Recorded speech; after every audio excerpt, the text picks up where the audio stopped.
Okay, welcome. I think I'm streaming. There's no like welcome message. All right.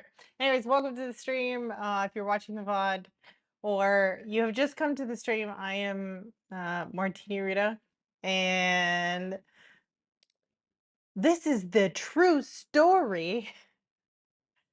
Um, I invest for a living. I live in Airbnbs as a crazy person. Okay, it doesn't mean I have like a lot of money. It just means that I do crazy shit, right? And it's because I research a lot and I try to get value. And so, what is this stream about? I'm kind of I don't like watching content because it doesn't feel very real. It doesn't feel like there are actually people who did it. And so I don't have time to like do it like a YouTuber, right? I feel like those people are good content creators, right? What I can do is show you my process, and if you're willing to take the long form content approach and come in and I don't know, learn by osmosis, maybe you'll learn a thing or two, or maybe you won't, and you'll tell me I'm a fucking dork. Um, come in, help build people up. Right? The value for me is in the details. And maybe you'll have a little fun. I don't know. Just come by.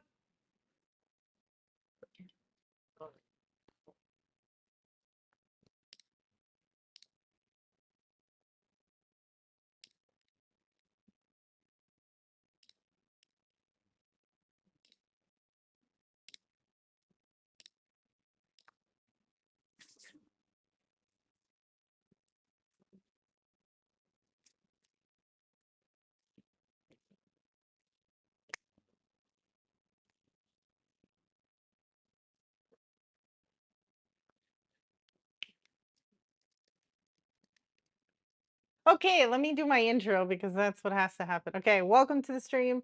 If you don't know who I am Martina Rita.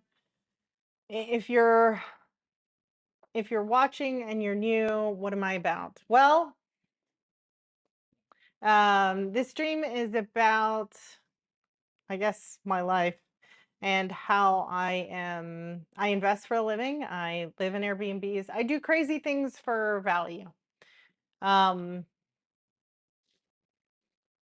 and it's also about building strategies that are live. You can kind of see what it takes, at least the way that I do it.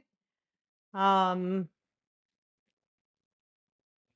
the culture that I'm trying to build up is to build people up. Be a part of creating something. Be a part of lifting people up. I really don't want to tear anything down. It doesn't mean that I don't short things, because I believe that economically speaking or market wise, a two-sided market is important for market functioning. There's a lot of data around that. But at the same time, hopefully you guys will help me be a part of building people up for everybody in the chat. Um, like, for example, Yuri and Milan. Welcome, Milan.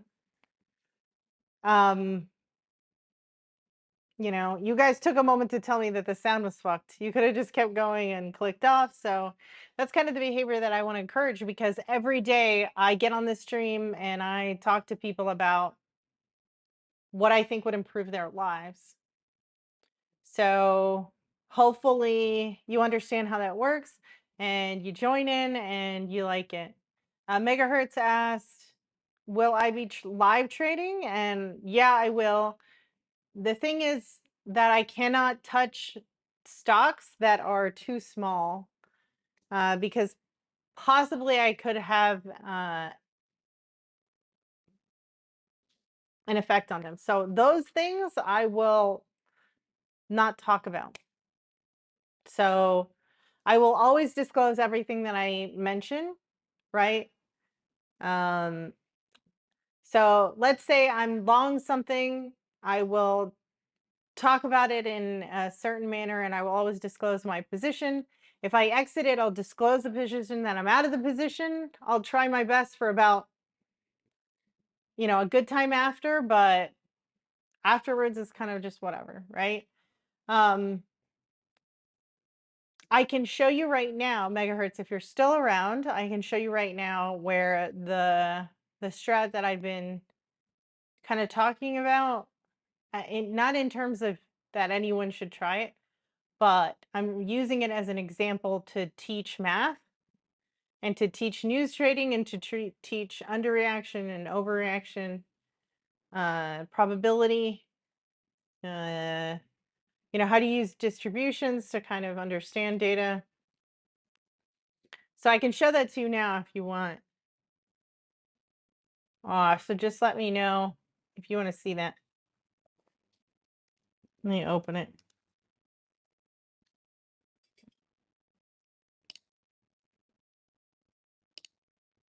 Okay. Oh my God, who do you want to time out? I forgot I had that on there. Me? Why?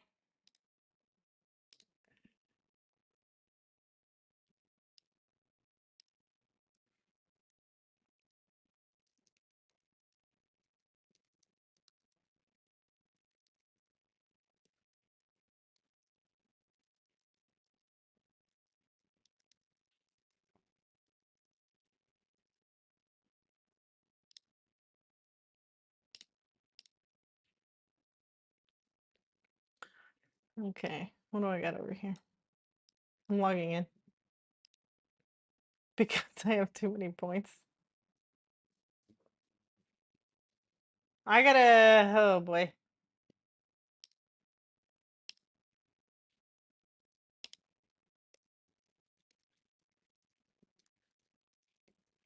Logging in.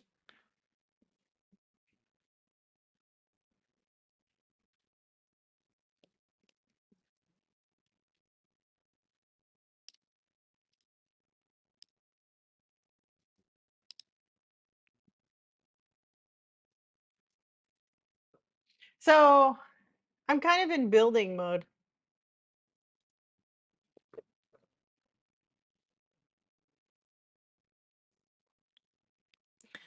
Okay, it's starting up.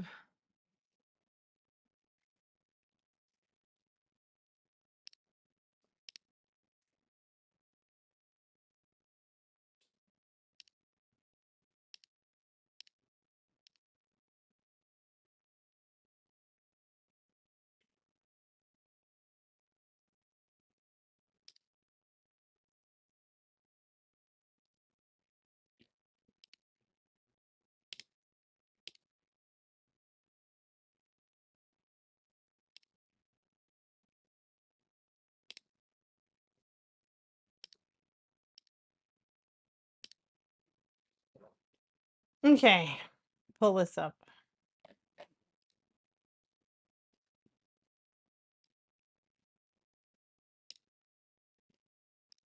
Let me also pull up the spreadsheet.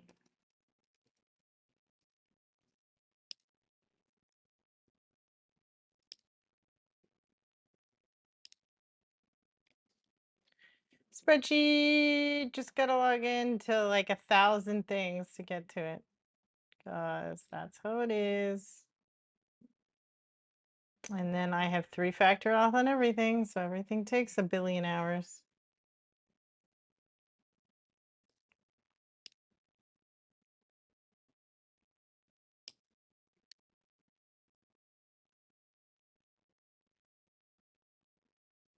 Basically, I mean, I don't know how else you're gonna organize things, right? So, okay, 2022 through 2023. Okay. So, date filter, custom.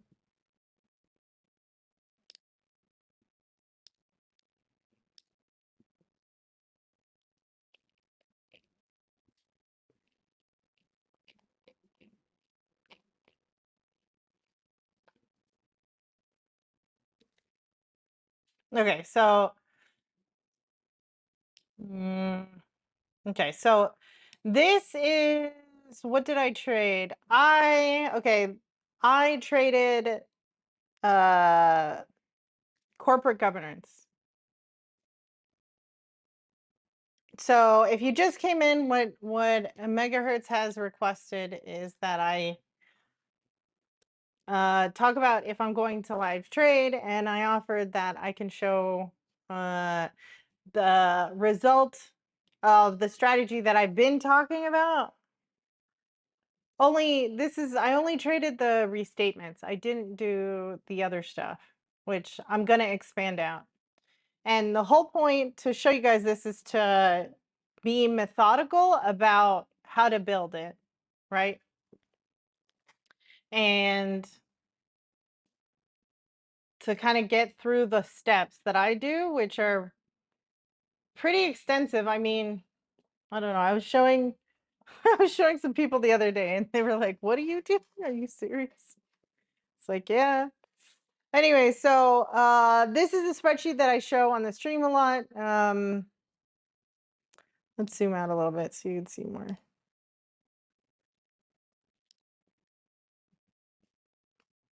So um, this is a strategy. The way that you start a strategy is you kind of decide its volatility, I guess, which is its risk level, and then you decide on a max position size and a portfolio size. And then what you do is you geometrically scale so that way you actually get exponential returns. And so this one is mainly a shorting strategy based on believing that people underreact to restatement news. What is a restatement? A restatement is a company saying, basically, in a really basic way, it's like a whoopsies. Our balance sheets are not what we thought it was. We made some mistakes. The mistakes are material enough that they are big R restatements. There are little r restatements. There are out of period adjustments. There are reclassifications. And there's all sorts of things that happen when you change balance sheets that you've already communicated publicly. And so I think it's a big deal because I believe that, um, yes, I do. Yumi. So when I lose money, my bets get smaller. When I win, my bets get bigger. It's it's basically adding so that way you can get a log function of returns. If you keep your position size fixed, then you get linear returns. And I'm a crazy bat, so that's what I wanted to do.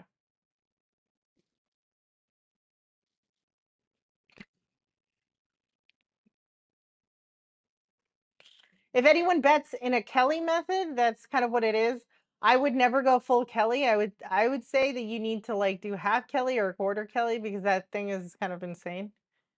Um, but anyway, so that's what it kind of on a basic level is. I've noticed a lot more in the data that you need than just shorting restatements to get this kind of performance, I think. So I wouldn't this is a theoretical exercise. There's absolutely no guarantees on performance or any of that. Um, and I did it more as an example so that way I could show people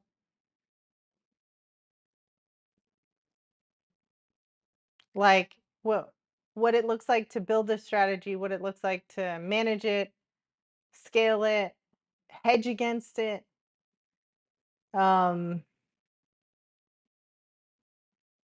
obviously I don't it's a $20,000 account. Obviously I don't live off 20,000. So I would take it as an example. Okay, so anyway, so now that you understand, I have a support sheet where I go in and I analyze all the restatements that I've collected over the past since 2022. And what's very difficult about um, corporate governance is that there's only a few data feeds that would give you this kind of information. And I decided to build my own information because the data feeds suck in that they are not informationally accurate most of the time.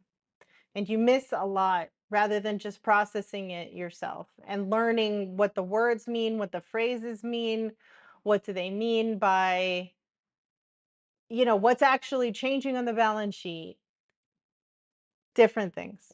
Anyway, so I went in and kind of analyzed that data. So what is that? That's called the back test, right? I specifically tell everyone that they need to manually go look at filings. You need to learn how to read them. I can scan them quickly now because I understand what it is I'm looking for and I can trade quickly based on that. That only comes about because I spent 2 years reading about corporate governance. Do you see what I'm saying?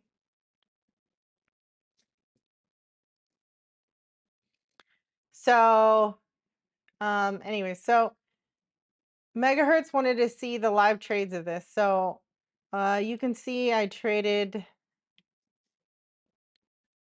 So that's the back test, right? Let's just name it that so you guys understand. Because this stuff was for me, not for anyone else. And if you refresh it, you'll get the formulas to actually pop in. Okay, so trading journal for restate.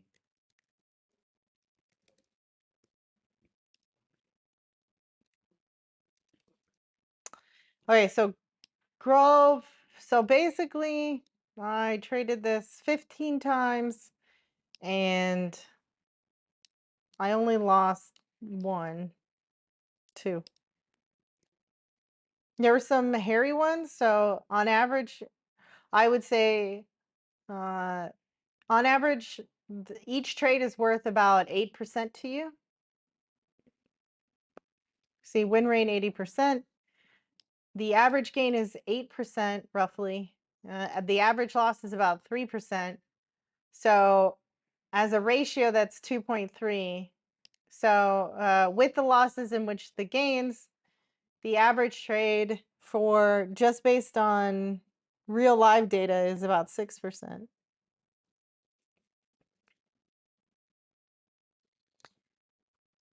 And this is only using 20% of the account. You would have to take the volatility and determine how big the account could go, right? But because you're shorting, you don't want to use too much of the account because you need to hold a lot in what's called negative margin. So when you short margin in regular brokerages, okay? So what brokerages do you guys use? So at Tasty Trade, which is what I used, they charge negative margin and they charge less for a short. At other brokerages, they charge more for the short and use positive margining. Okay, so Interactive Brokers charges positive margin. What does that mean, Rita? Okay, so let's say you want a $10,000 position.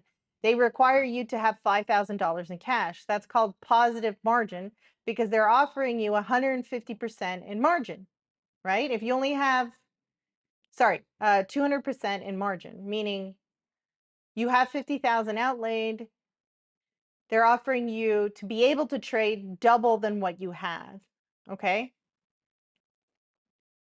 It depends on how they calculate. It could be 200 or 100. Either way, it's either 1 to 1 or 2 to 1, right? So at Tasty, they do negative margining. So if you had $10,000, sorry, if you wanted to take a $10,000 position but only had 5,000 in cash, they wouldn't let you take it because a lot of the times they charge positive margin, which means you need to have more cash than the size of the position. Okay. What is the upside to that? Well, at Interactive Brokers, they charge you a borrow rate of 60%. But at Tasty, they may charge you like 1 or 2%. So you have to use your judgment whether that's more valuable to you or not. A lot of the times, they don't even charge you positive margin. They just give you flat margin, which would be a good idea, right? You don't want to be shorting on margin. I mean, I can't, that's like sticking your wee wee in a bunch of sharks, like, and being like, it'll be fine. And then, he bites your tip off, and you're like, well, there it goes. So, anyway, so I think I started that account, this specific account, the pink one, for this strategy, which is why there's nothing else in it.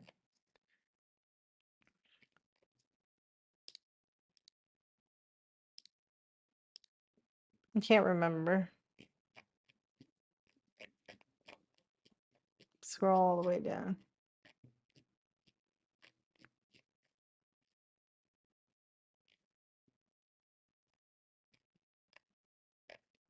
No, I use it for some other shit.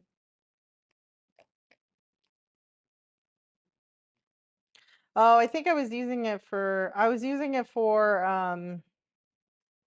lockups.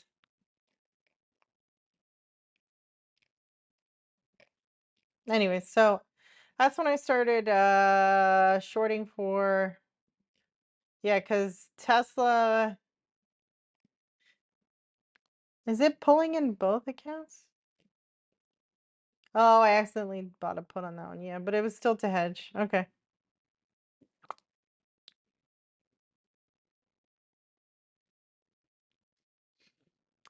So here's Grove.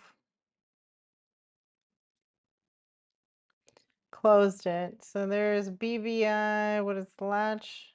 There's the latch. Where's BBI?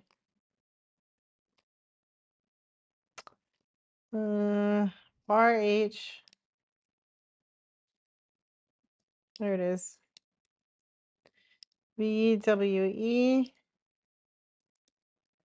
PRM. I even shorted Riot, which was scary. I still got out with 12%. There's clothes. There's Porch. Tupperware.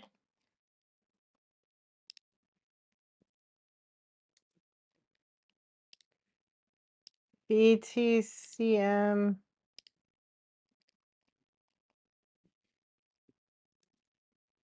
ADT. There it is. So there's a call here because I wanted to figure out how much it was to hedge, right? So I could go to sleep at night. See, hedge cost actual. It's about 1% to hedge with calls and deep out of the money. So you can hedge a short position with calls.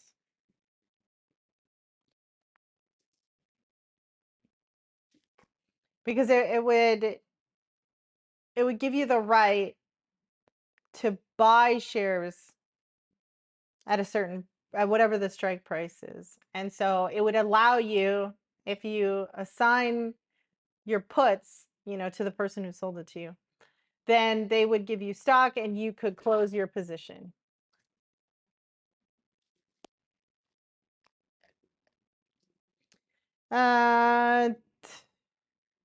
TTSH is there.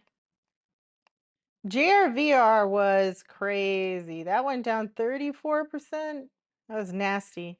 It's a financial, I think it was an insurance company. I don't know. I have to go look back. And there's SHBI. So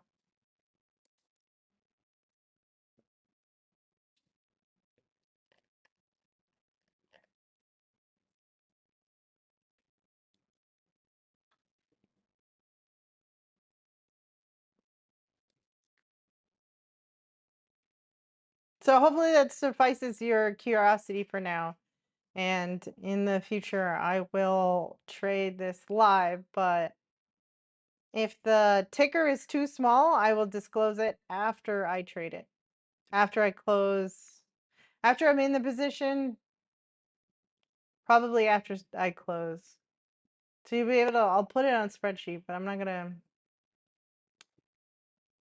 I mean, like with social media, even there's tons of like CNBC, even Wall Street Bets, they limit stock twits. Stock twits doesn't put tiny stocks anymore because they understand that it can get out of hand. So no, I don't do mostly shorting.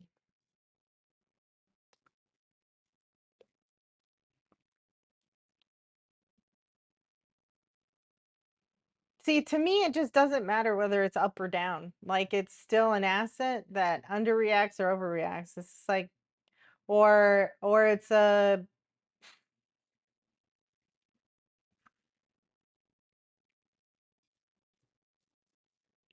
I don't care. It's just it's the direction of the opportunity. It really doesn't matter if that makes sense. Um I won't be talking about shorts a lot. I'll always disclose, I'll always talk about it, but I'm not going to be talking about shorts a lot.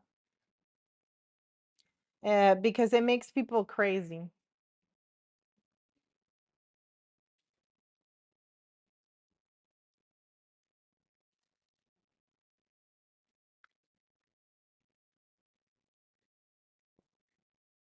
Because basically you're like putting negative energy out and they just don't react well to that. It's like you've called their baby ugly or something.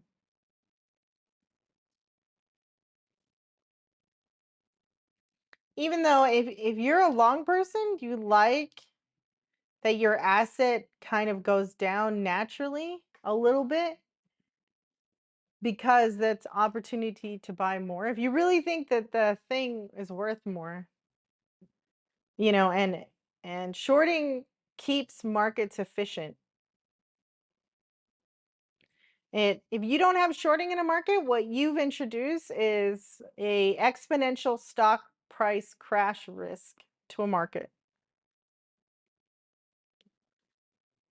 You want to know when SPY really died? Was when the SEC banned short selling in 2009. That's when it was like the SEC banned short selling and then everyone was like they banned short selling. I better get out. Boom. It was like holy shit, everyone's losing their goddamn minds. It was like a total panic.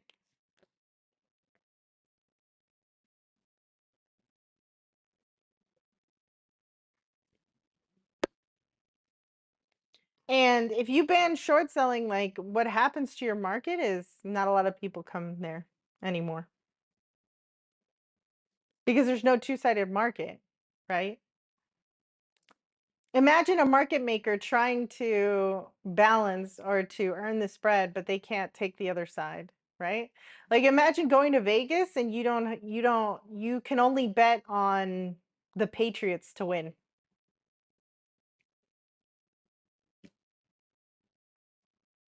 That would be freaking weird, right?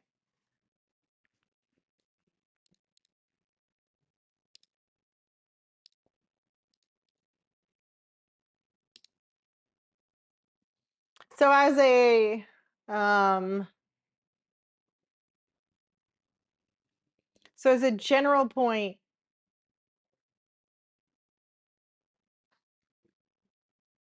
I won't be talking about it too much just because it makes everyone crazy and it causes a lot of fucking hate for me and I'm not really into it.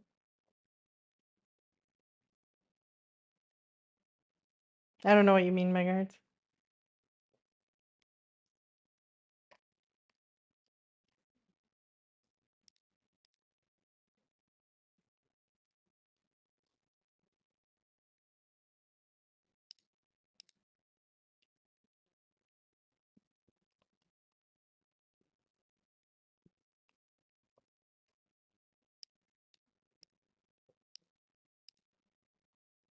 Oh, the pay transfer dominant? Actually, so that wouldn't be good for you. Um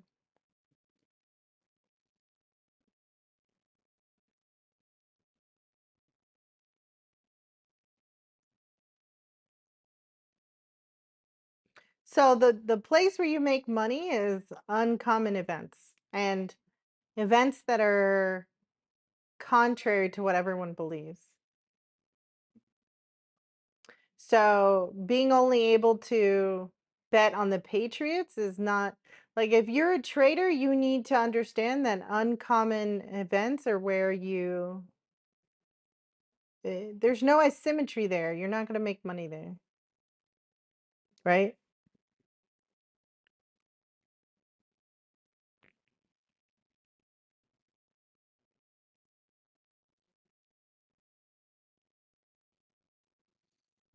Like what I want everyone in the chat is to realize that you do not make money understanding it being right. It you just don't. You don't make money. You don't even make money in betting markets that way. Like if you go to money, like do your money line bets or sports betting, you don't. You make money shorting what everyone thinks or betting on like the underdog in terms of betting markets. You see what I mean? Win rate is irrelevant in trading. Just it's not.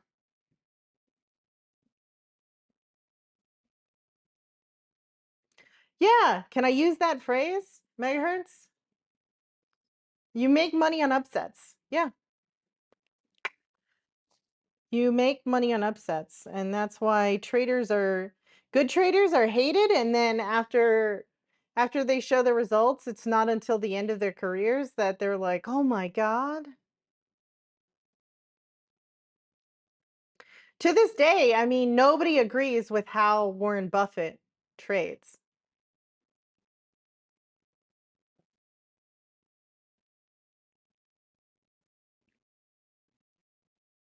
right?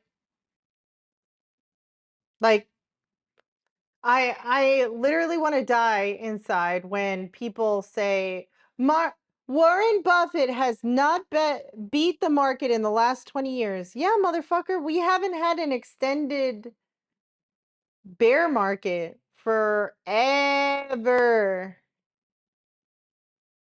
We had COVID, we had 2022, but we need like a fucking long extended time where we actually have a real down market, aka because Warren Buffett's trading strategy is literally asymmetrical. Okay, if you look at the distribution of his returns, which you should as a trader, his distribution of returns, aka where he makes money, is in down markets. So to take his distribution of returns and compare it to the SPY and only look at the last 20 years, which is coincidentally in an extended multi-decade up market, right? Like if you actually look at Warren Buffett, like the motherfucker started, I think it was like, oh, we're almost like 60, 70 years. Like there's,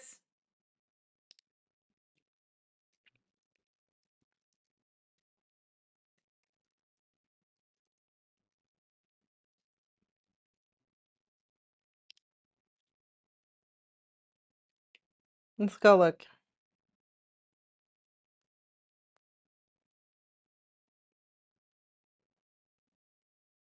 There we go.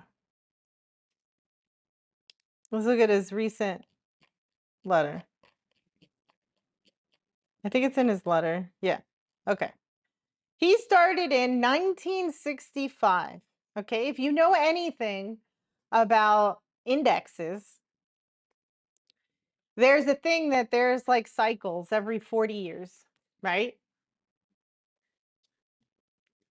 40 to 50 years. And there's periods of like where stocks outperform versus where commodities outperform versus where bonds outperform. And you're looking at the multi-decade area where bonds and stocks outperformed, right? That's why everyone, when they go to a financial advisor, they're told, oh, do the 60/40, which is stocks and bonds. But what you don't understand is they're basically locking you into a back test for the last 30 years. Okay.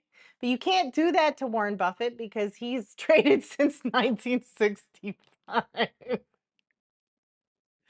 Okay. And so what is Warren Buffett doing right now? He's accumulating cash. Is that going to underperform? Yeah, because he doesn't beat you in an up market. He beats you in a down market, right? So what is that like? It's like a money tree that every 100 years pays out 1 million, but you only pay $1 for it, for that bet. So would you take one if you would take that bet, two if you wouldn't? One of you would take that bet, two if you wouldn't. One of you would take that bet, two if you wouldn't. One of you would take that bet, two if you wouldn't. One of you would take that bet, two if you wouldn't. Only $1. Yeah, just for the math, just so everyone can see how fucking obvious it is. One of you would take that bet, two if you wouldn't. One of you would take that bet, two if you wouldn't.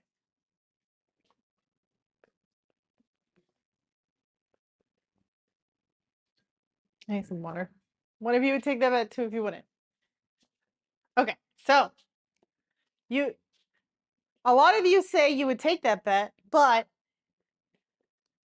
let's say at year 50, okay, because it's 1965, right? So Warren Buffett has not been trading for 100 years. It's only 40, 50, 60, 70, about 70 years. So at year 70, someone comes to you and they call you a fucking fool for paying that $1 bet, right? Because there's a lot of you that I bet in this chat would not invest with Warren Buffett.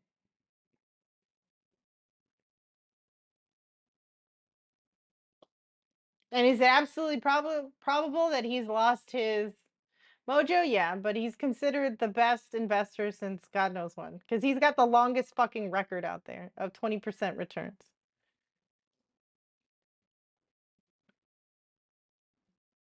Right? So they would call you a fool just like they're calling Warren Buffett a fool. Right? But would you be right? Would you be right eventually? No, because they would make fun of you every year that you put your dollar into that money tree.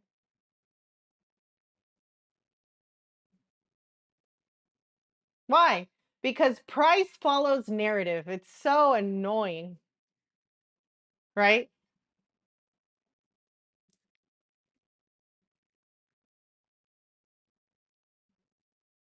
So your job as a trader is to what? Trade distributions, trade the long game.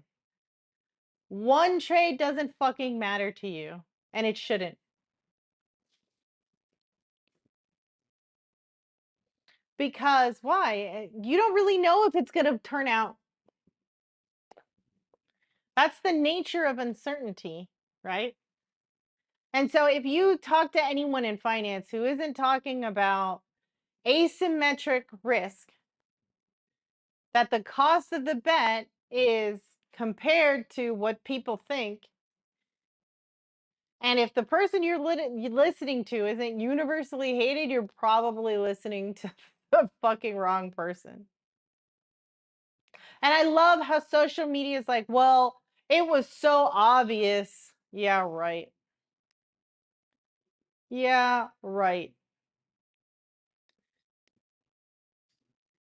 The concepts that make you a lot of money are universally hated right now. Because why? Because they're not obvious. When they become obvious is when they are overpriced, right? Because why? Because everyone knows it. Essentially, what you have to understand about a market is an upset happens because no one knows there's going to be an upset. You see what I mean?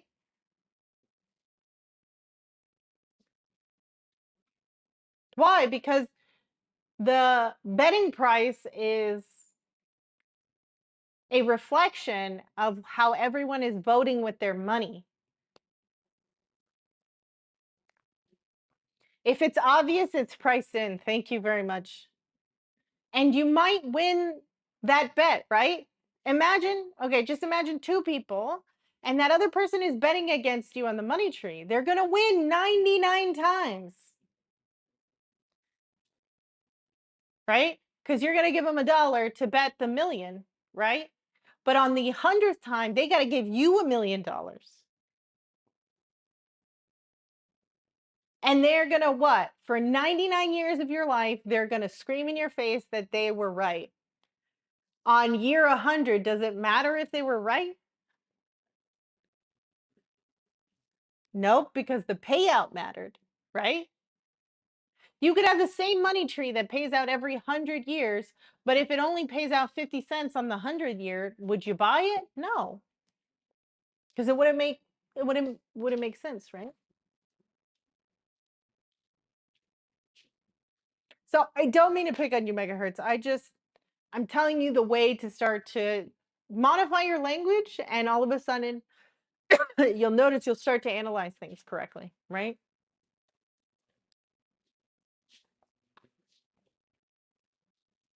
With news trading, you got to think, does everybody think this isn't a big deal? But I think it's a big deal. Then there's money to be made, right? That's trading underreactions, right? How do you trade overreactions, right? Well, it's because you know that it's not a big deal, but everyone else thinks it's a big deal. See how that works, right? What's something that's a big deal, what that everybody thinks is a big deal, but isn't a big deal? Any examples? You'll find examples like this in your life, right? All the time.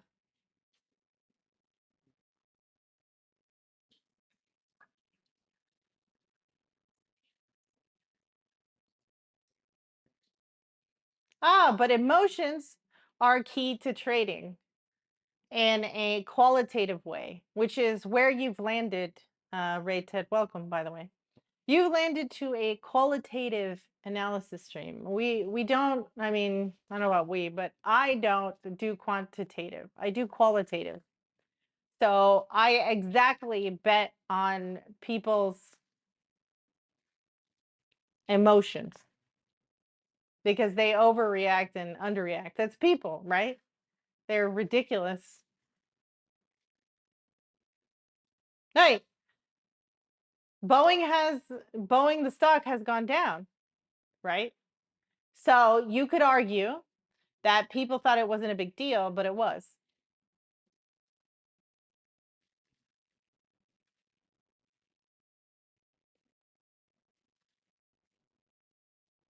If you had started to short Boeing when that thing first happened, right? Now there's two whistleblowers that are dead. Hold on, let me do the quotes into the fucking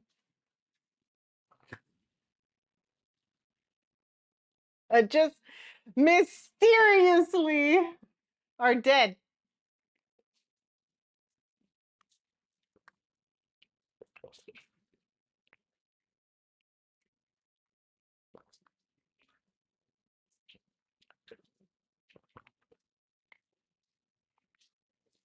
right? So is it a big deal now or is it not? I don't know. I only study corporate governance. I have meticulously done corporate governance, not corporate espionage, which is sounds like what it is.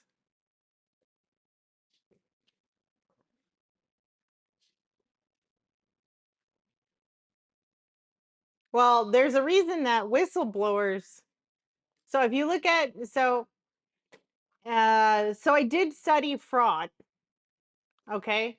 And when I studied fraud, regulators are not effective at stopping fraud. You want to know what is the most effective thing is a whistleblower. And in most programs that you've ever seen, whistleblowers are anonymous for a reason. Non anonymous whistleblower programs are not effective.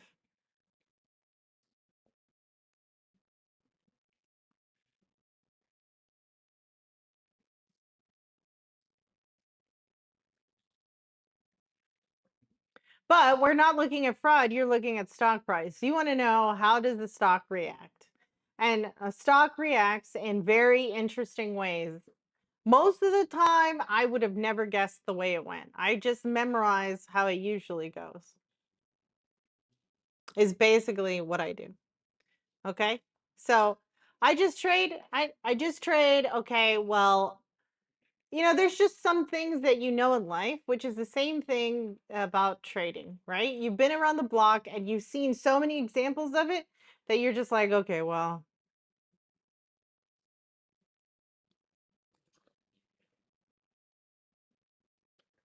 anyway, so that's a long drawn out whatever, but hopefully you learned a little bit and understand that win rate is absolutely irrelevant.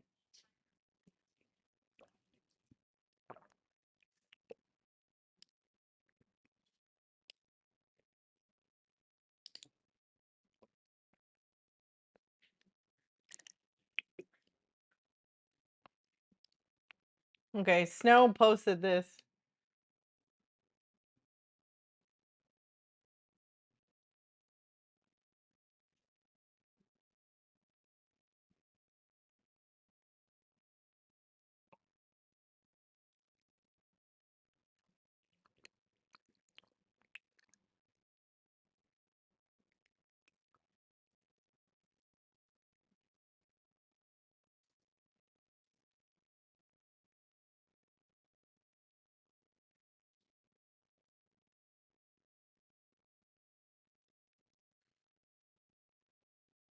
What? It broke the stick. Why would you do that? It's gonna break your finger. Fucking idiot.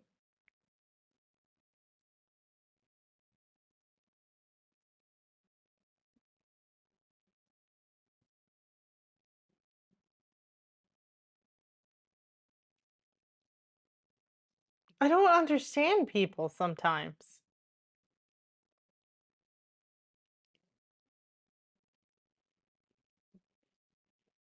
For 200K views, that's what you did it for? Why would you do it with your pinky finger on your right hand? Every man knows not to fuck up their right hand. Jesus.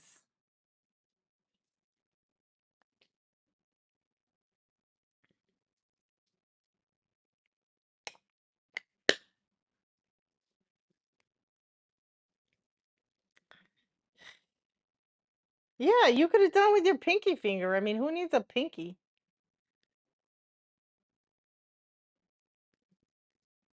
Bad risk reward, man.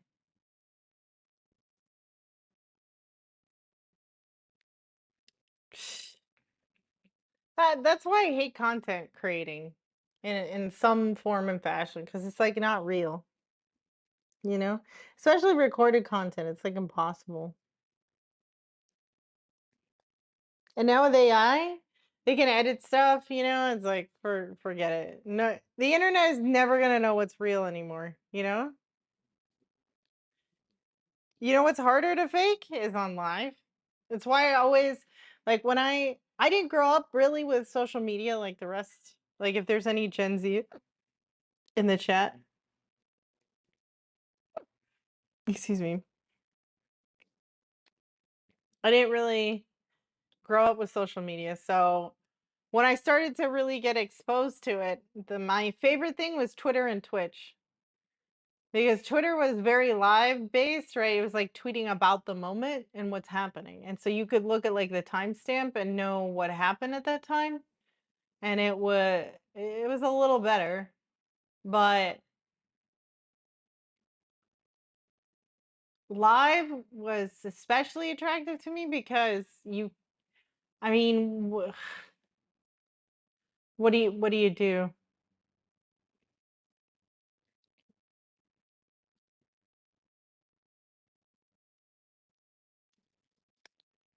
Crave crave this kind of stuff? What, like seeing people crash and burn kind of like, yeah. Well, it's people like to watch car crashes. See, I'm a weirdo who likes to watch car crashes so I can know what to avoid. Like the other day, AJ was like, "What the? Why are you listening about a?" I was there on YouTube. There's this like medical mystery channel, and it documents like case history. And I like to listen to it because they go through the whole case and how it happened or whatever. And he goes, you're literally like, can you please not watch that before we go to bed? It's like disgusting because it it is. They talk about, you know, this horrible medical stuff that happens to people. It is pretty gross. It talks about all sorts of things. Anyways,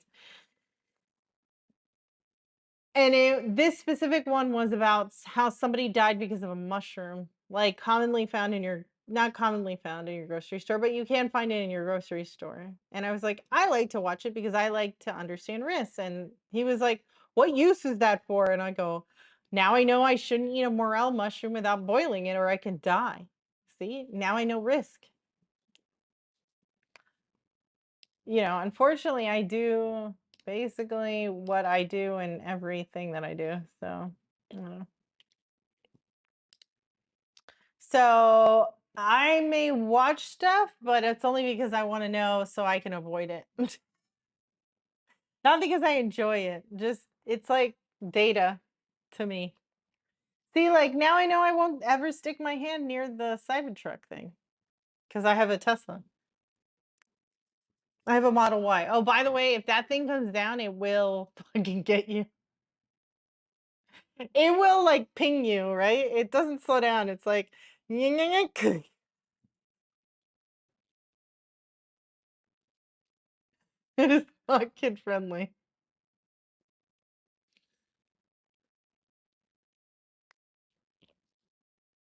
Okay, so let me go back to the talk. And we're gonna reteach this and document it.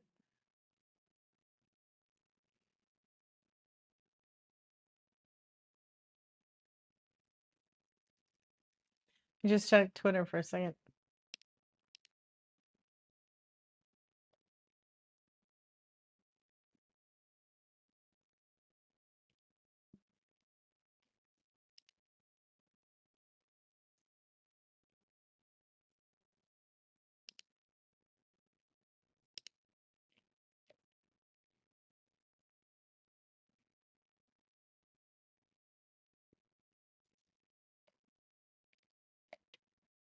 Well, that didn't show up, right? Okay. Yes.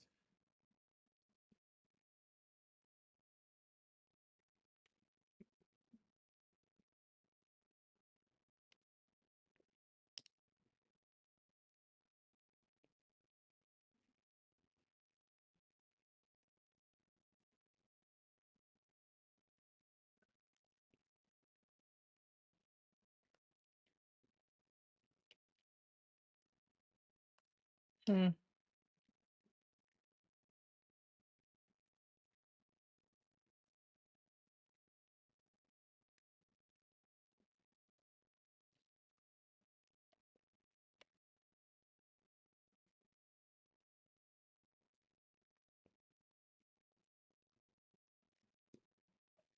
Okay.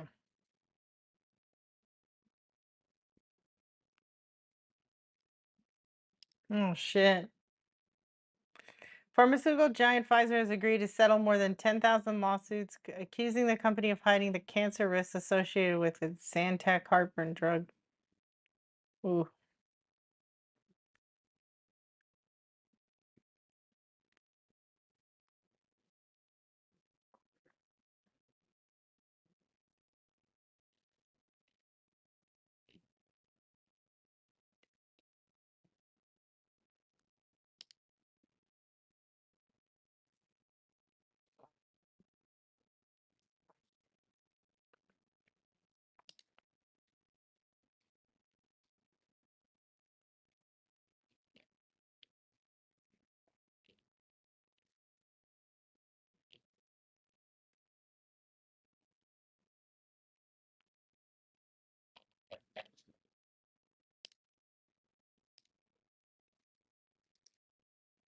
Okay, I'm gonna go to Twitch and just pull the because I didn't save the steps, so I have to look at my own VOD.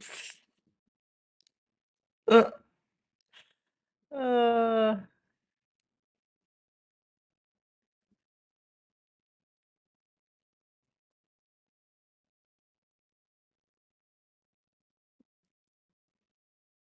I really should rename it to what I actually did.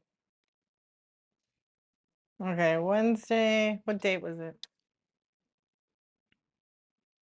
Because I'm gonna reteach it and then I'm gonna document it. So I think it's probably the third, the first probably. Second is Thursday. I think it's that Thursday.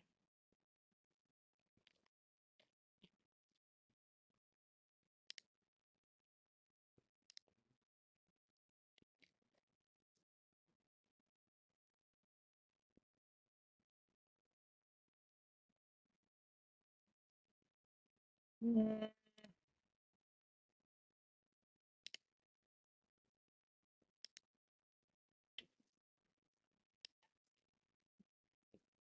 can get to it.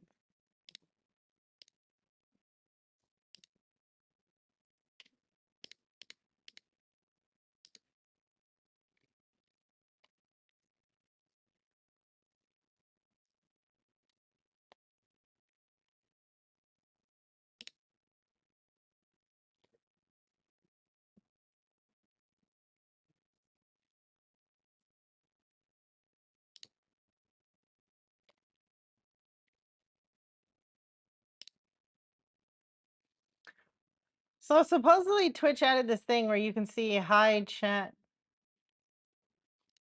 volume.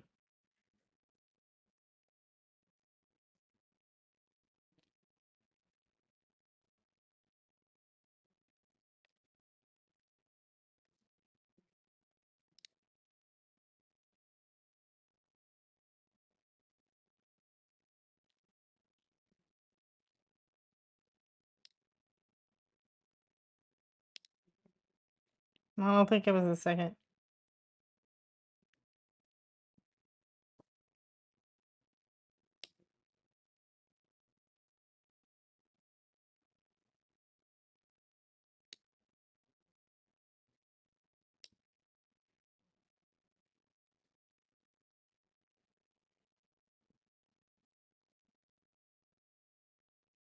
Should have saved it.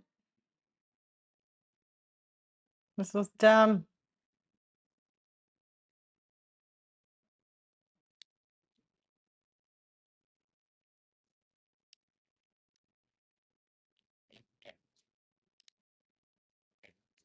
Maybe it's Wednesday.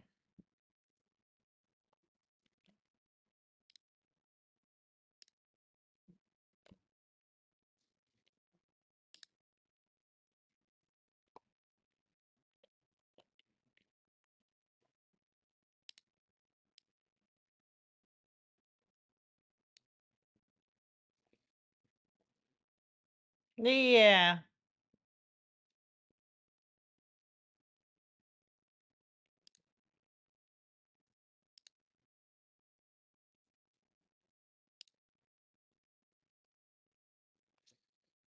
Okay, so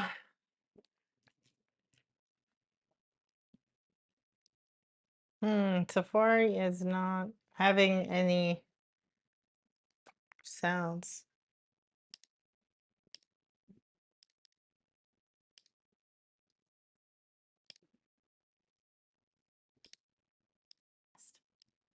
Because you decided to go through A, B, C, There we D, go. E, F, and G, and through the whole process. And that's what I do all day. Yes, we could go to more complicated situations.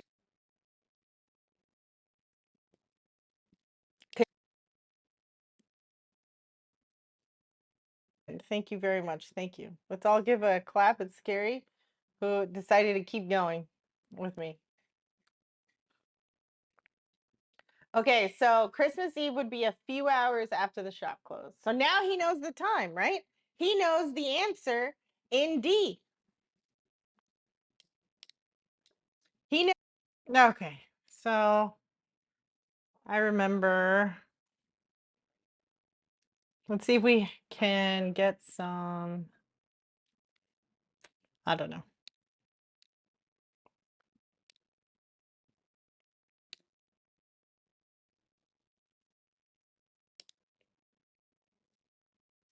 Let's see if we can get like a visual or some help on this.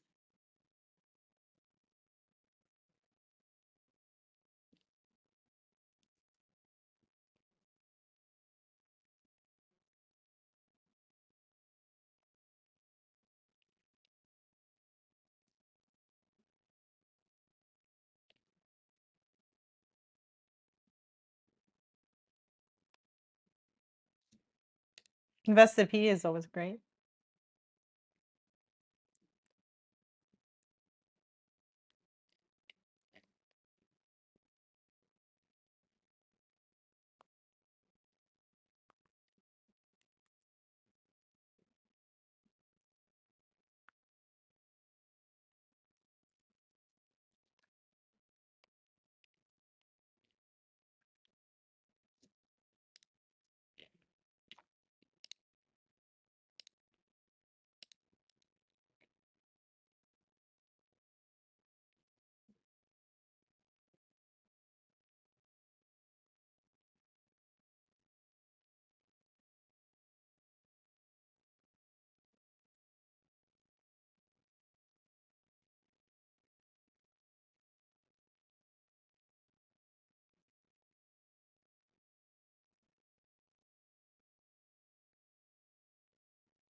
I mean, it's a good explanation, but it's very.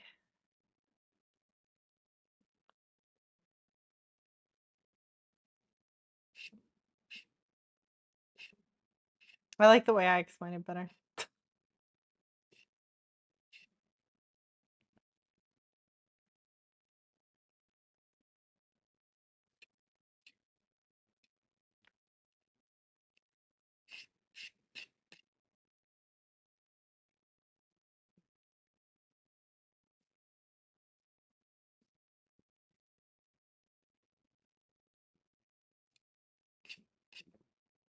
Do they have ex ante here?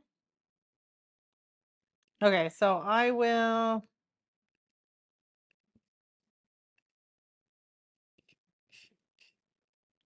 Ex ante refers to future events that are based on forecasts.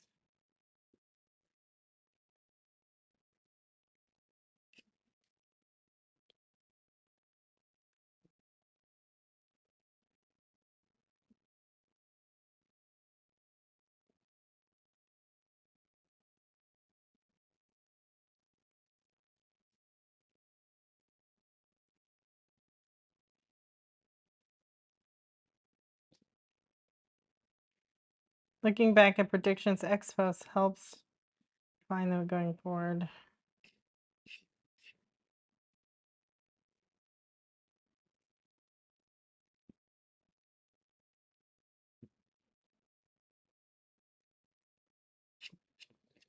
Okay.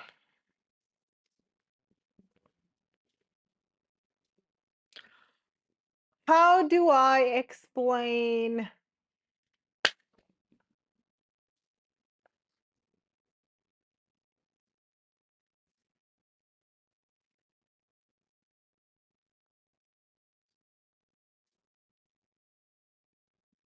I don't want to do ex ante today. It's too hard. It would be like the best way to teach you ex ante and ex post today would be I think it's a Monty Hall problem. That would be rough. Okay, we'll just do ex post. Yeah.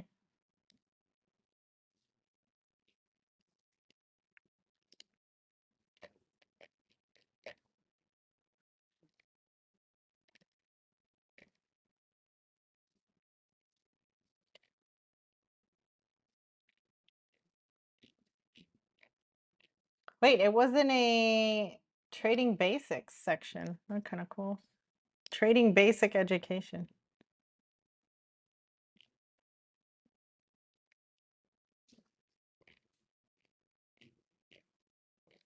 That's kind of cool.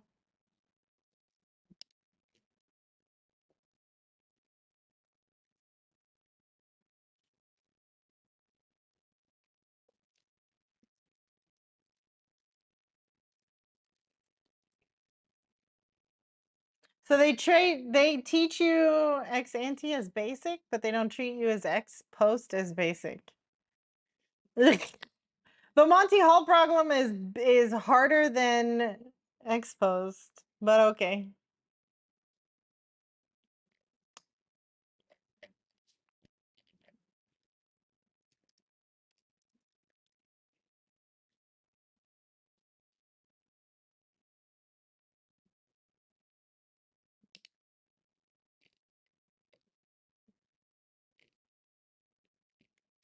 Okay, was anybody in here for the ex post the ex post session? It was last Wednesday, and that's what I started out this whole thing with, is to kind of show you.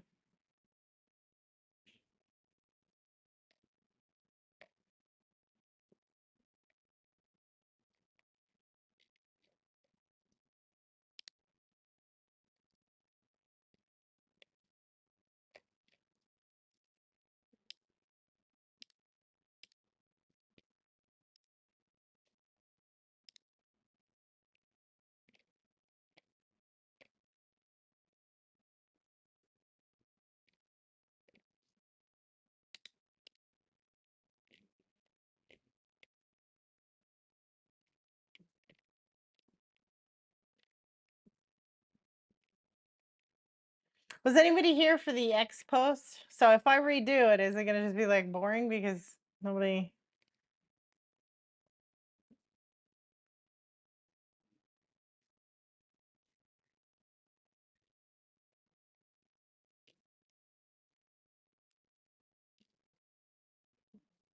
Okay, how about this one? Who was not here? Press one.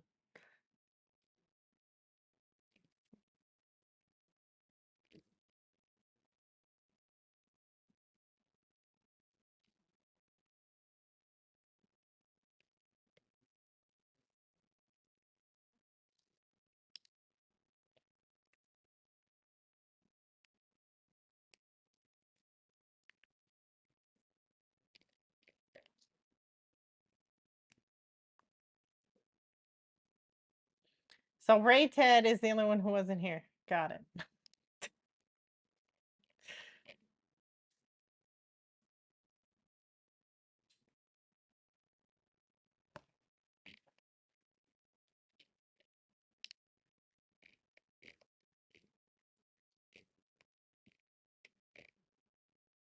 No wonder nobody knows fucking anything. This is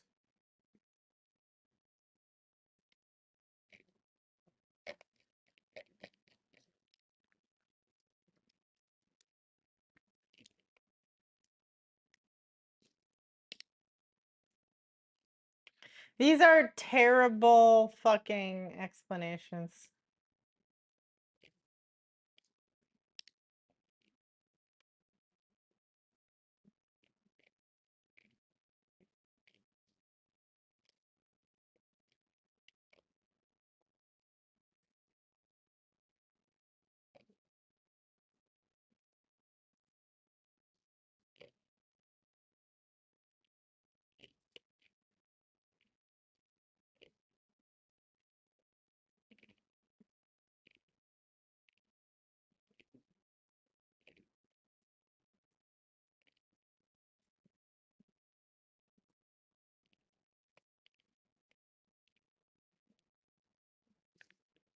Okay, there's nothing, bro. I don't see anything. Listen, I don't know. Well, it's probability? Maybe that's why.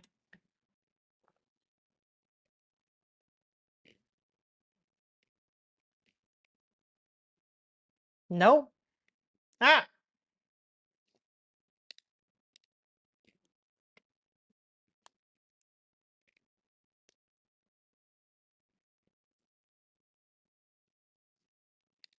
statistics lectures, maybe?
No, I mean, we're not even that crazy.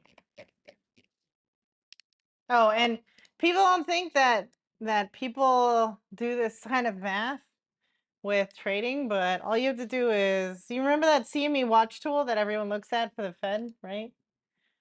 So go look at the methodology.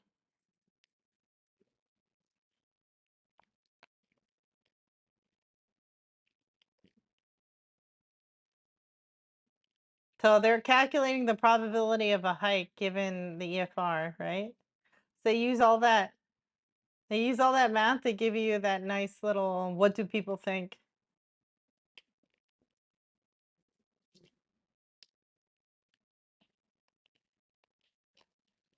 We're not even that advanced yet. But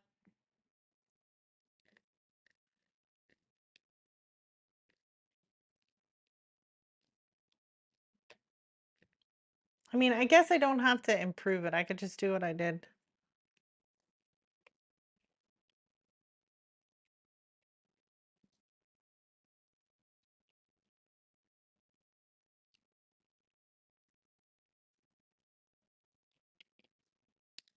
I mean, the place where we are is expected value, basically.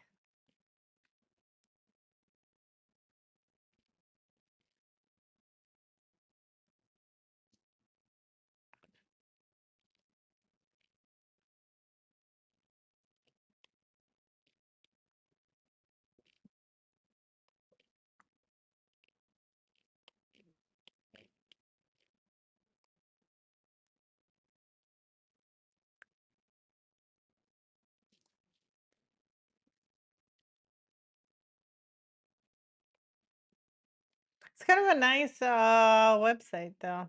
It's very simple.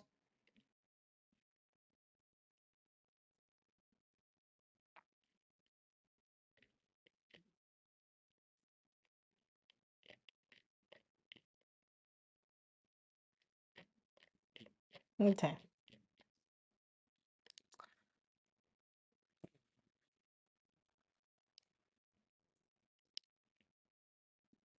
There is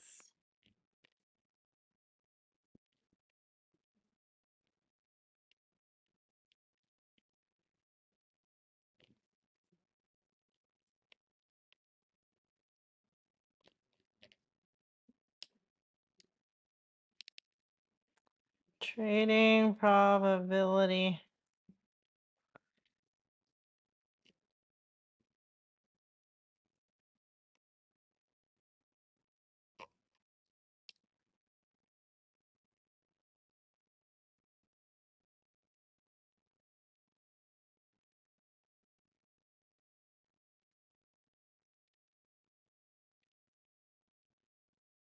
Hello, printer. I'm trying to gather some shit for teaching people about trading.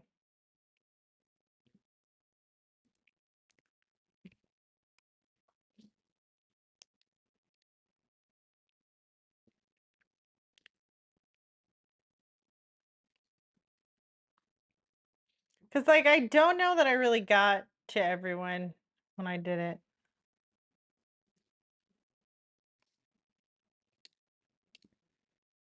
So I'm just looking for if there's better materials.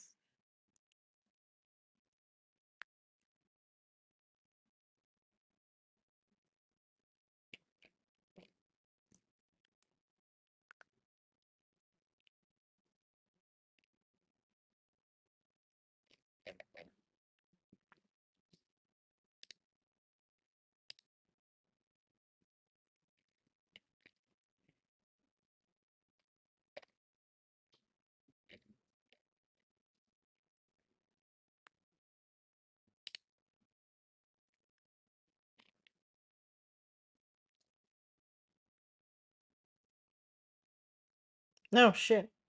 I got an alert. So the reason why do I not watch the market that much anymore? Because I have alerts now. Thank you, AJ.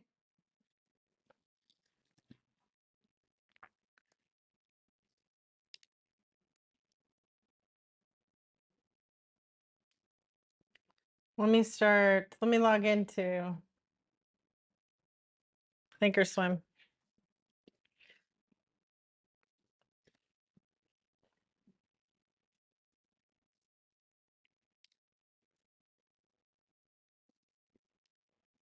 So what I promised on the thing was I was gonna try to redo that lesson. Because I need to document it too.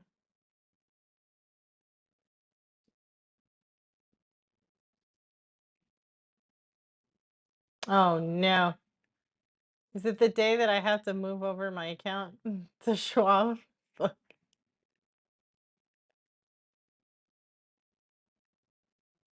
No. What is the alert?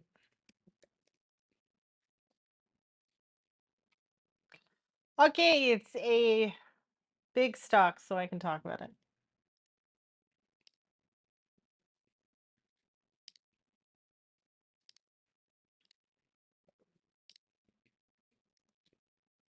Okay, so first thing I do is I just check. I'm gonna log into my Capit service, but the first thing I do is I check if it's tradable. When you get alerts for shit, it can be like tiny. It's like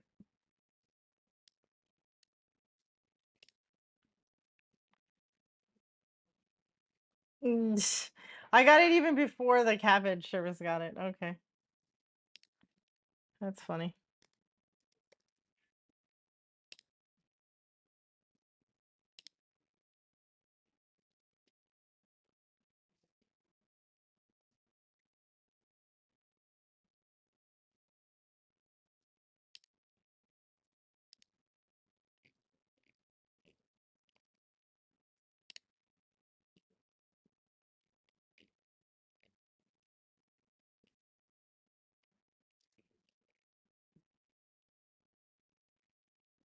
Did I get this alert?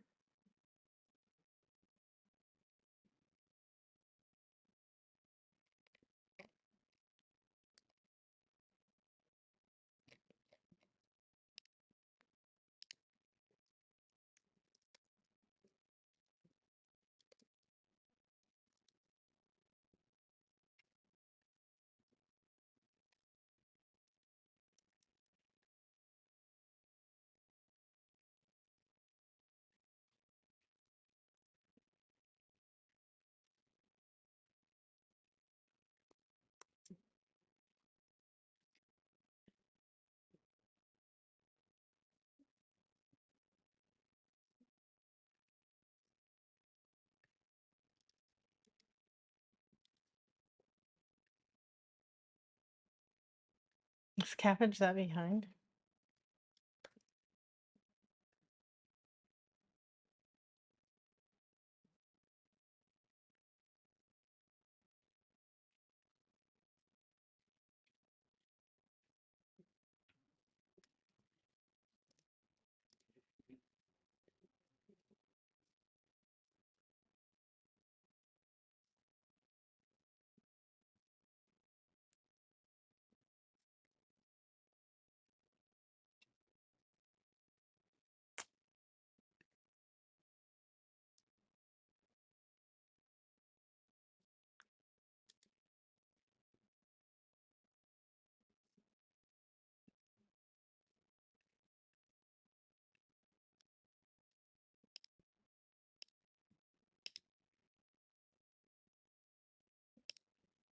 Okay, I'm deathly afraid of shorting a biostock, so I always check what kind of company they are.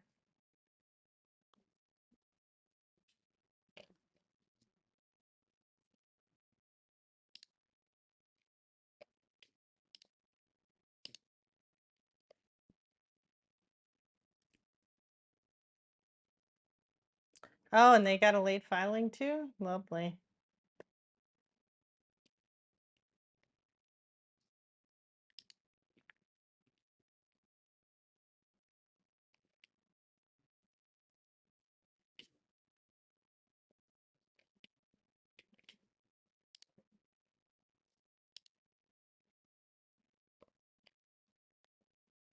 Oh, cabbage is really behind.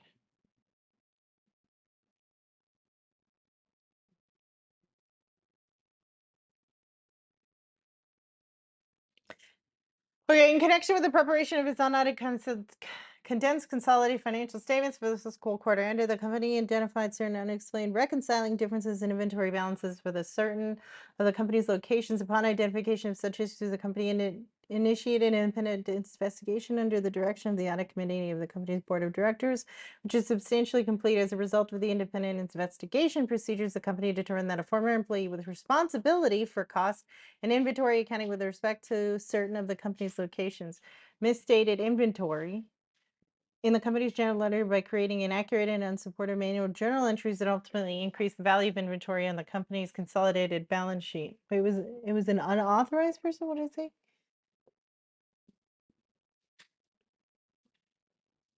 That a former employee. So they've fired them. Decreased cost of sales on the company's consolidated income statements for the 3 months ended, and then blah blah blah. The independent investigation has indicated that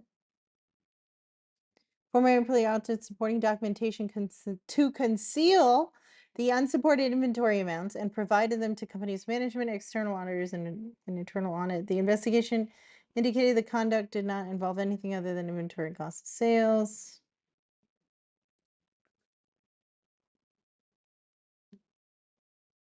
As a result, income before income taxes was overstated on a net basis. Uh, for 3 months ended, whatever the effective periods, the company estimates that income before income taxes was overstated by approximately 5 to 7 million, 8 to 11 million, and 1 to 4 million. So the aggregate. Where is it? Income before income taxes for the associated interim periods with the affected periods was also impacted. The company estimates that on an aggregate basis, income before income taxes for the affected periods and periods prior to fiscal year was overstated by approximately 26 to 29 million. The correction of these numbers has no impact on previously reported sales or the company's business operations. After considering the recommendations of management and discussion with the company's independent registered public accounting firm, the audit committee concluded that consolidated financial statements for the effective period should no longer be relied upon to the net overstatements described above. And he previously issued okay, whatever. Additionally, the audit committee concluded that the management's report on internal financial control over reporting, as of whatever, the opinion of PwC on the consolidated financial statements as of September 30th, and for whatever. On the effectiveness of the company's internal control over financial reporting should no longer be relied upon.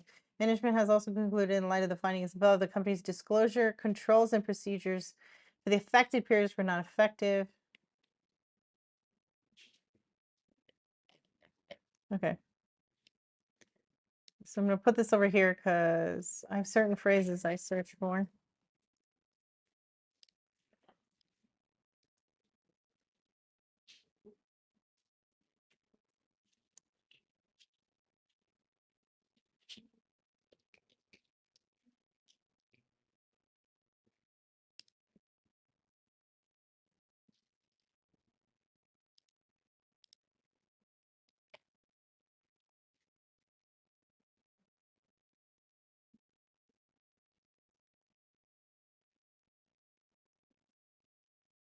The company evaluated the impact of the errors individually in the aggregate of its previously issued financial statements and both from a qualitative and quantitative perspective, and concluded that the errors were not material to any of the prior periods or the current financial period statements. The company determined that it would be appropriate to revise the related historical periods within statement of cash flows in the quarterly report to be filed for 6 and 9 periods, March and June.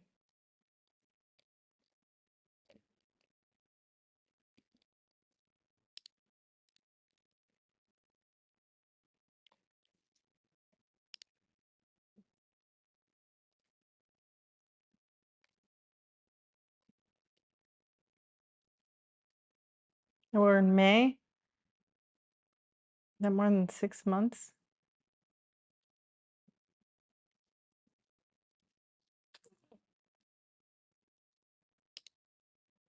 Oh, too slow.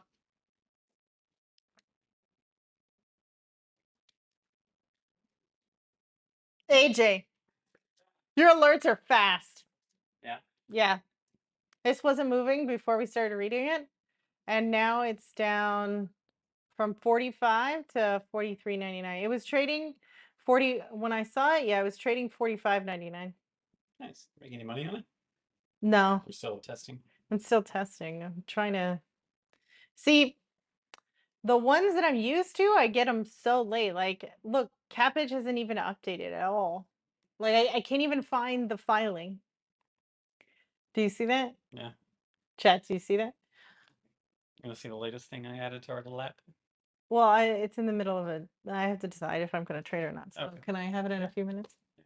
Well, put a video. Could I get a favor? There's some water. Put a video on Discord if you just want to look at that later. Okay. Oh, okay, I'm bringing it over.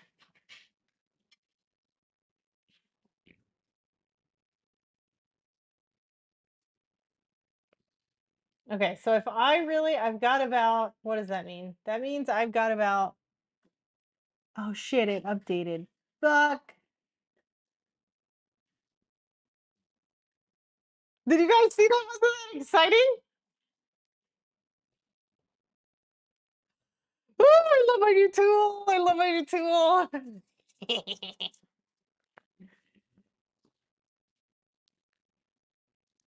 It's really cool. Cool. I figured out the Notion thing. You did? Mhm. High five. Go, Okay. Bro, that's cool. Nobody realized what happened? God, it's too cool. That really is. I gotta go look at the tick. I have to go to the bathroom.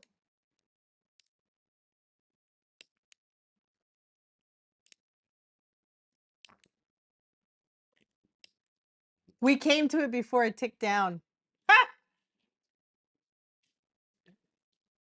I had to look at the bottom and see exactly when we came. Let me see when the alert does the time code show on the alert when it alerted? I mean, it'll be the time you received an email. 3:10. No way. That's early. That's so early. And it was just me streaming that I didn't like pick it up. Mm-hmm. That's 14 minutes on that. Nice. Before cat edge. But no, before it ticked down. Look. Okay, I'm gonna go to the bathroom.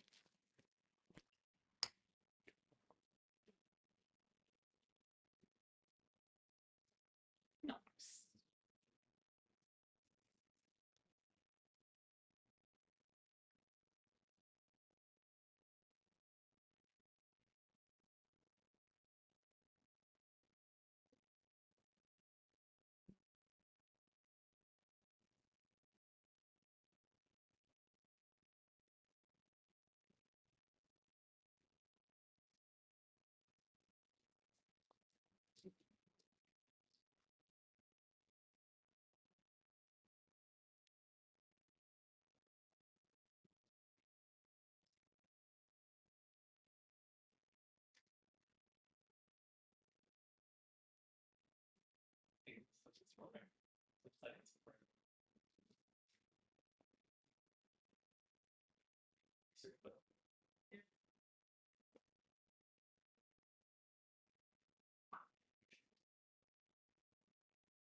Yeah, where you should put that if you're interested, sign up. Yeah, this is literally just, this is authenticated. You can't get this like password. If I try to go there, in like, there.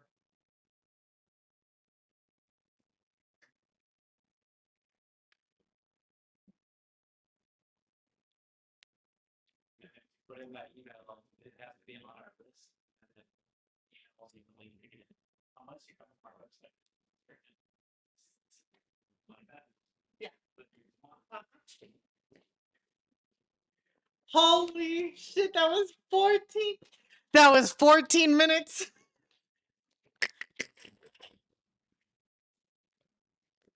I don't give a fuck. That was cool. Look, 44.92 at 15:20. You would have been before that. Yeah, and so here I'll show you the time code of the email.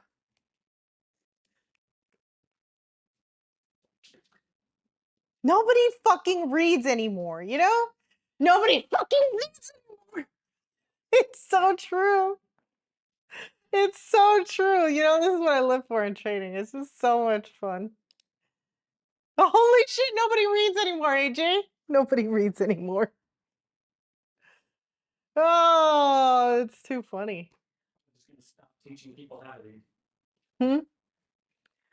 So if you could get yourself down to 5 minutes to react, then yeah.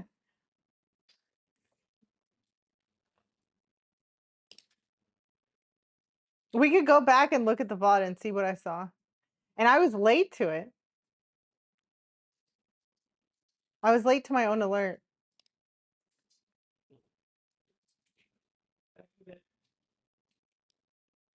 Okay, cool. See, look, the email came at 3:10 p.m. See that? So what time was that trade? Here's the 3:08. Here's the 3:10 at 44.92. That's tradable.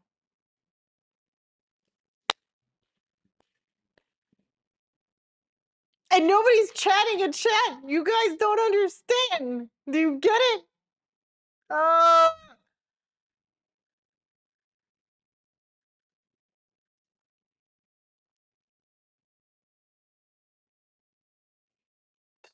please be excited. It's so cool. Thank you, printer, but it's just that's so cool. That's a whole dollar, bro.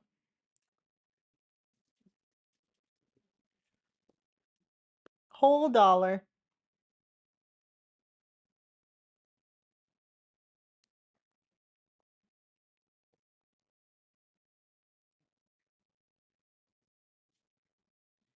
Okay, let's modify my phone so it actually hits my.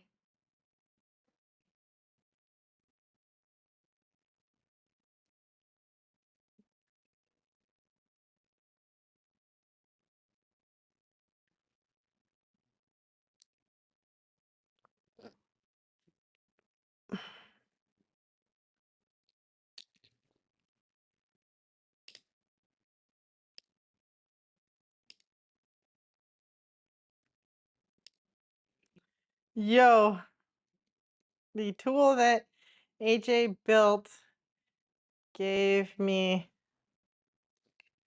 Let's see, what's that? That's 20.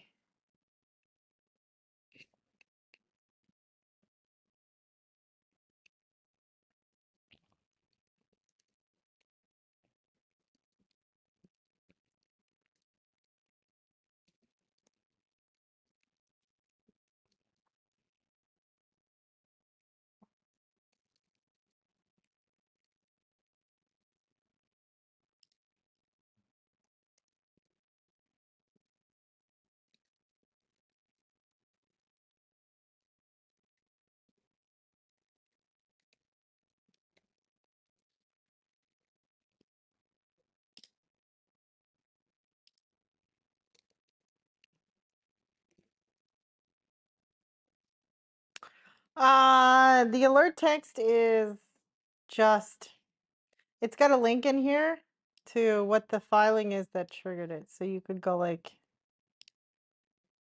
no, that's not search on Google. Go to address and new tab. There we go. So it would bring you to the filing.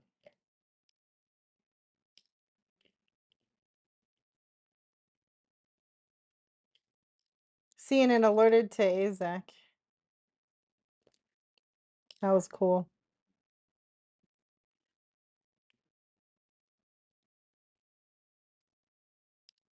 So I created this account so you guys could see the alert.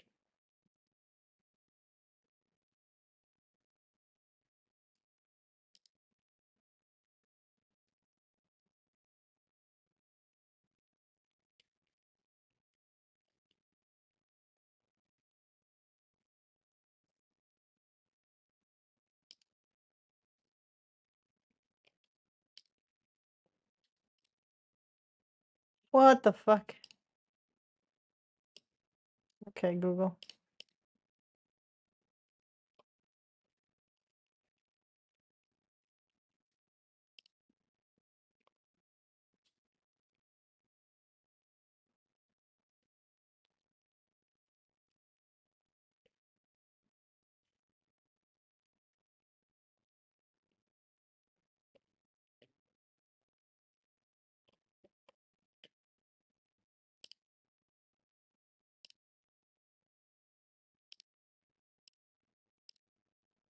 I only have 2 of those.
It's like right on the bubble of where I actually traded. It's even if there's like, hey Bumble.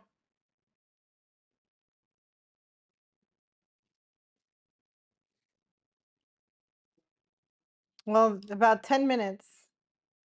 But remember, it responds over 8 days or 43 days. So when I built this originally, I built it so that way I could still trade on something that I got really late. But with his little coding and tool, I still get it faster, which is just money in your pocket.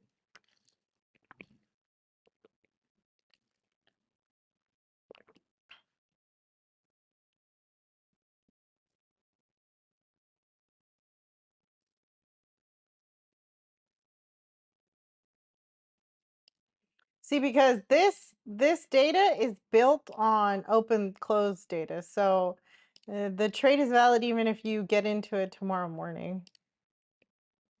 But I have not traded it based on minute. That's not what I've done. So usually it's see, don't short old news 6 months. So when I don't have data is on little r restatements. If little r restatements count as old news.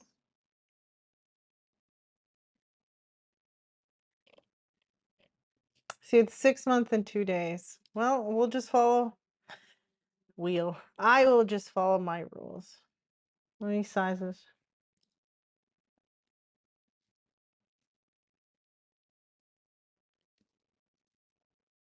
Is it trading at 43.89?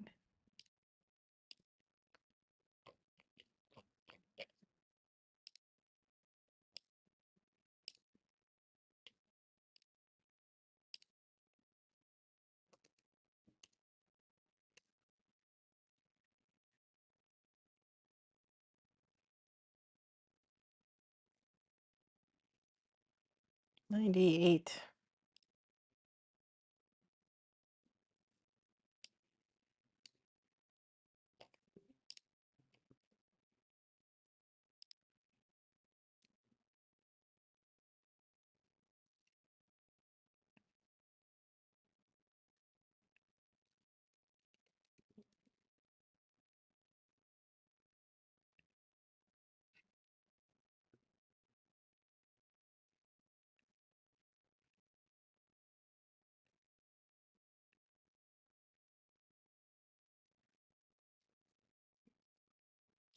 Okay, this is the most terrible bid ask. Okay, is my computer having a fit? Yes. So you want extended hours? And what's the sizing?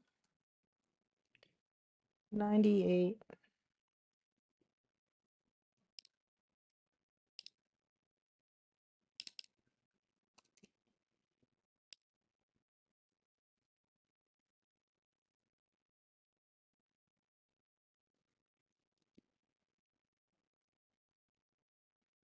Ooh, I think Tasty only goes till 5. What time is it? It's 4:38. That's the problem with Tasty. It's not completely in extended hours. What's been trading at 43.89? Maybe they'll give me that.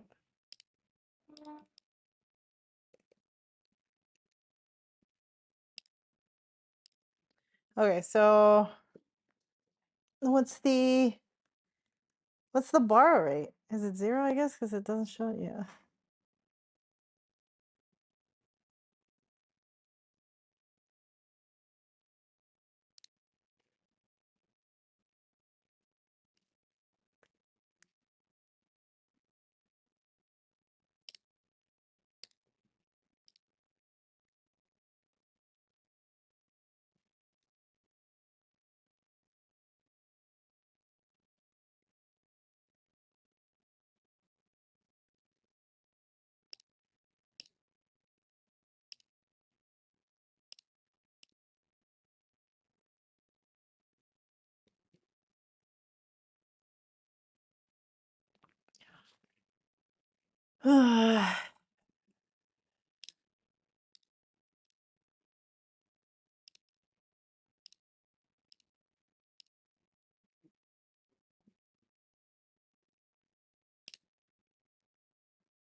Oh, they added.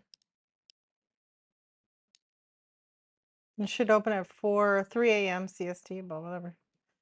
They extended it. Oh, thank you for internalizing me, bastard.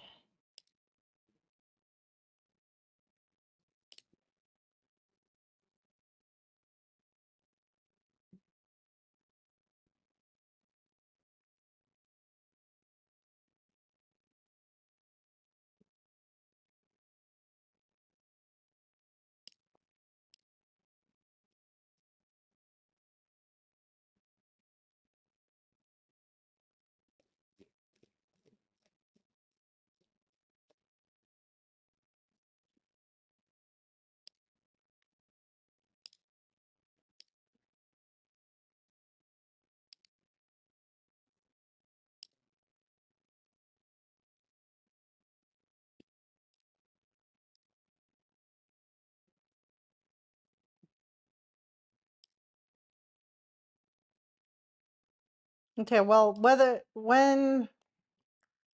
okay, well, they'll decide to film me or not. While we're looking at that, you can see the preview of AJ has decided to build our little tool. And so he's building a little solution for all of us.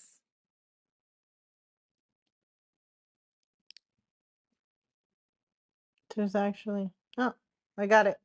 No, partial.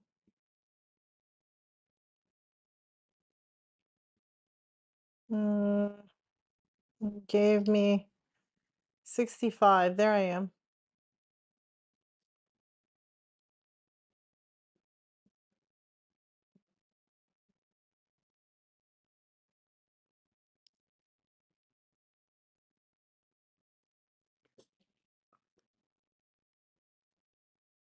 Let's see if he'll give me the rest of it.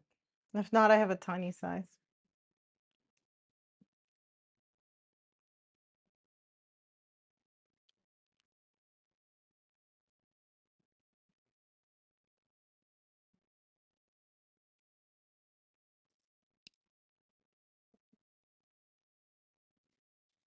Hey, megahertz, does that help you to see it live if you're still here?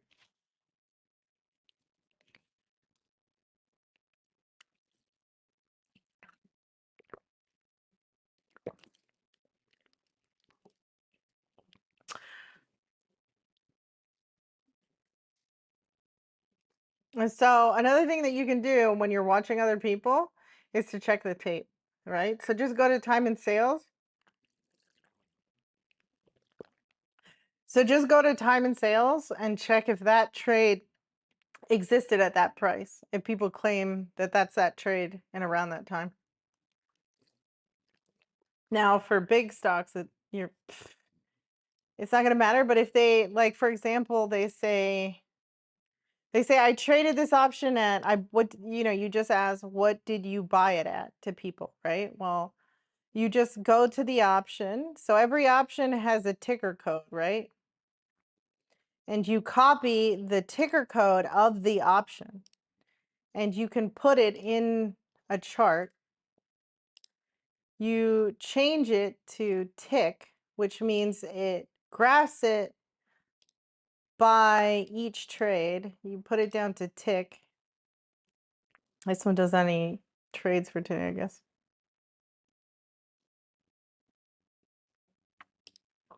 Okay, I need some that has a volume for today. Okay. Copy chart.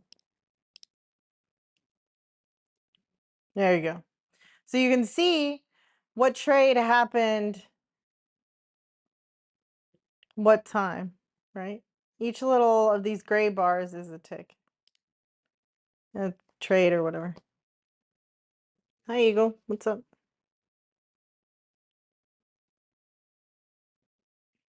No, I'll hold this for a couple.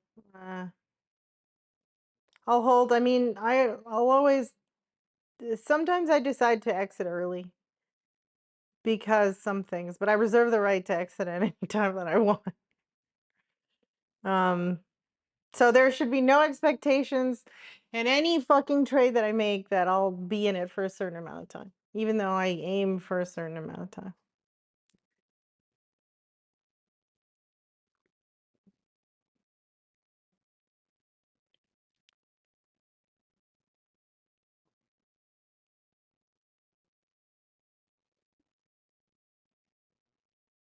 So it's also helpful to open time and sales or some kind of, if you're in your brokerage software, pull in trades, because look, 4380 should be here on the chart and it's not really showing.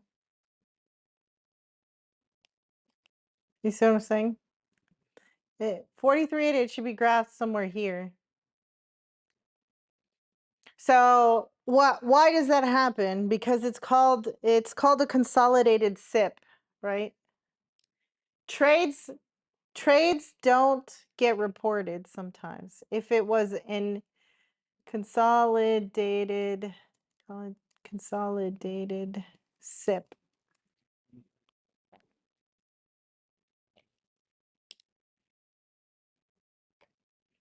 Okay, so it looks like Polygon has a good article on it. So um trades, if they come out of inventory, I probably traded with a market maker. And so the market maker doesn't have to report what he traded out of inventory until I think it's like a day or something.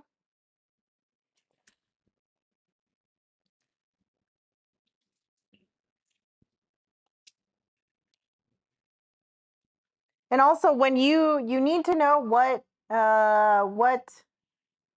who how you get your data, because they can be out of order.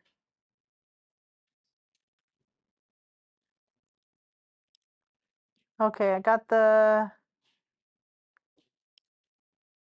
did I get the rest of it? No, they only gave me two more. There's the two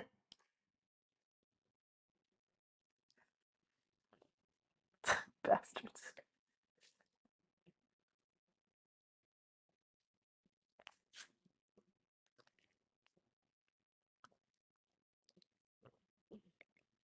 So see how Polygon explains where their data comes from?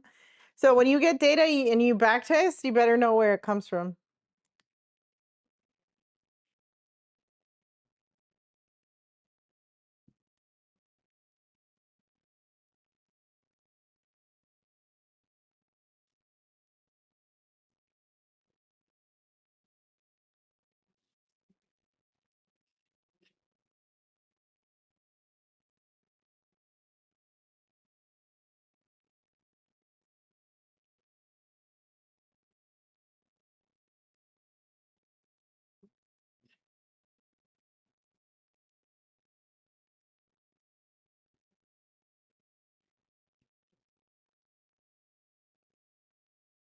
There you go. Every broker dealer in the US is required to report their best bids and offers to the securities exchanges. The securities exchanges consolidate this information from the broker dealer and provide it to the SIPs to create the consolidated data. Every broker dealer is then required to purchase the consolidated data from the SIPs to comply with their best execution obligations and compete in the market. This regulatory mandated process of data reporting and consolidating makes it such that the data that the SIPs disseminate is not available anywhere else, leading Congress to recognize the SIPs as public utilities. As such, Congress has stated that one of the responsibilities of the SEC is to preserve the integrity and affordability of the consolidated data stream. Okay, so that's why it looks weird. Okay, now it's trading lower. So that's why they hmm, probably why I won't get filled. Oh, well, I got some. Anyway, so if they fill me, they fill me. Uh, so that's the SIP, right? But if you want better data, then you need to go to somebody who can get non-consolidated data, right? Like if you're concerned, so I deal in multiple days, so I don't have to deal with that shit because it's annoying. How you doing, Eagle? And Bunny and Bomble? You guys just came in.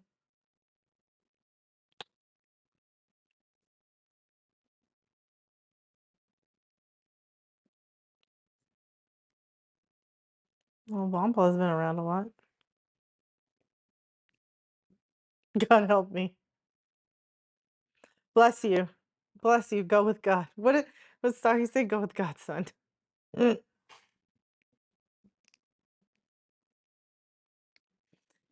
Uh, okay, so if you want better data than that, bring your wallet. Where do you get that kind of data? Polygon's good. Uh, I don't. There's some other ones that are better, but Nanex is another one. This is if you're seriously wanting, like, if you do second to second trades, maybe. But I would not. This is like some serious shit. So it's non-consolidated data, right? And what's really interesting when you get non-consolidated data is you get a really different view of what's actually happening in the market.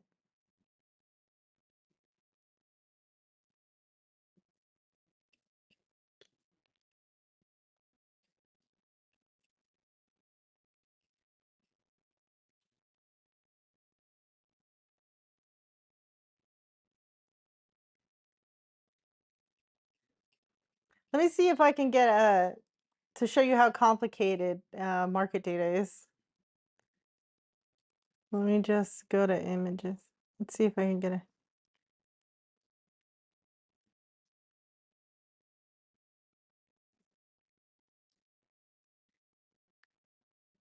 it.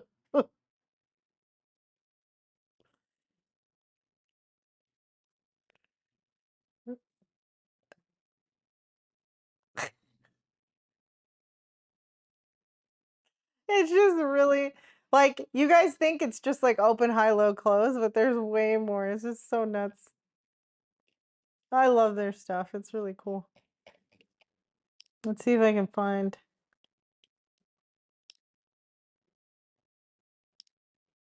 And this is old shit, so I don't even know what it's like now.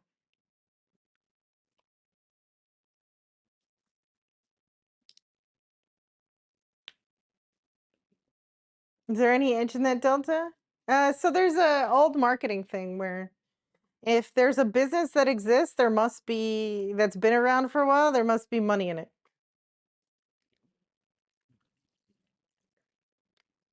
Why do you think you see companies just copy each other, right? Like look at like Twitch's story feature. Have you guys seen that on their mobile app? They have like a clips app and it's like a one for one rip of TikTok.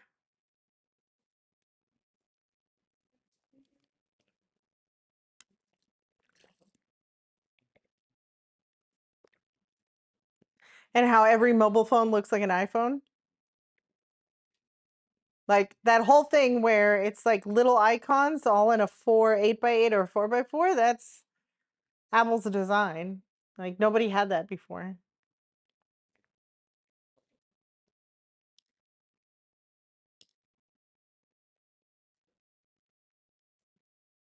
Okay, well, I'm not gonna get it at that price. So I bid 43.80 and now the price is 42.25. So yeah, I'm just gonna cancel the rest of the order. So I got 67.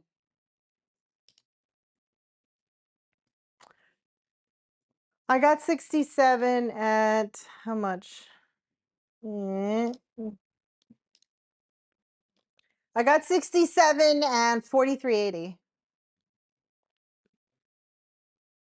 And it's short at 43.80 and I got 67, I think. Yeah, 67. See, sold 2, sold 65.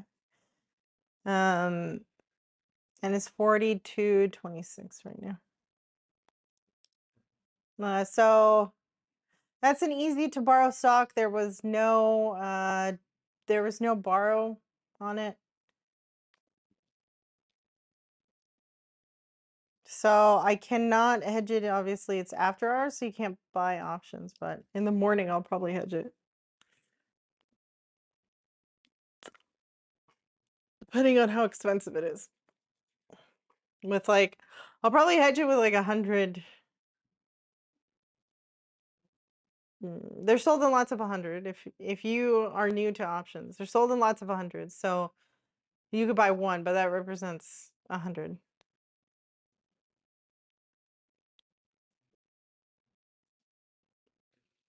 So let's see what else can we let's just watch Nanix.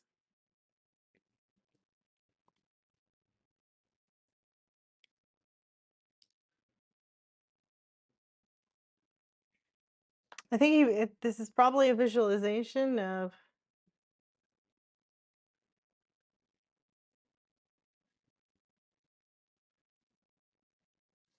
what is this of? What is he doing? So he tweets and I think he got sick though, and he doesn't talk about it anymore.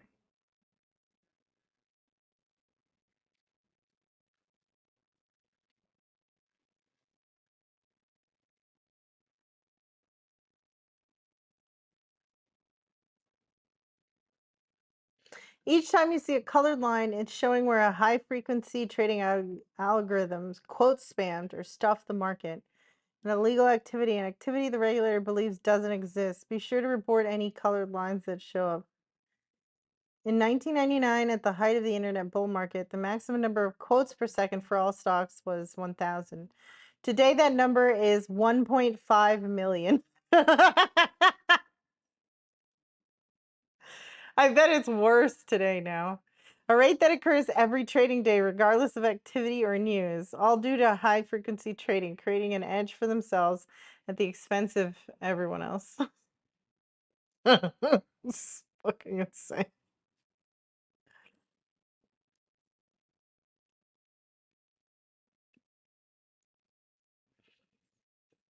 So like the chart that you see is not even close to what like uh is the total data that you can really see on the market, which is kind of insane.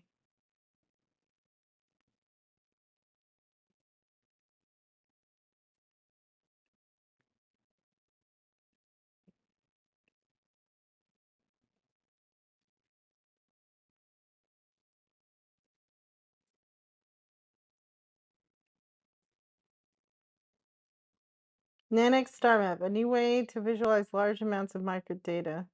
The star map shows the relative number of NYSE stocks with crossed NBBOs for each second for 9:30 and 16 between 9:30 and 4 p.m. This is a preview of a new type of animation that showcased a Wired Business Conference in 2013 in NYC. What is he up to lately? Man, he hasn't made anything in a that sucks.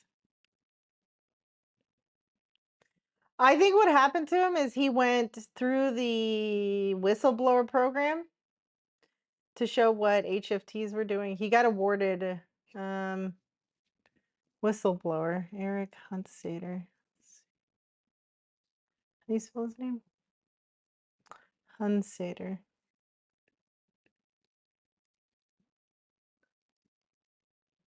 There's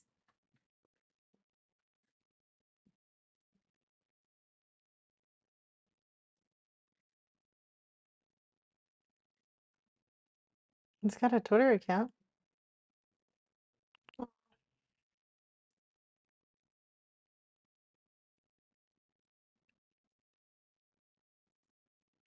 What happened to him?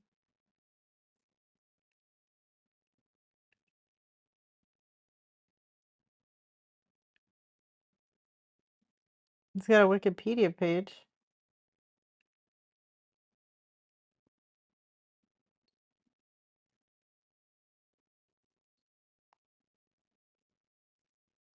Oh, we have another one.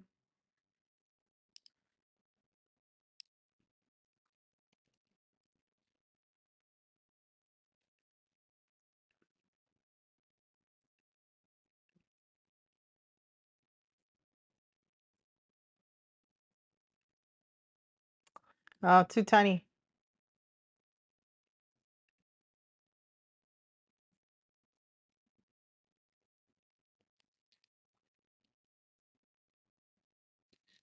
Yeah, a lot of that going around.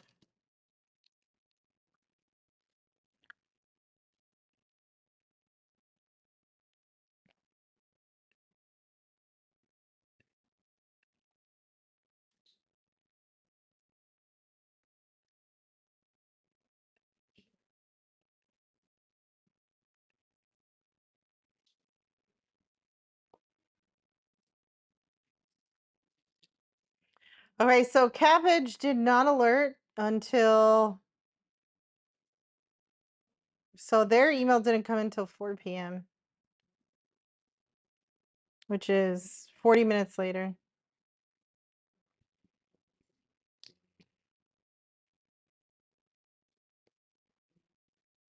So I like my tool. Thank you, AJ.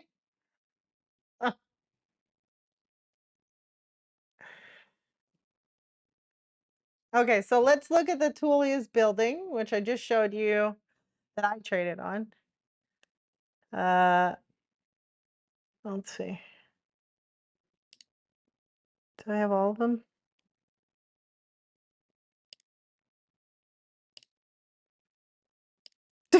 You just sent a. You just sent this. Come on, load. Thank you.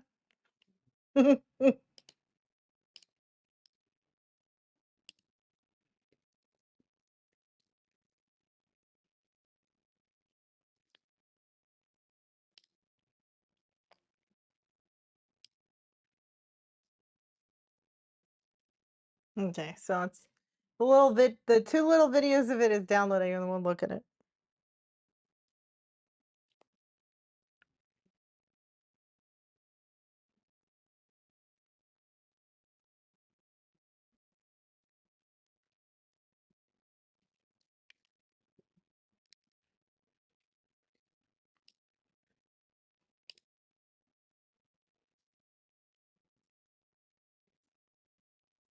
Ah, it's blurry because I downloaded it from Discord. Damn it. Okay, anyways, you put your query into it, and then it pulls all the current filings that are out there for your search term. And then or you can put Apple, whatever you want.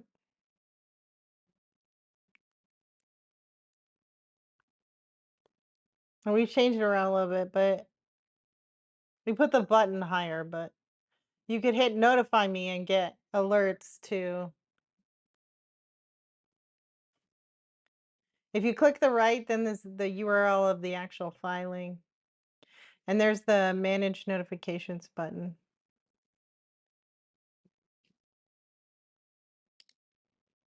And then let's see.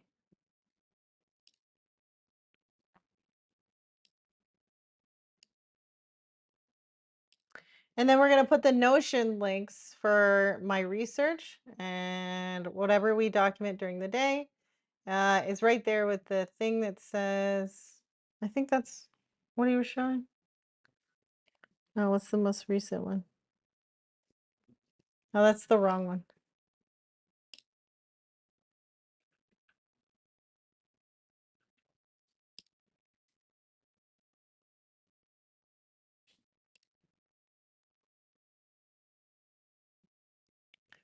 So you get to log in. So see, there's the home. I don't think I downloaded the right one.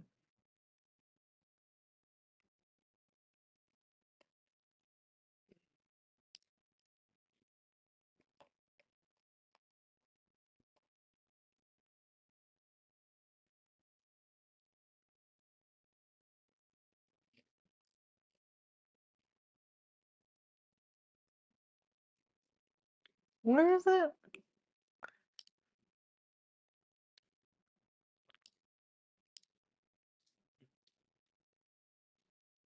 You want to just try it live?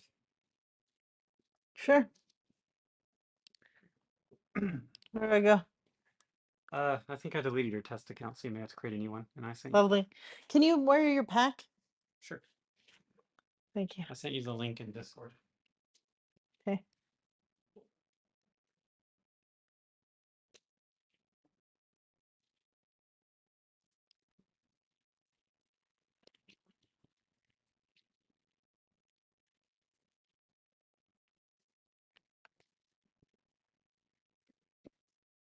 Yeah, it looks like you're connected. Uh, Wow, these tax packs take forever to charge. Oh, I guess you were logged in from last time. Cool. So you're already on the home page. Okay. Uh, you shouldn't put my query as like the default text. Okay. I don't know. Item, what are there? There's 5.0 ones. Don't forget to put it in quotes if you want it to be. Yeah.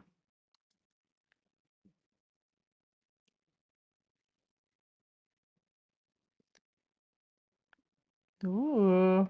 And the page is up here? Well, there's only 31 results, so there's only Oh, one page. okay. Oh, well, I guess it's.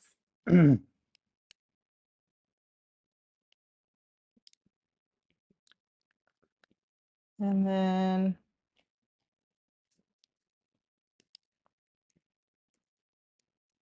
Yeah, I pulled it. The one that's 5.01.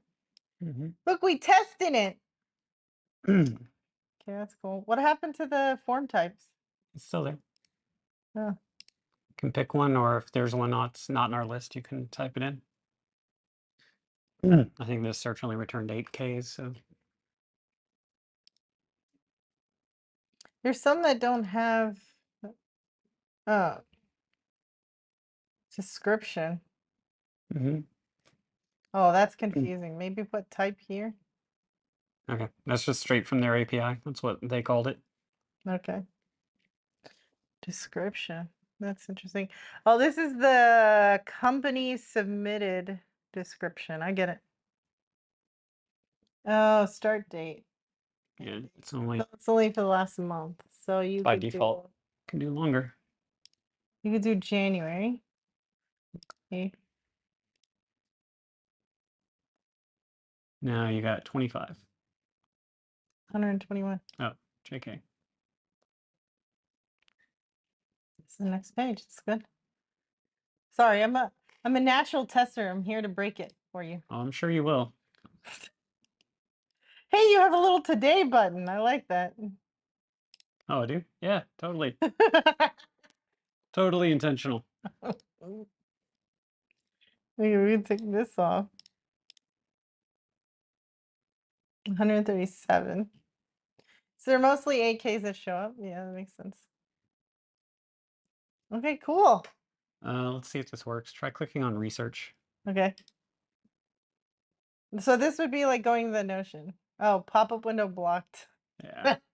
Yeah, I gotta figure out that. You can allow it and then click it again, and it should take you there. There you go. And that's our private Notion document stuff. Okay, so Staging. this is just for a test for Yeah. testing. Yeah, that's linked to my Notion, so it doesn't really Okay. go to anything. Yay! What the fuck? Oh, dark mode. Thank fuck. Yeah, I don't have dark mode for the rest of the app. Oh. Version 2.0. They really got to put their shit on everything, huh? Built on both. Well, that goes away when you do the paid tier. Good. Go away. Yep. That's it. It seemed like a lot more, but I don't.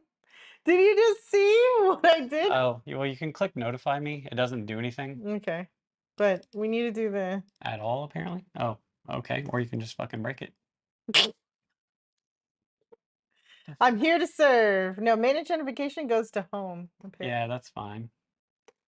I meant the notify me button. No, it just doesn't do anything. It's supposed to. Oh, it's supposed to? Sorry, I broke it. I gotta go fucking fix that. AJ, you have your mic back on. Ah, God, fucking hell it, fucking back it, fuck it. Why? Is he still screaming in the mic? Uh, You need to charge it if you're gonna turn it off. tell me what to do. Fucking breaking shit. I just clicked the button. I didn't do anything else. Oh, you know why it doesn't do anything? Because there's no search term. So probably you have to search first, right? and then notify me. No, that doesn't work either.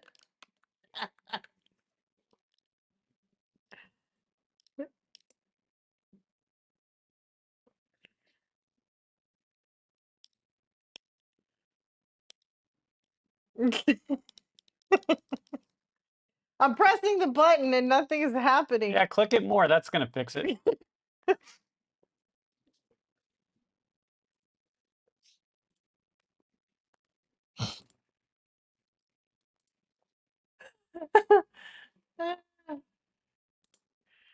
Do you mean to leave your mic pack on? I don't know. Is it because you're freaking? No, it didn't work for me either. All right, here, I'll turn the mic off. You don't have to, but just realize that it's on. I'm clicking the button, it doesn't work. When are you gonna update? I'm just kidding. I'm just kidding.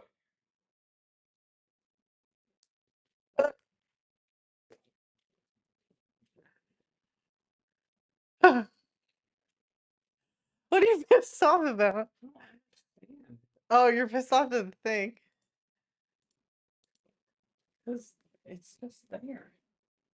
Oh, it works on yours. Why does it not work on mine?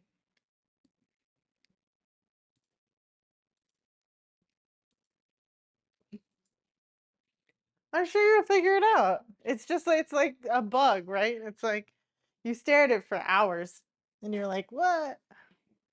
Anybody coded before in here? I need I need my chapstick. Did you know you can buy tallow chapstick?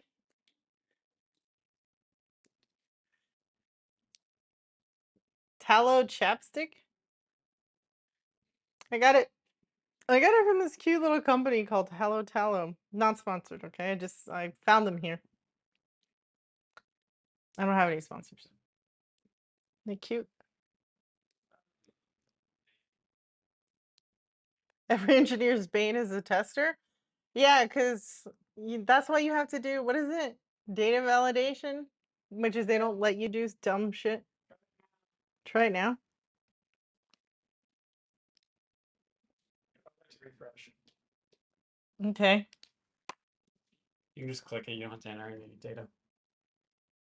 Why? Why would notify me work then? Because it's fucking prototyped, okay? Okay. So this is where you'll be able to save that you want it to notify you, and it'll check every whatever period you set. Oh, that's cool. Oh, there's no 1 minute option? I don't know. I just put some fucking data in there. Okay? Oh, okay, you just put some fucking data. Okay.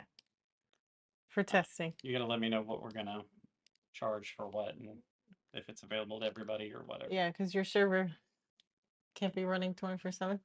No, that's fine. I don't care about my server running. You don't have your pack on. It's the API limit.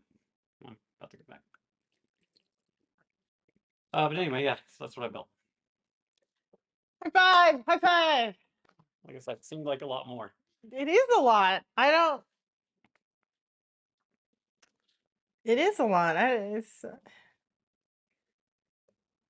Do you feel like it's not a lot you did? But then just seeing the demo go through in like 2 minutes doesn't seem like one.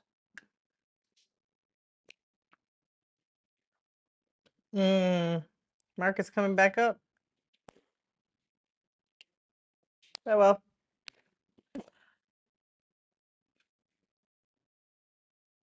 So what I usually do is a time to exit. So we'll see. A lot of people do price exits. I don't. I do time exits.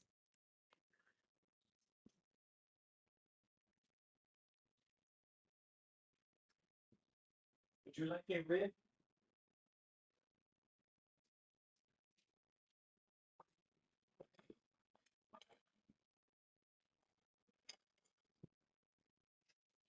Would I like a rib? Yeah.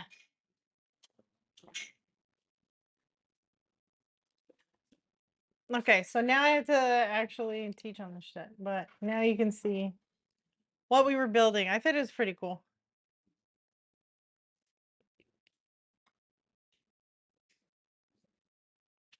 I wonder what happened to Eric Hunsaden.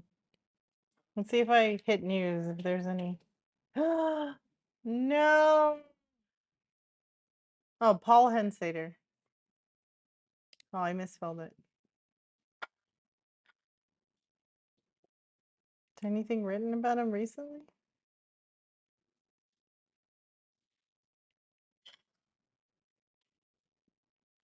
2016.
No, I don't see. I mean, it was an article, but it's not. Oh,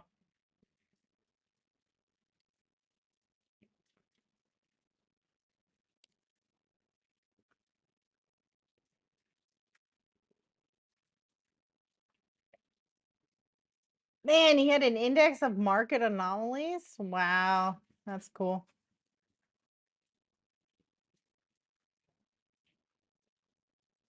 What was the news? It was just it was just some corporate governance news that I shorted on. So we'll see what happens.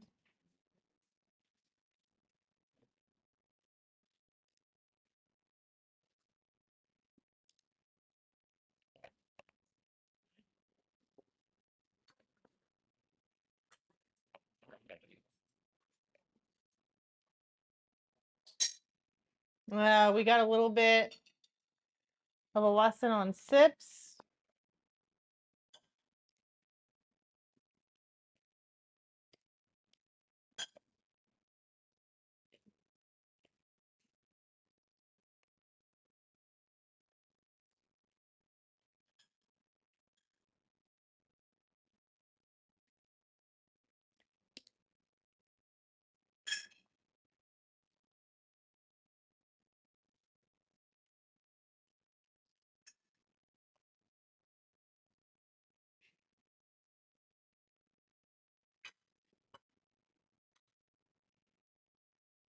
Ooh, co-location is $5,000 a month. What are these monthly? Nice.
No, let's see if there is an explanation anywhere. Evan.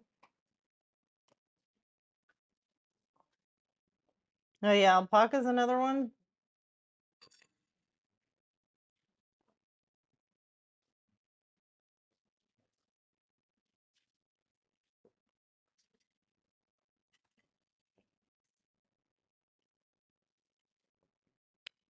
Consolidated data is not suitable for latency sensitive trading. There you go. Yeah.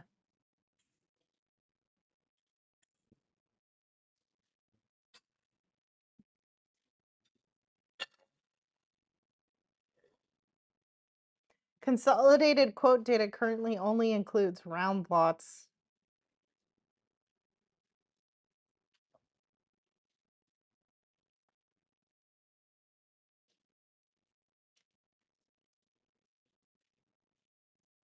Oh, thank you. All right, we'll watch something while I eat. We'll do a lesson. Thank you. Okay,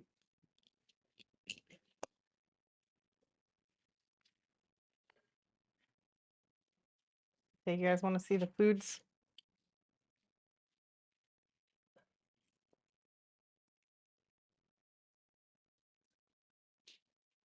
Ooh. Oh my god, it zooms in. Ooh, short rib. We got some sauerkraut, some miso, some natto. Yay for the fermented foods. Okay, let's watch something and then I'll mute myself. You don't have to hear me eating.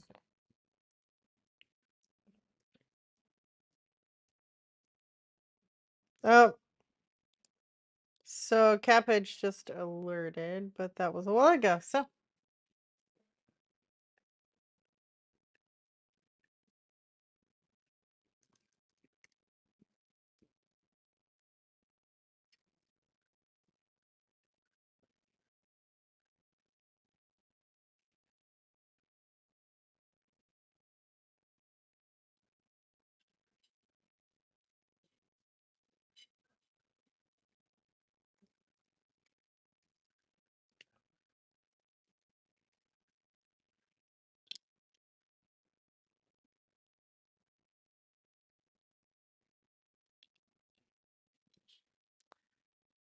I think there are some documentaries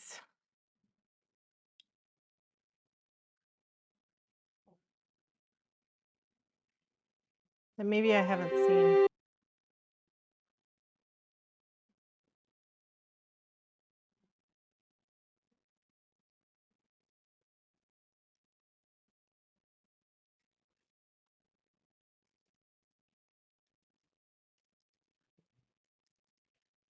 I would have been able to get through my lesson, but trading goes first. So let's see. Finance documentaries. What do we think?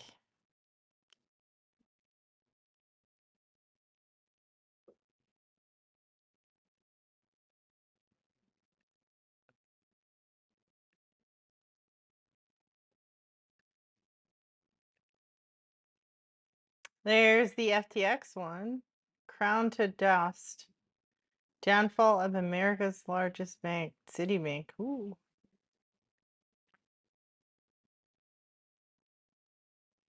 Frontline is always pretty good.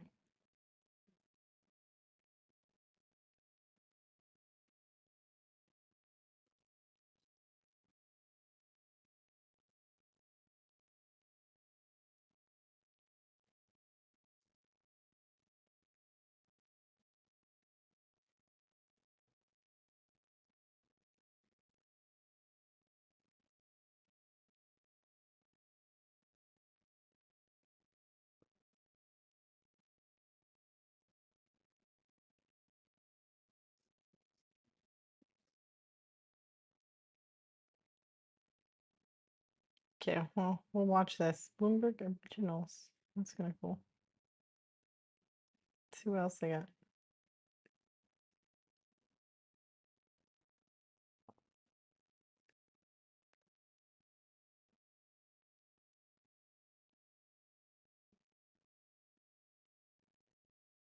Oh, this is kind of a cool scribe.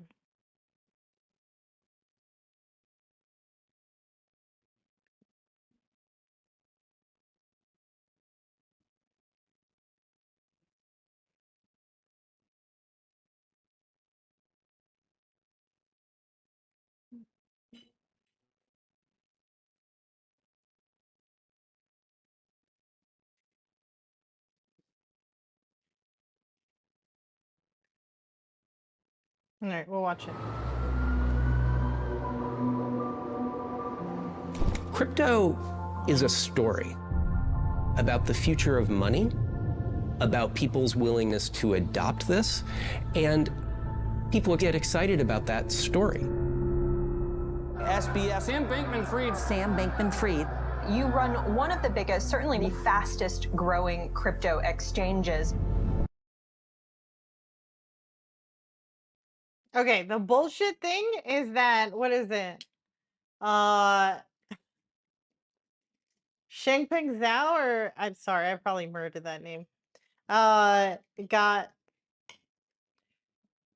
4 months and he got like 20 years or something. Jesus.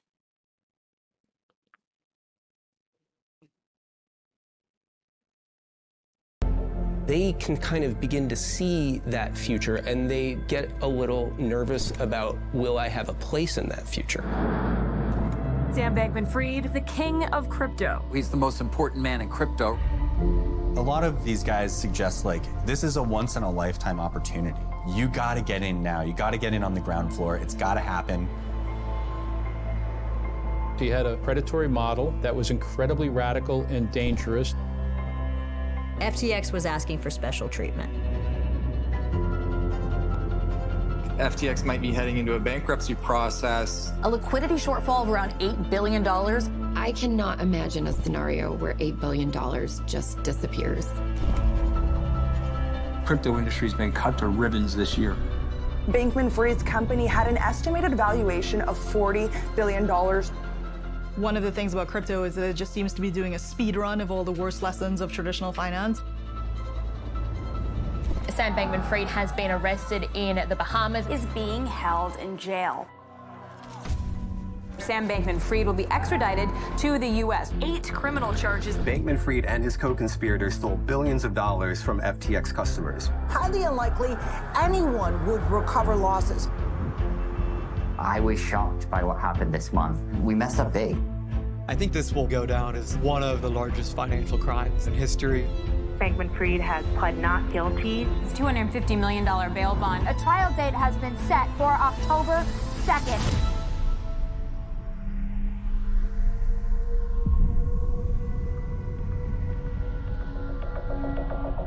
Sue, Mark. Are you in? I'm in. I'm in. I'm in. I'm in. We're in.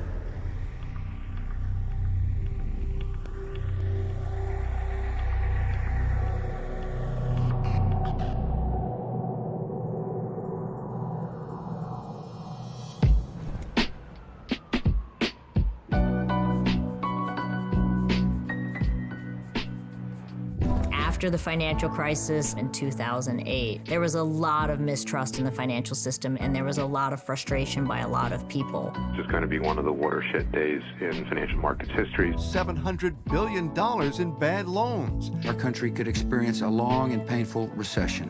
Lehman Brothers filed for bankruptcy. There is no single action the federal government can take to end the financial market turmoil and the economic downturn. Shame on you! Shame on you! What started in America last year has now spread to every part of the world. The news from Wall Street has shaken the American people's faith in our economy. The greed that banks had shown, the unchecked risk-taking that they had done, that basically put everyone in a lot of financial hurt. And Bitcoin was really born out of that. So crypto, in a sense, starts with Bitcoin, which is like meant to be a form of cash, right? It's like the original idea of Bitcoin is it's like a substitute for cash. There's a problem if you want to try to send money to somebody over the internet. It's digital. Digital is easily copied. So people had to figure out a way to send some kind of token of exchange that couldn't be easily stolen or double spent. The way this is done uses cryptography, the science of secret codes. And by creating that technology, then we're able to create this whole new world of assets called cryptocurrency. There was a lot of interest in it at the time from people who valued privacy. They saw this as a way to exchange money peer-to-peer in a way that was sort of outside the government's control. A Bitcoin is backed by nothing. It's just a Bitcoin. The only thing that makes it special is the fact that you and I and a community of people have agreed that maybe this token is worth something. In that period, there was a roguish nature to cryptocurrencies. There was a movement of decentralization going on, this idea of stick it to the man and no regulations. This was especially appealing for people who kind of wanted to be off-grid, were interested in unique technologies, and of course, people who wanted to make money.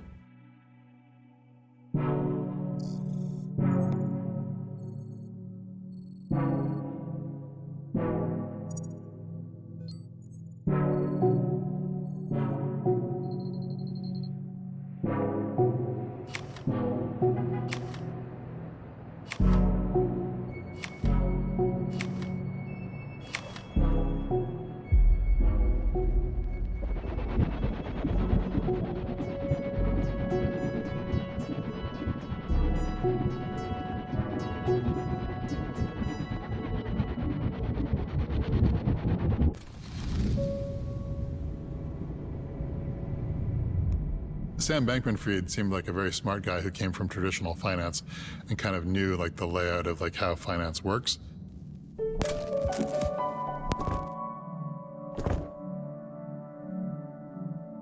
I remember when they told me about him for the first time.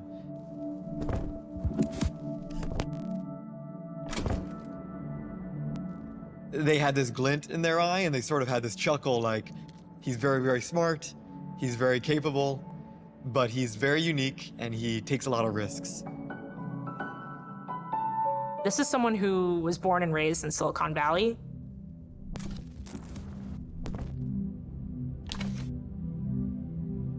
This is someone whose parents worked at Stanford, very esteemed law professors, knew people.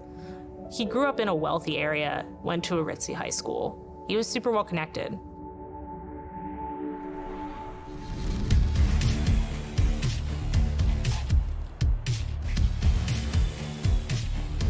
I ended up interning at Jane Street, a finance firm, after my junior year and really liked it there. Jane Street is this super elite quantitative trading firm on Wall Street. It's super hard to even get an interview there, never mind a job. You have to be absolutely brilliant. They are obsessed with risk.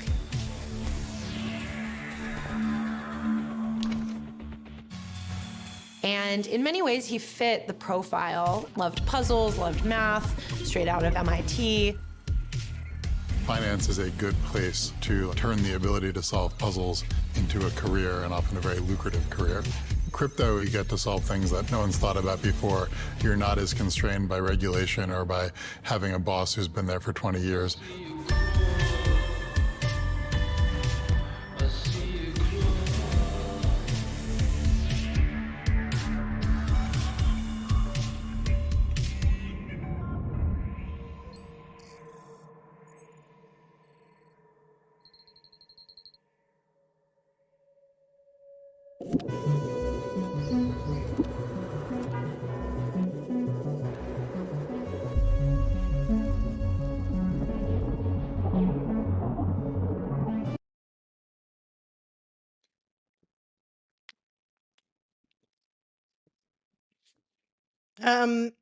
Airbnb reported they're down from 150-ish to 145.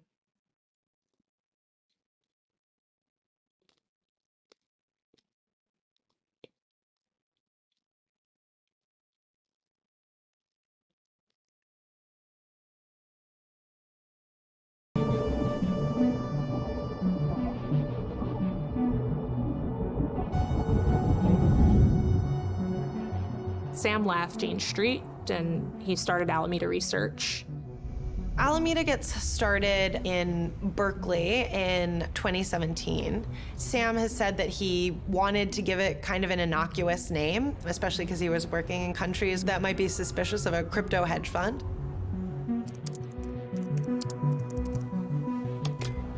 A hedge fund takes money from its founders and partners and invests it in search of gains. The fund is like a ship on a voyage to Treasure Island, and investors are the passengers. But the sea is unpredictable, and there's a chance the ship might not reach the destination, or even sink. The hope for riches is what keeps everyone on board. Sam's inner circle in Alameda were people from math camp, from MIT, and who he knew from Jane Street. They were all these math whizzes from Massachusetts and California.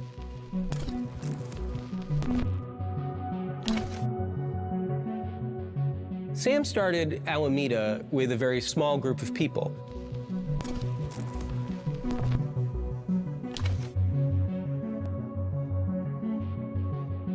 If you can just get enough capital together, you can do that. So there are a couple of key players to know. First one, and one of the most important, was Gary Wang, roommate from MIT. Gary was the chief technology officer, the tech and engineering guy, an extremely gifted programmer. Nishad was head of engineering, so he was the other key piece to the tech side, along with Gary. Then you have Sam Trabucco. We're a cryptocurrency trading firm, meaning that we're sort of doing the same sort of things you do in traditional finance, but we're doing it in like the Bitcoin and like similar products. He was the co-head of Alameda with Caroline Ellison.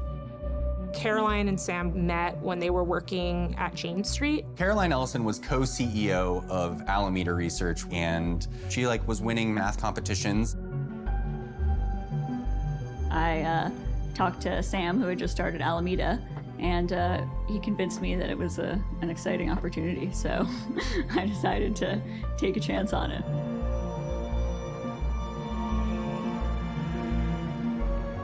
He started Alameda with money from friends and family and just started doing crypto trades and turning a profit that way. They found a way to buy crypto in the United States, sell it in Japan, and take advantage of that difference. This price difference was sitting there, but it was not necessarily easy to take advantage of. And the legend of Alameda was that they figured out a way to do that.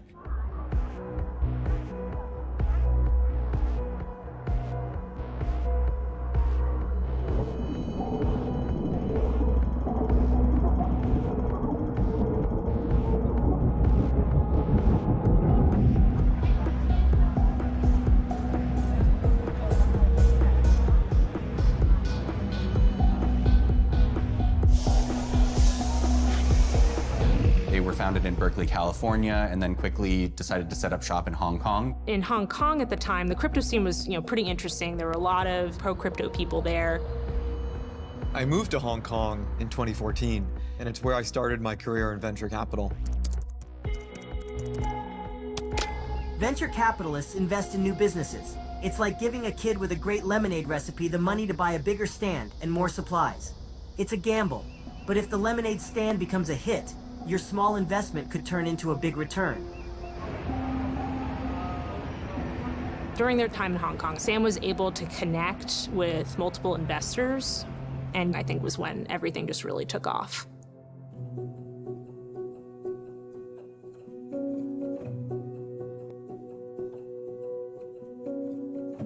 We were looking into Alameda opportunity and investing in Sam. Sam was an incredible figure. He's the kind of guy you want to back. He's very unique, he's one of one. And the trading strategies that Sam was doing were very smart. Some of them were a little riskier than others, but the reason that it was risky was because Sam was always on the cutting edge.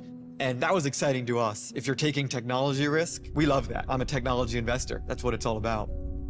We talked with some VC firms, and our pitch was basically, hey guys, good news. Bunch of 25-year-olds. We don't really know what a Bitcoin is, but we're trading it. Also, this is all crypto. We got a startup together. None of us has run a company before, and we'd like $100 million by next Tuesday, ideally. It was one of the craziest diligence processes I've ever been through. We kept uncovering more and more weird things that dragged us deeper and deeper.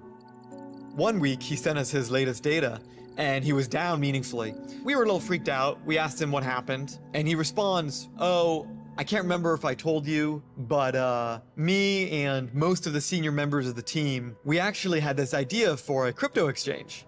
So that's why we've been losing money, because I've had my eye off the ball. I just think it's a calculated risk. It's worth it for me to lose money here and not spend time on it because this exchange thing could be so big. And actually, I kind of like this answer. I've invested in many of the largest exchanges in crypto around the world. We can help you build an exchange. And he responds, oh, I think you maybe misunderstood me. This exchange we're working on is separate from Alameda Research. So I asked him, like, is it different people working on this exchange? Are you using separate intellectual property, separate IP, separate resources? Alameda is buying and selling. Like, it's trading for its own book and, you know, trying to do profitable trades. FTX, you can think of it as infrastructure. It's markets infrastructure, so everything that sits between a buyer and a seller. So FTX doesn't buy and sell itself, but it's a venue where people can go to trade crypto. FTX is a public-facing exchange. It's a place where other people come to place trades. A lot of crypto is people who don't like banks and who want to take intermediaries out of the financial system. And their goal is to be able to send Bitcoin to buy stuff without anyone else being involved. You just hold your money and you can send it without anyone's permission. That's like a big philosophical part of crypto. But not having any intermediaries, it's kind of hard. You have to download a lot of weird software and like set up wallets and like think about passcodes and all this stuff that is somewhat mentally taxing. And if you just want to buy a thing that'll go up, there are crypto exchanges that have nice websites where you can go and buy the thing without worrying about a lot of the apparatus of crypto. FTX is a crypto exchange being built inside Alameda. You had two companies coming, I guess, from the same route. He wanted to take money from us into Alameda Research, and he wanted to use that money to finance and help start a separate business that we would have no information about, no ownership in, and it was actually hurting our interest in Alameda.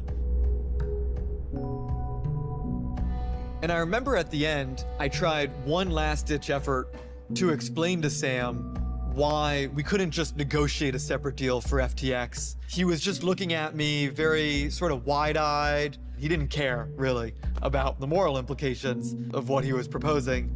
It was almost like trying to explain like business ethics 101 to a baby. And I realized we were so far apart that it was just too much. We couldn't possibly do a deal with this guy.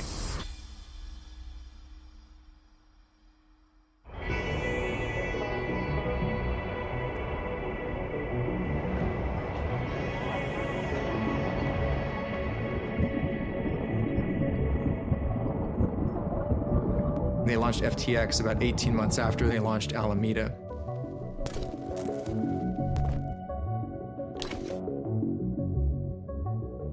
We knew from our own experience launching an exchange that the speed at which they were operating was almost impossible for the size of team that they had. So I think a lot of cryptocurrency companies actually are very proud that they run on these incredibly small teams in general. Is this completely a facade? Is there anything happening behind the scenes? You know, at the time, FTX was like 20 people. Kraken had 100 people on the security team alone.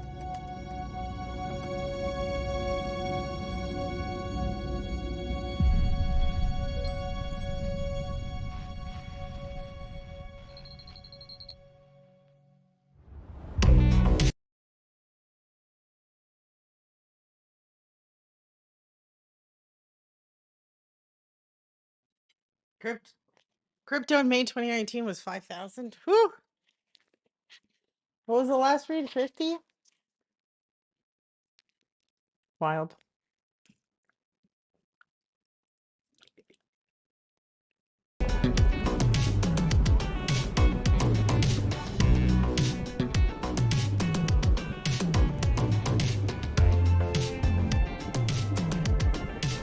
Sam starts FTX in 2019, and this is when he really explodes outside of crypto's radar. People talk about SBF as being like unconventional in some way. The kind of like crazy, gigantic mop of curly hair, the like t-shirts that are like half fitting him, the cargo shorts, the fact that he looks like he hasn't showered for a couple of days.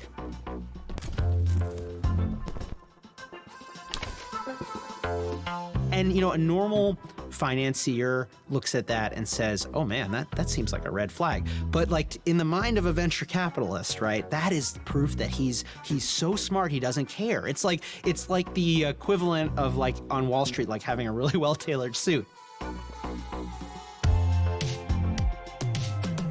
I've been working with programmers since 1988.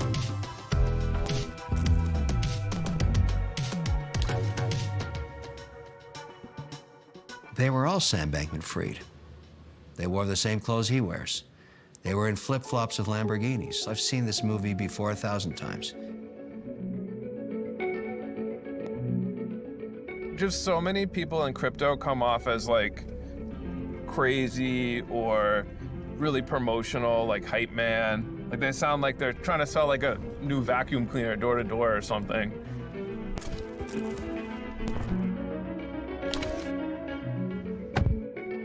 At this Bitcoin conferences, people literally like screaming on the stage, like, Bitcoin's going to the moon, yeah, like, Bitcoin's gonna save the world. And let me tell you that we are really changing the world as we know it. Be connected!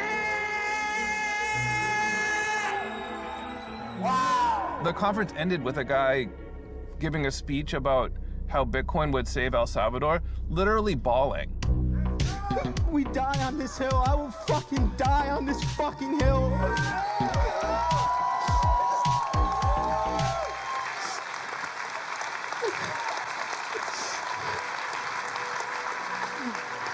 So today, a country plugs in into open monetary system and gives their citizens hope.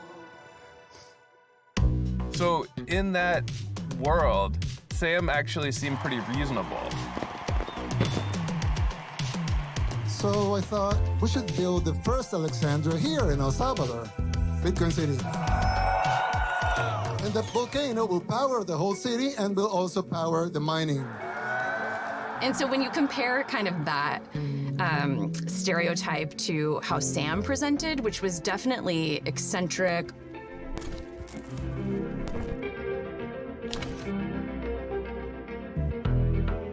but the things he was saying were really thoughtful and seemed thoughtful.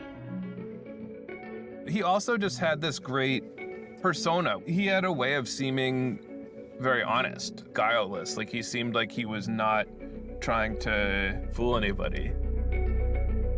There was a tremendous amount of trust placed in Sam. He positioned himself as a guy who was trying to do crypto the right way.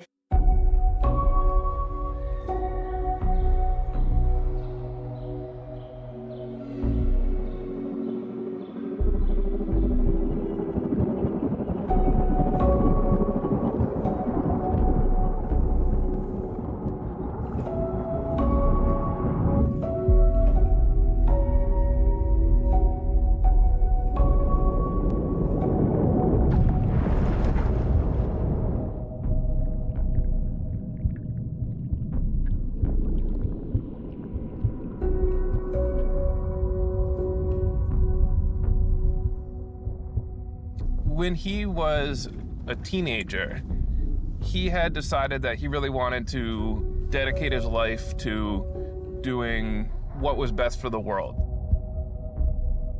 He considered different things, like he tried being an animal rights activist. He considered like politics, but then he decided that really the best way would be to get really, really rich and then give that money away. What we need is an But yeah, it's this effective altruism thing. You guys ever heard of that? Where by being rich and then donating it, effectively you're a better altruist than people who, I don't know, donate their time and shit. Because you're doing it on scale.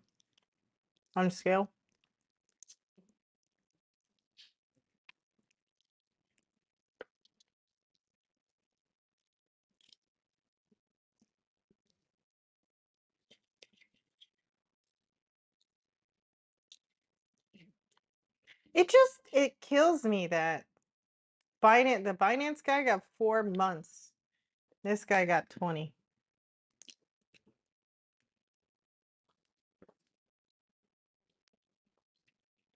Ethical revolution, so that we can work out how do we use this tremendous bounty of resources to improve the world.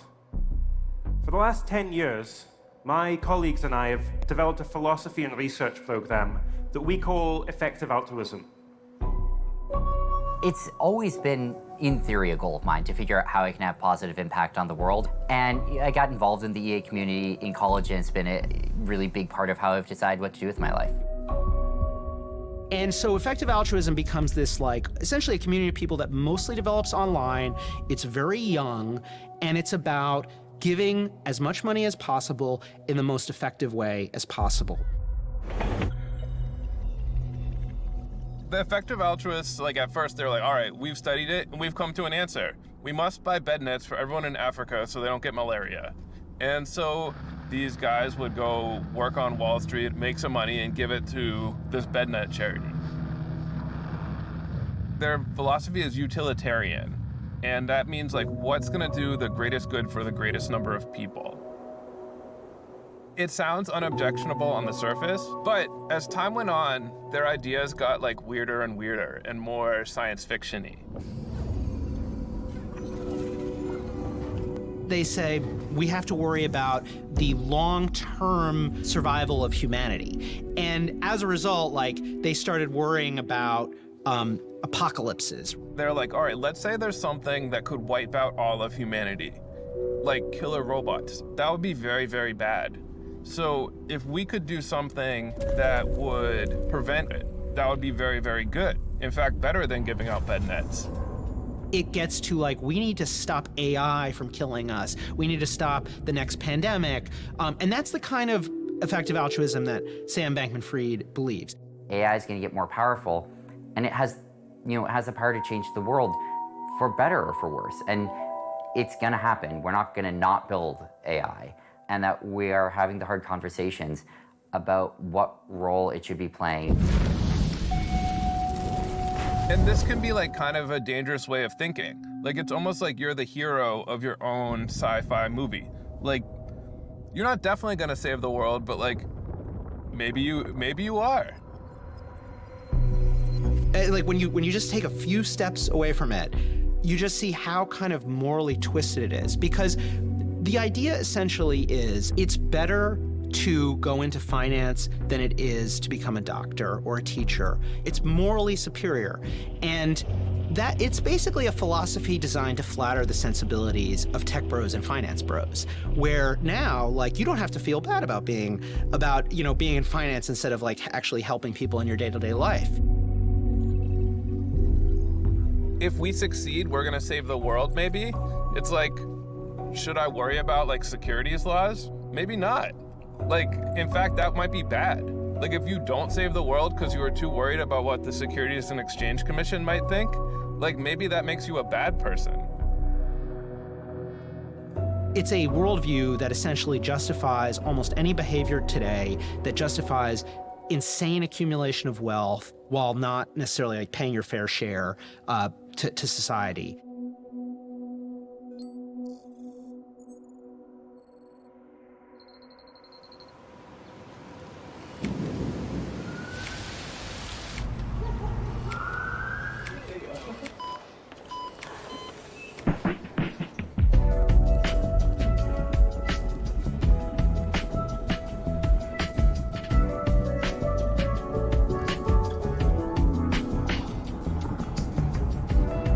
We have a new name for the coronavirus. The World Health Organization has officially called it COVID-19. The number of cases soaring just today.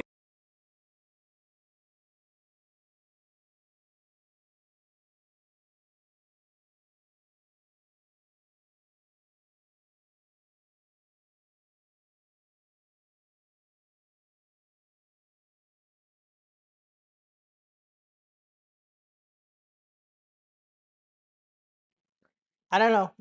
Effective altruism seems like you can just justify anything. I mean, if he's saying securities laws too,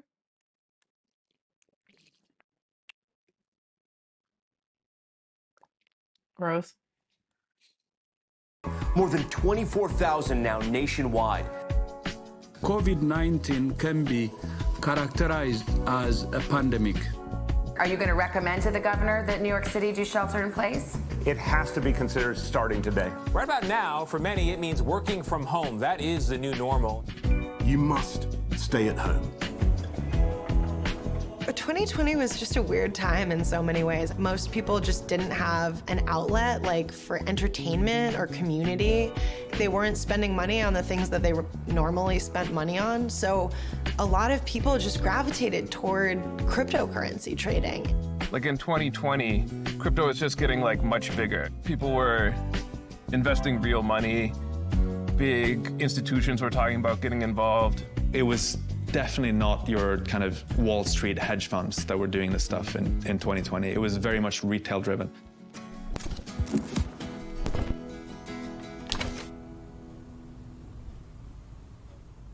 Many ex-poker players started trading crypto around then.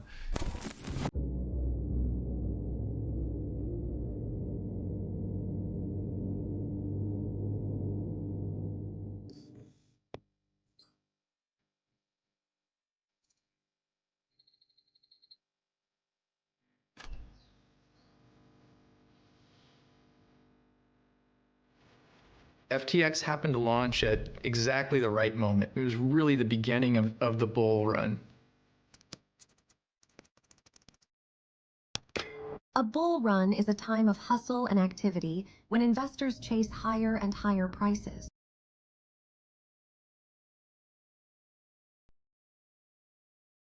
Did it? That's interesting. Did any of you have money in an FTX?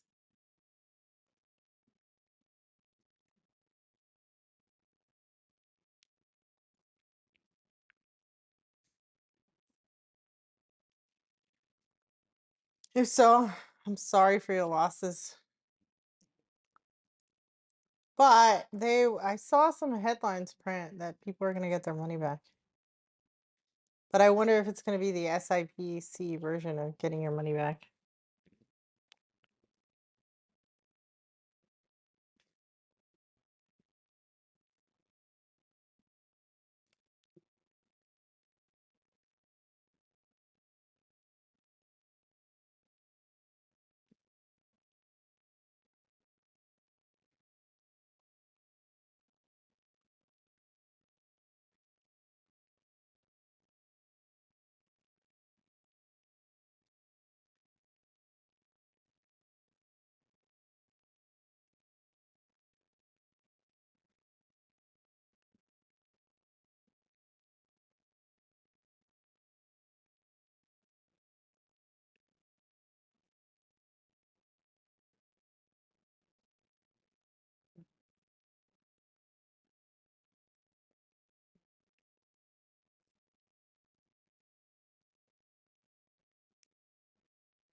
Imagine a mechanical rabbit zipping around a dog track. When the rabbit speeds up, the dogs have just one instinct: run faster. If you look at a company's chart in the space that has been around for 10 years, it's just up and down, but they really caught the beginning of the bull market. And so I think investors saw that and just thought, wow, this company just only goes up.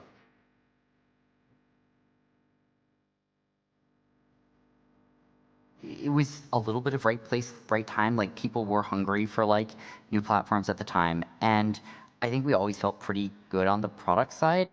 It all happened so quickly. You had this crazy crypto boom that happened, 2020, 2021. Price of crypto, I think, peaked sort of like November 2021. In early 2022, that's when the whole world kind of woke up and said, holy crap, this isn't just some kind of like weird like tech thing for libertarians. This is maybe the future of finance. And you didn't have to be like a crypto believer to say that.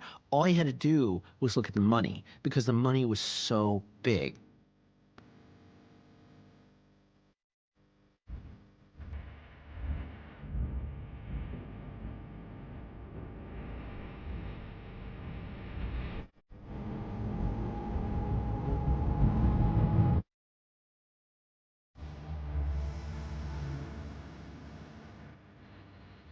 Eventually, as FTX started to get larger, started to really gain traction, crypto scene started shifting in Hong Kong a bit. In parts of Asia, there was a pretty strict crypto crackdown.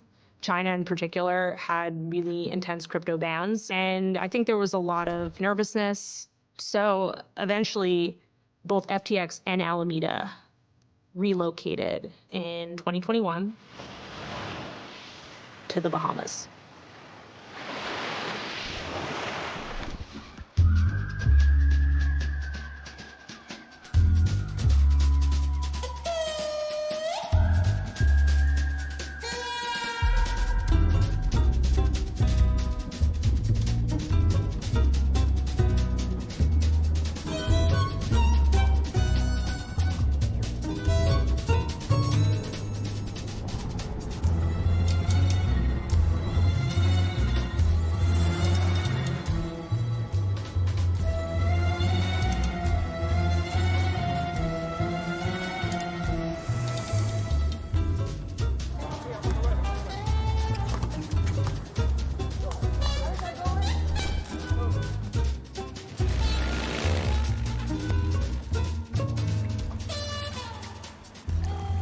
I think that we've been looking at the Bahamas for a while. They're one of the first countries to roll out any comprehensive regulation for cryptocurrencies, which we think is extremely important for the space and a really positive sign. The reason FTX was in Hong Kong and then the Bahamas is because all the stuff they were doing would have been illegal in the US. Like, that's why these crypto exchanges are offshore. And the Bahamas was like, hey, crypto guys, please come here. We'll let you do whatever you want.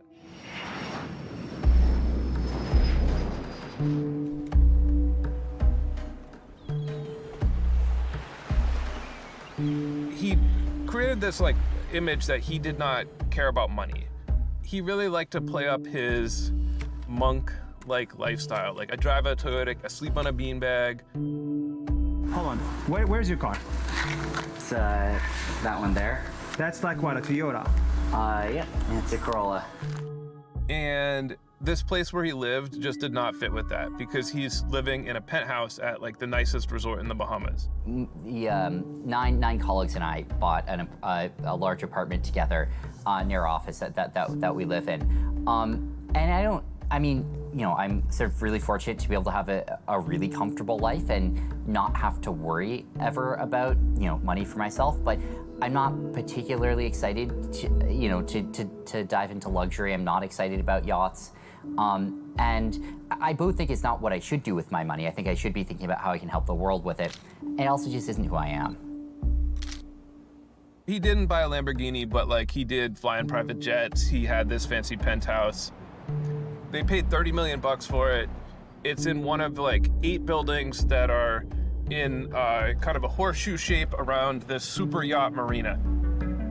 I grew up in the Bahamas, spent the first 18 years of my life here.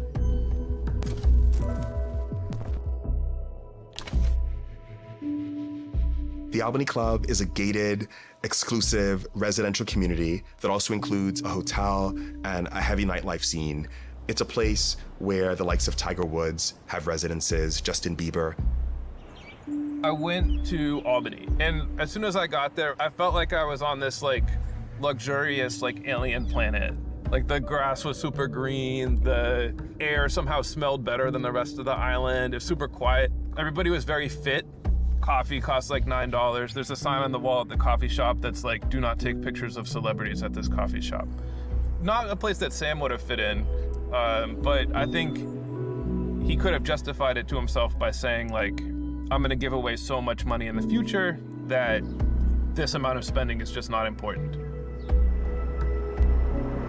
Maybe you've given away 50, 100 million, that you've gotten 50 or 100 million worth of PR out of it. How do I know you're not just doing it for show? So all these people who were working at FTX and at Alameda, they lived in this penthouse, so their entire lives in the Bahamas were intertwined. They had office parties all the time. They were wild. They could last, well into the morning, and they were frequent. The vibe, as it seems, was a lot more a quasi fraternity or sorority type of atmosphere. And they dated each other. Sam and Caroline Ellison were on-again, off-again relationship. Caroline Ellison was one of the executives that lived down in the Bahamas. So I kind of got interested in this idea that if Alameda has information about what customers on FTX are doing, they can place trades that have an advantage. It was kind of viewed as like sketchy because it's a big concept. Juicy. That's funny.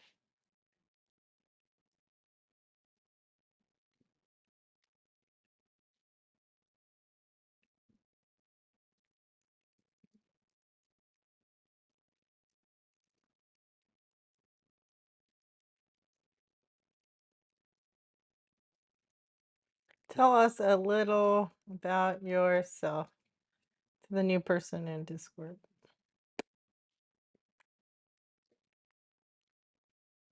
Keep watching. I'm gonna. Do I want to eat a second rib? Nah, but I'll get more fermented foods. Fermented foods are so great for your gut. Although, you should always talk to your doctor. There are some fermented foods that if you're having some kind of, you already have previous prescriptions that they interact with. But even food does that. Like grapefruit fucks with some drugs. So there are food interactions. So please talk to your doctor. But fermented foods help reconstitute your gut microbiome. You just drink strawberry kefir? So what I would do with kefir is get a plain one. Don't let them put synthetic vitamins in there. Because if you're eating right anyways, you don't need additional. It might be going over your limit of vitamins, right? Like, especially if you are doing a heavy, like, meat diet. Like, if you're having liver and then you have kefir that's fortified with vitamin A, like, no. 3 ounces of liver is, I think, already past your vitamin A intake for the day. So,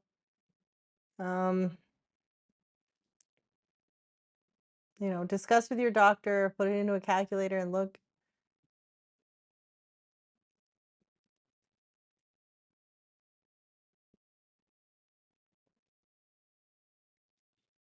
Yeah, but I mean, if you live in Florida, you don't need the D3. Probably. Please read ingredients. Language warning. Okay. Like how bad? How bad? Like, don't tell everybody where you live. I don't care about fuck words. Oh my god. I'm just gonna purge what you said. Oh, you don't think I can move it from my fucking...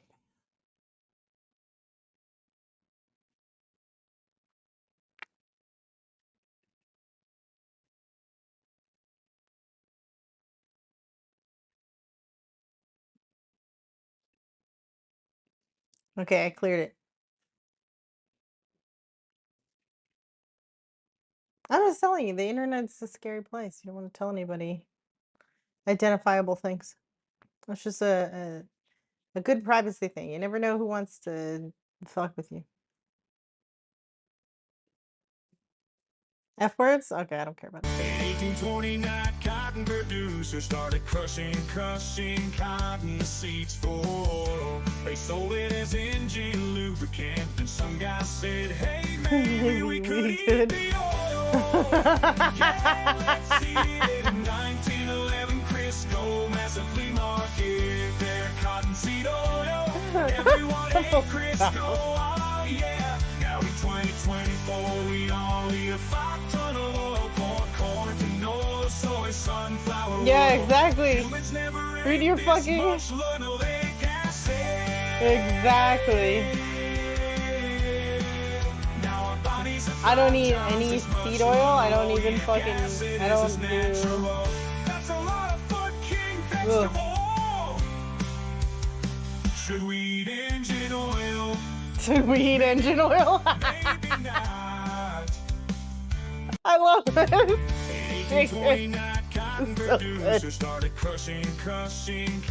No way, really? Who makes? Do you know how they make it? It is a banger. I like it. Yeah, let's see it in 1911 Crisco, massive flea market. Their cottonseed oil, everyone ate Crisco. Oh yeah. Now in 2024, we all eat a 5-ton of oil, corn, canola, soy, sunflower oil. Humans never ate this much linoleic acid. Now our bodies are 5 times as much linoleic acid as natural. That's a lot of Foot King vegetable. They put it in everything. They put it in beef patties. They put it in oat milk. Like you're like, I want to have oats, and it has like sunflower oil is the first fucking ingredient. Nice. Oh boy.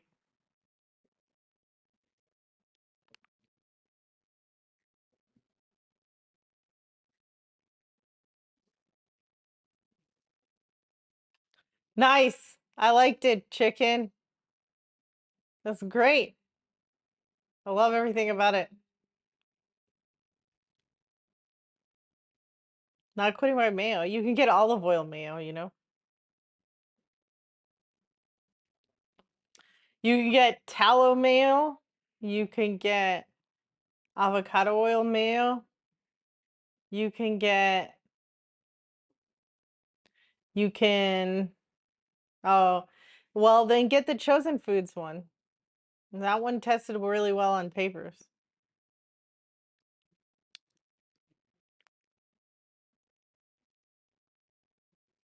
You can also make your own mayo, which is delicious, by the way. Okay, you just take egg yolk, and you can melt tallow. Okay, but you better make sure that the bowl and the egg is warm because it'll solidify the tallow. You can melt tallow, and just put it in a little thing to pour it out, put it in the microwave, and then kind of whisk it as you pour it in very slowly.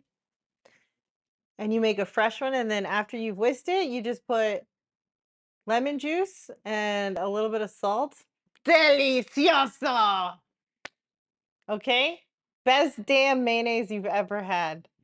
Holy shit. It is so good. Okay, and then you throw a little mustard and maybe you want to do, you know, garlic, like, you know, that pureed garlic, throw it in there, mix it all up. Best shit ever. Oh, I do that on the weekend. I make like my own Caesar salad. I just realized that food, when properly grown and raised, tastes completely fucking different, okay? Like, you get stuff from farmers like chicken, and it smells different. It tastes different. It's like the fucking, I don't know, it's like the ridiculous version of, like, I can't, when I eat regular stuff, it doesn't taste like anything compared to that.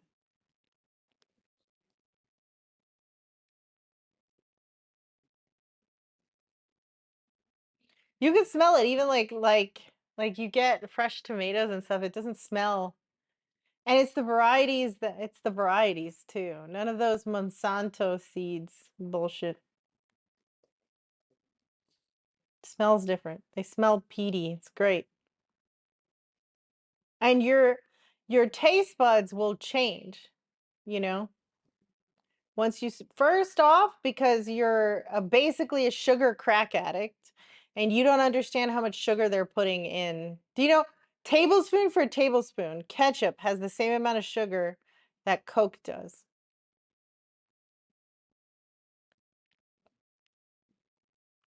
So basically you're a crack addict on sugar and you don't even know it. So you're going to need an adjustment period when you take all the sugar out, right?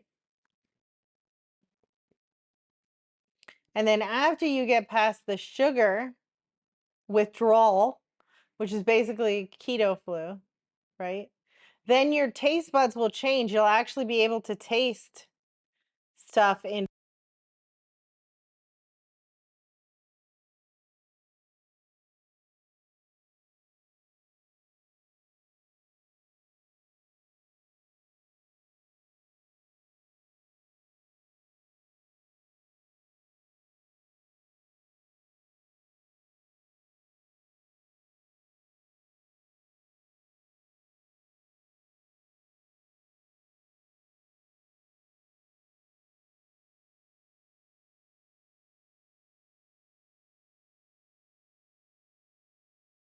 Hello? There we go.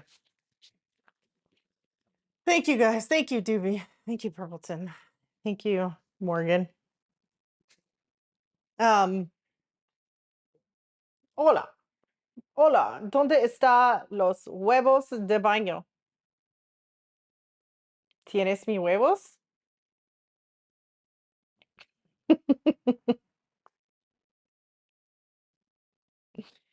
Uh, Purple's like, what the fuck are you? Do you speak Spanish, Purple? ¿Dónde está la biblioteca? Nope.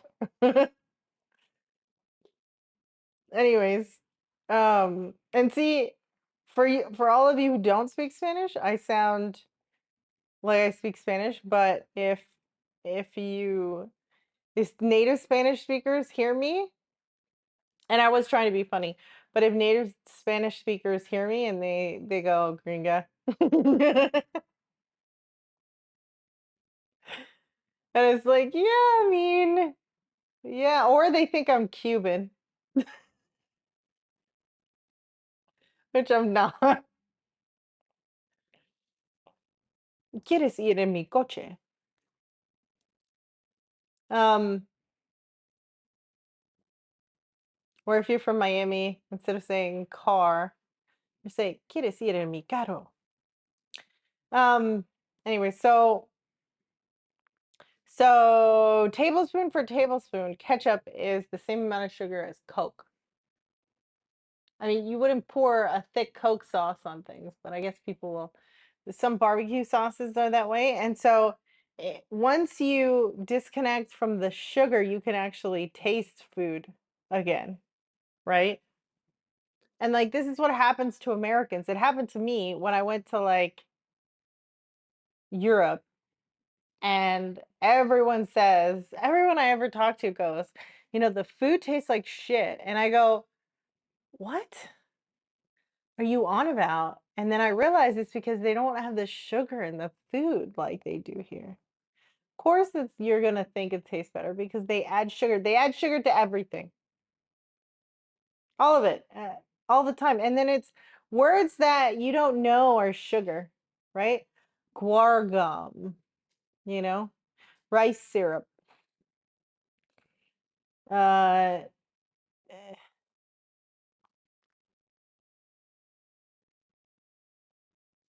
yeah, it's all banned in the EU. Like, it's so ridiculous.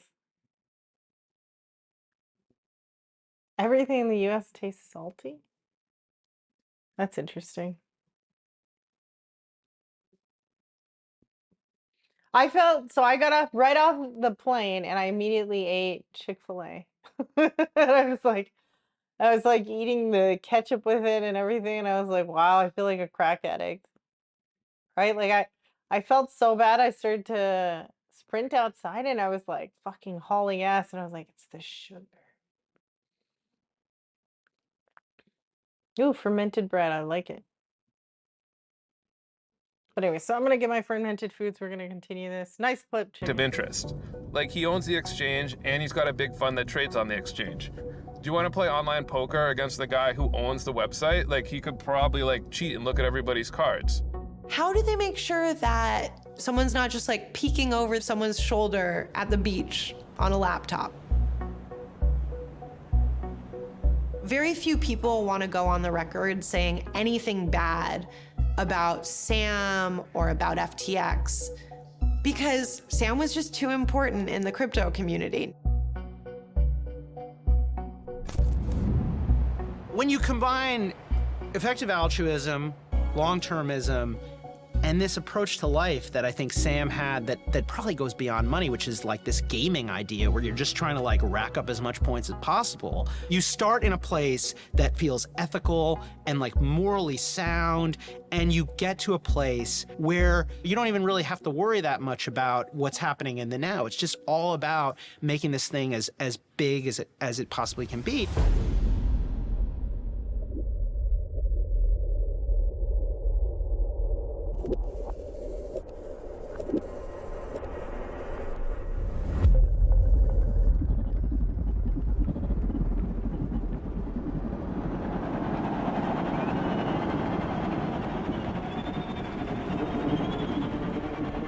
FTX's strategy was basically like, get out in front of everybody, as many people as possible, whatever it takes.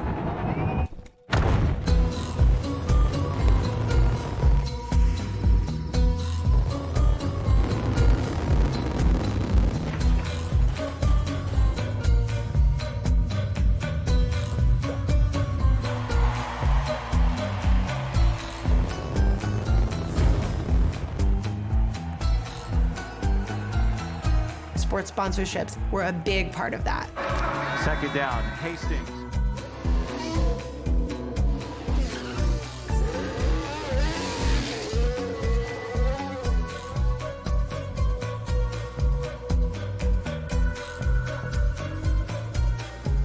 This is actually really elite. Hey, it's Shaquille O'Neal, and I'm excited to be partnering with FTX. I'm Naomi Osaka, and I'm proud to partner with FTX. That's my man! Sue, Mark. Are you in?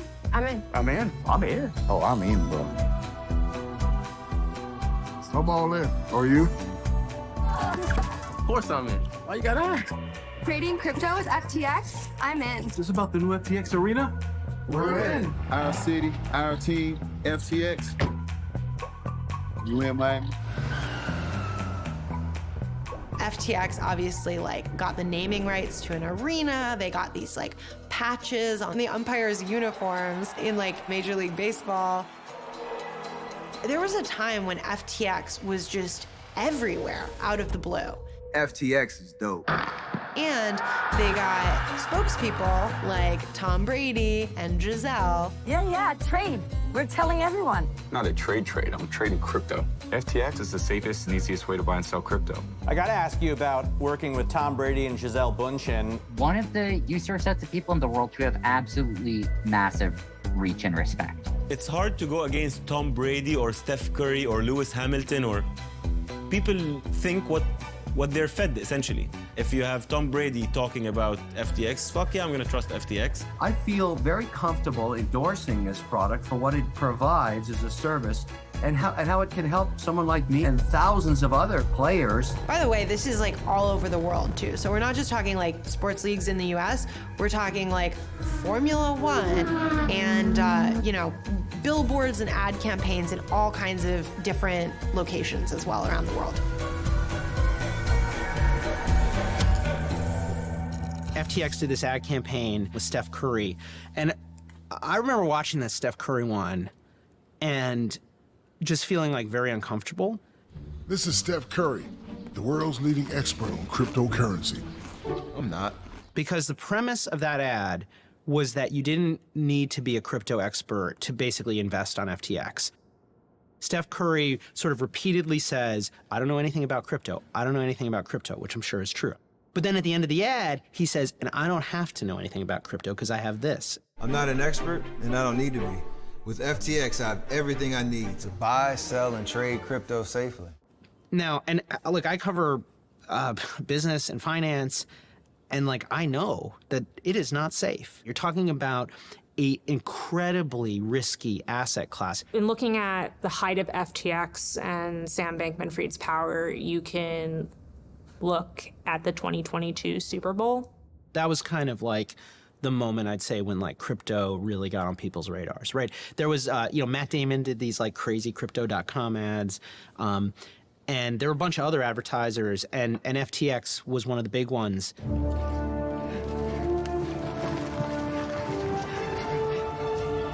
I call it the wheel. I don't think so. What does it do? The rules. Yeah, so does a bagel, okay? A bagel you can eat. The whole idea of the Super Bowl ad with Larry David was like, oh, like throughout history, there have been haters, basically, people who don't see what the future is going to hold. Edison, can I be honest with you? It stinks. Like I was saying, it's FTX. It's a safe and easy way to get into crypto. Yeah, I don't think so. And I'm never wrong about this stuff. Never. There was a question, like, where is all this money coming from?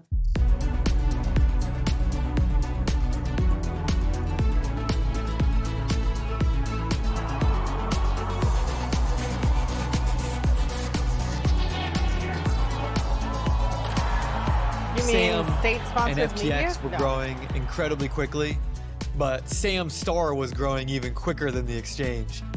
For whatever reason, he decided to make himself the poster boy. I'm not trying to be sassy. I legitimately mean it. I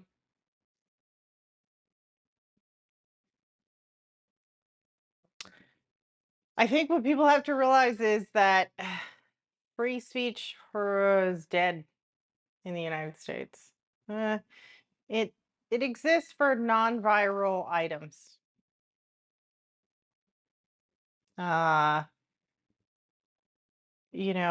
right now, the Missouri AG is fighting Missouri versus the United States to have state-sponsored censorship banned. So, I mean, let's just look at how, for example, just yesterday, RFK Jr.'s he had a documentary that he put out on Twitter, and it was banned on Meta. It was deplatformed.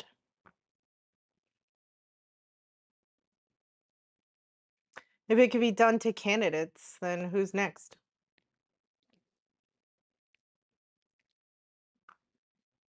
So I think we have to vet news sources a lot more. I don't believe much now that comes out. It's so bad. Um, I also think that you need to understand that in 2014, the government is now allowed to propagandize its own citizens. 2001, we lost constitutional rights in the name of if you're named a terrorist, all the Constitution's rights are suspended. They in 2016 they extended that to elections. Warrantless searches are gone now, as of 4 months ago, by if they're considered national security. The Supreme Court affirmed a ruling where the FBI can do mass data collection, which is against your right to a warrant. They scan plates, they scan your phone, they and if you want to see where the future is, you just see what other people are doing that have gone farther down this rabbit hole, and that is the EU, right? If you say things over private DM, they are scanned every day by the security state, right? A teenager made a joke on his phone that he was going to bomb a plane, and they had F-16s in the air. Your right to privacy is gone. Your free speech is on some level gone. And the technique that the U.S. is using is the technique that the U.S. is using is um, so what they do is they skirt around the law is they abuse their power. And then the Supreme Court comes in and says, "No, you can't do that." And then they go, "But we," and they kind of foretell and see the future, Mellow, where they decide, "Oh yeah, it's likely that the Supreme Court is going to rule against it because it goes through the whole judicial process where you go to a federal judge, then you go to an appeal, then you go to multiple appeals, and then you make it to the Supreme Court. And by the time it makes it there, they go, "Oh, okay, okay." But what did they do? They intimidated everyone because no one wants to fight the federal government, right? They intimidated everyone into doing it, and so what? They got their way anyways. This is how the vaccine mandates happened, right?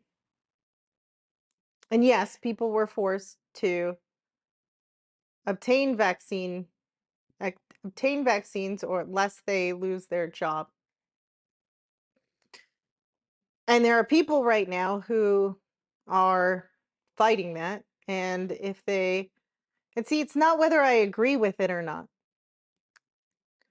but they're getting judgments against corporations that forced employees to receive a medical treatment, right? Because that's your right to due process. The government is not allowed to strip you of your rights without due process, and neither can an employer. And so we're facing a reality where rights are being taken across the board.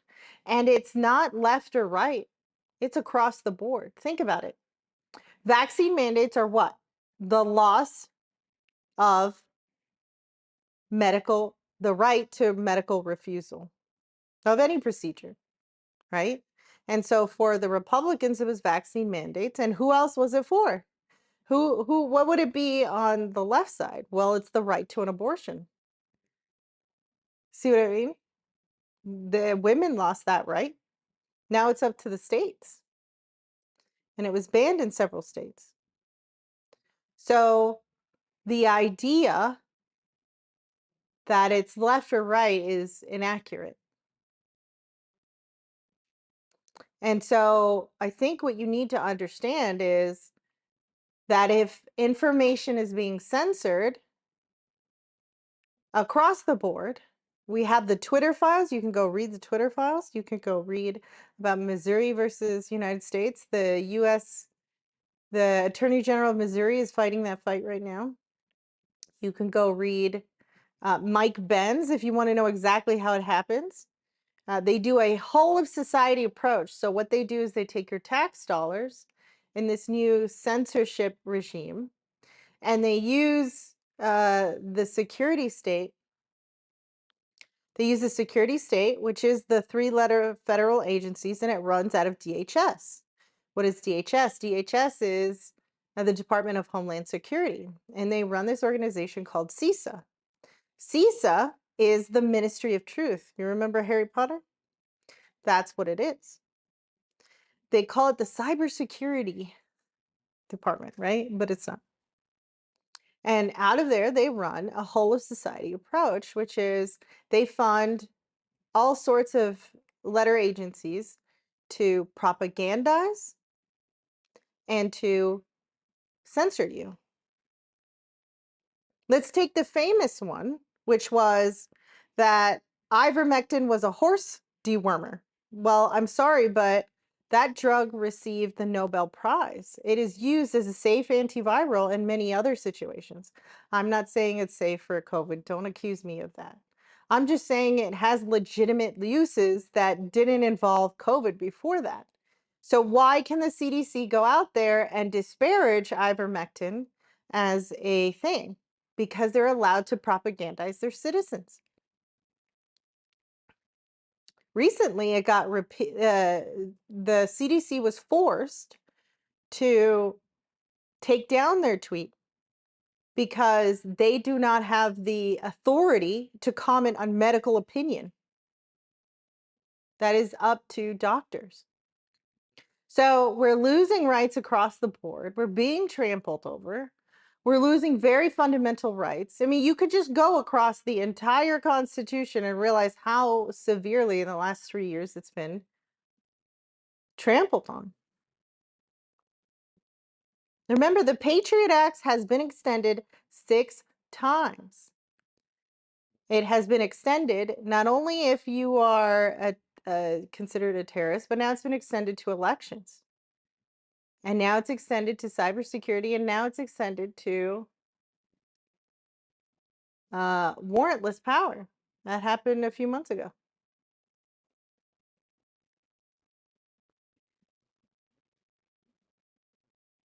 That's the reality that you live under. And anything that's mainstream media is state-sponsored media because they are willingly censoring what they report on.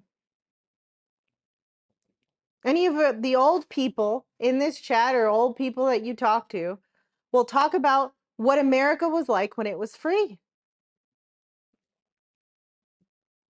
When the security apparatus used to use freedom as a political tool. They don't do that anymore. They have done what's called a domestic to international switcheroo.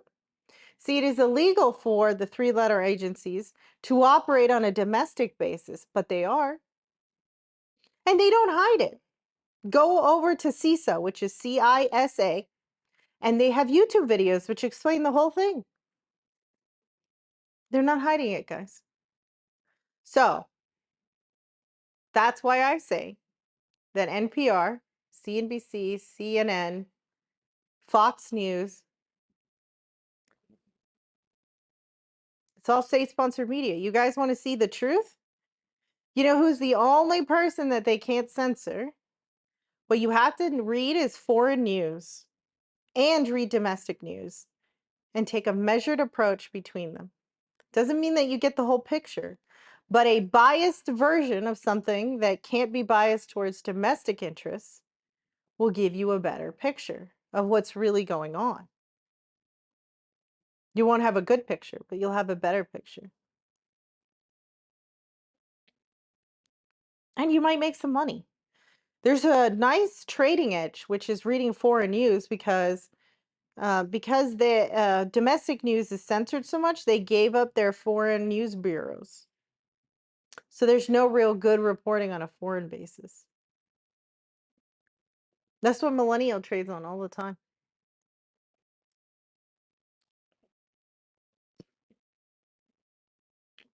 So again, wonderful resources is Mike Benz.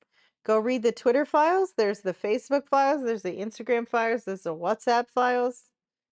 There's Schellenberger.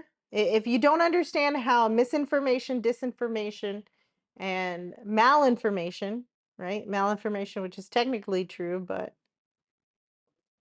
designed to mislead. You can just type in Schellenberger and misinformation primer, and they break it all down for you. Mike Benz has amazing breakdowns on his website. All the receipts too. Every single little piece.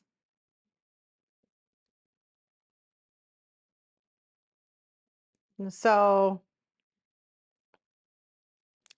I just don't listen to that stuff anymore. What do I do?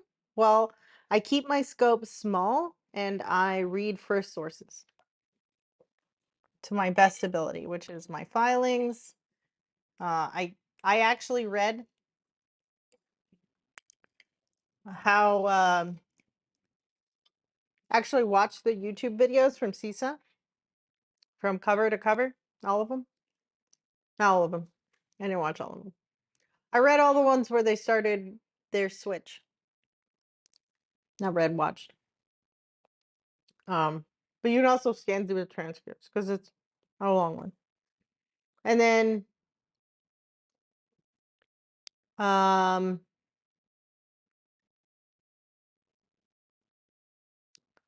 what else? I read how the government gets contractors to do this. So they go, "Oh, we didn't do it, but your contractor did, which is funded by you." Got it. So, what else? I read detailed reports about. Do you know that they have 24/7 coverage? And every time they find something that they don't like, they do like little tickets, and then they yeet you off the internet.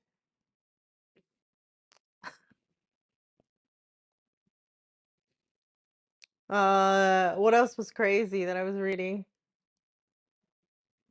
And it's right there on Stanford's website. So if you really like liberal news, I mean, it's from Stanford. It's because nobody looks at details, right? Nobody wants to look at details, and so they just leave all this shit out there. Or it's that they're so powerful that they don't care anymore. What else was totally dystopian?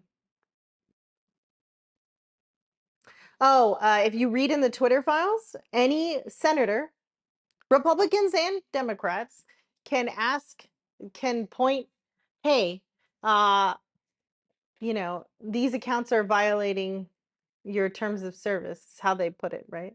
And then boop, yeeted right off of the internet.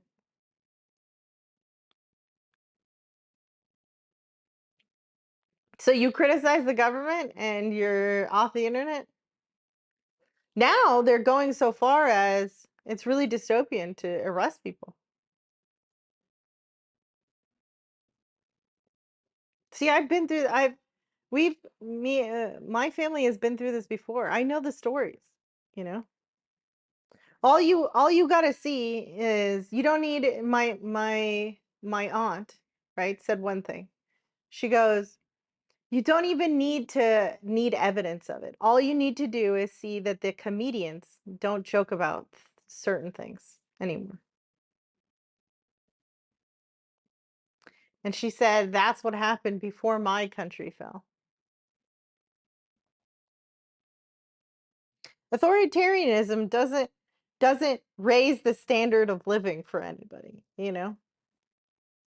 I mean, we're at guys, we're at 4 years and the Federal Reserve hasn't fixed inflation yet. 4 years.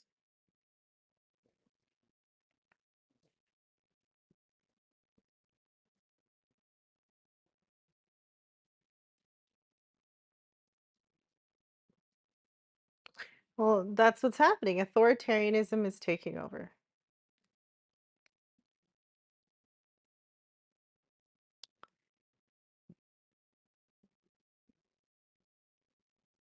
You know? And it's not a fun interaction with police anymore. It's getting downright wicked, right? I got a hit and run the other day, and I showed them the video because I have a Tesla, and I thought that would be that. And then the guy starts giving me like a 6 degree, and I'm like, what the fuck is going on? And finally, I'm just like, yo, like, what is happening? You know? I just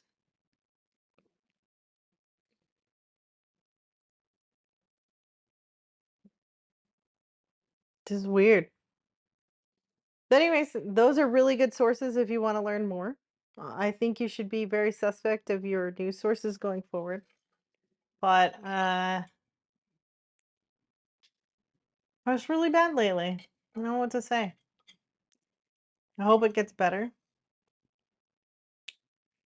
Do I have to plan for risks? Yeah. I'm planning for risks.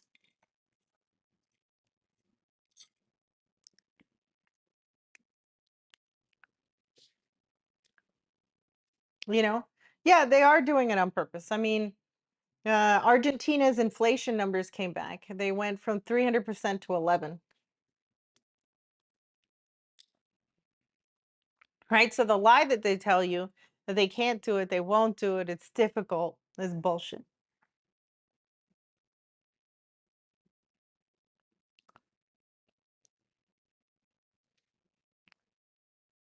But I think it's serious that people need a geographical backup plan. You need a residency in another country just in case. Canada is increasing their exit tax. Americans leaving the United States, it has a 500% increase over the last couple of years. Rich people are leaving the country, guys.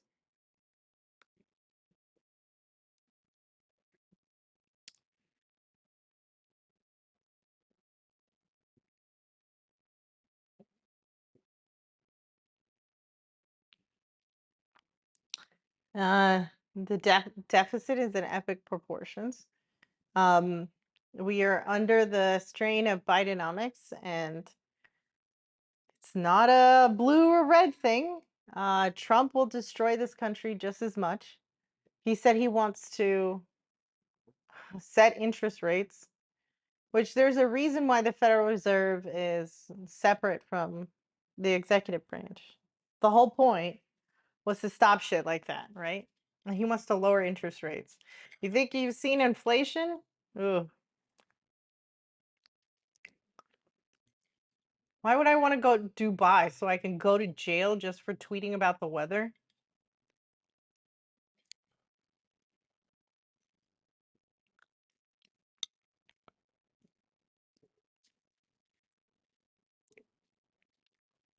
I'm just saying. I didn't see where they were going because the data is only are you exiting the US? Because once you renounce, it's not like you report where you're going. You just renounce.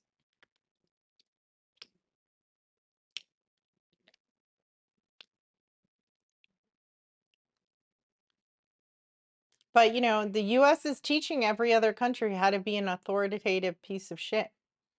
And that should scare you. It scares me. I hope our only hope is Elon, which I think he's probably a plant anyways. Because after the meeting with G, right? Remember the one that happened in California a couple months ago? That they cleaned up all of California? Just for the meeting or what is LA or San Francisco? I don't remember. Anyways, what I was noticing was that right after that meeting, Elon got more access to China to sell more. All the prohibitions that he had were gone, and I was like, he made a deal. But at the same time, what do you mean SNF? They cleaned up all the poop. Yeah. So, but is that information tainted? Maybe, I find it very difficult to know what's narrative versus fact. It's very difficult nowadays. Yeah, the Apex Summit. So, could you call me out on Elon's information source on Twitter could be wrong? Yeah, absolutely. But I'll tell you what, uh, I know I stopped watching and I'm doing much better on my investments. So I just think, the proof is in the pudding. Could it be the money tree? Could it be the money tree where, you're the other side? Yeah, absolutely. You know, every thesis must be evaluated from one side and the other.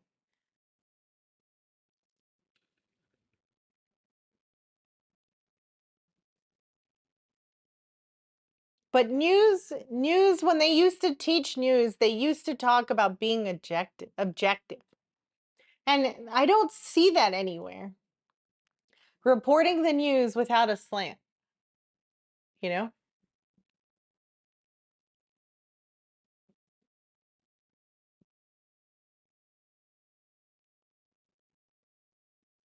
But like they're literally arresting people for rap lyrics in the EU. Like for reposting some rap lyrics. Like that's totally insane.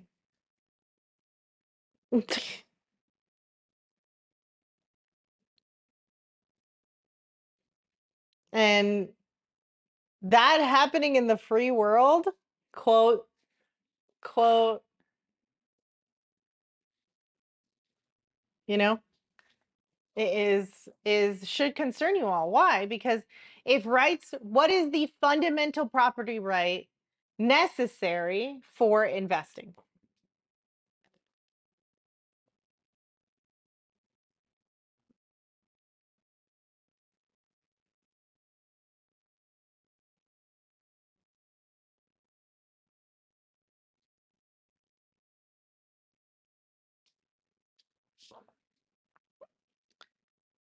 Property rights.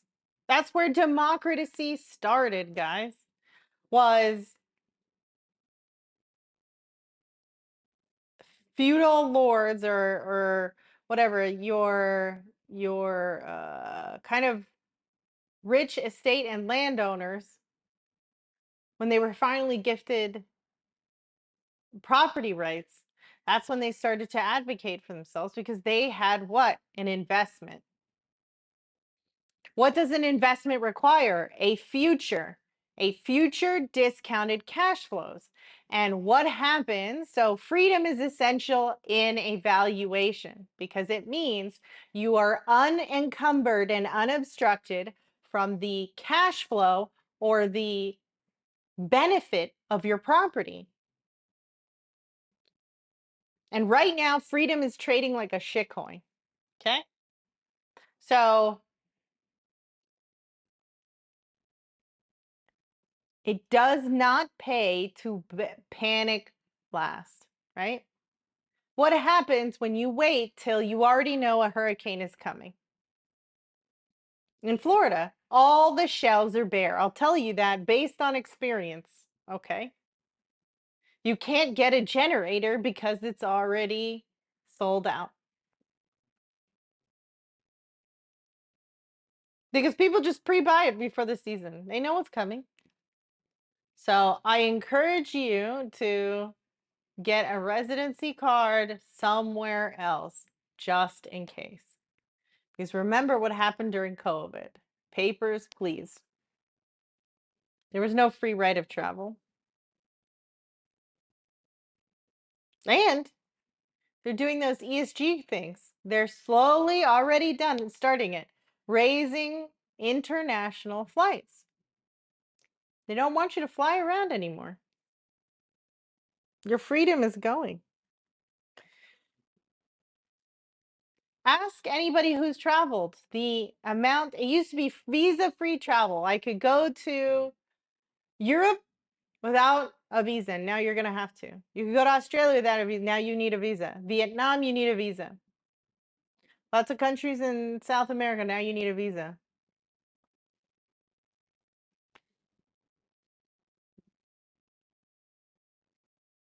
Can you imagine Americans needing a visa?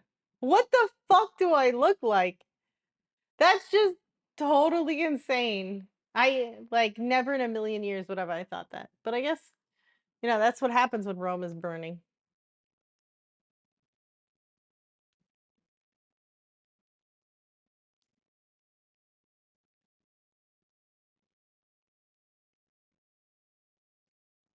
Exactly. Why is our border open while we can't get into other countries without a visa?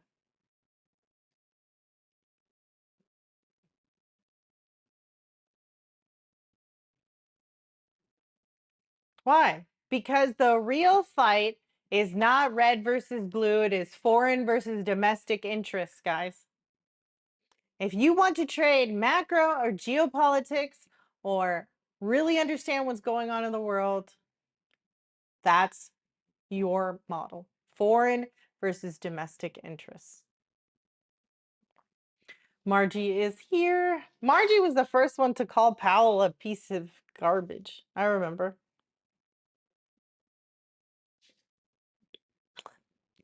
I remember.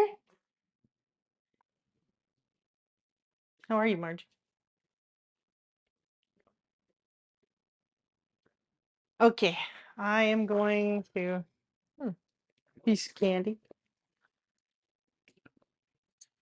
have my fourth probiotic. No, actually, how many have I had? 1, 2, 3, 4, 5. 5. Just 1 spoonful.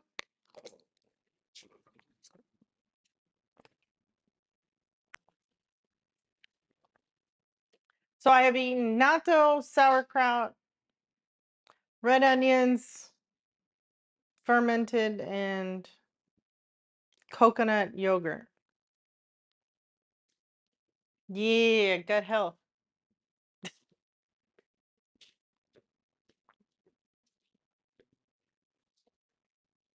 Okay, you want like a real detailed breakdown? It's Mike Benz.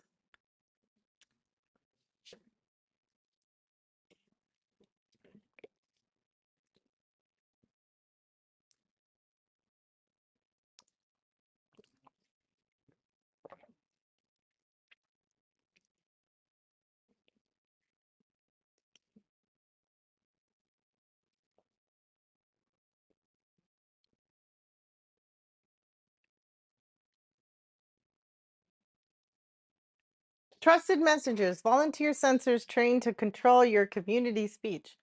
Okay, so this is what they used to do. And so if you don't know, you should contact your local or whoever in your friend group is a refugee, particularly from maybe like Eastern Europe where they have uh, socialism.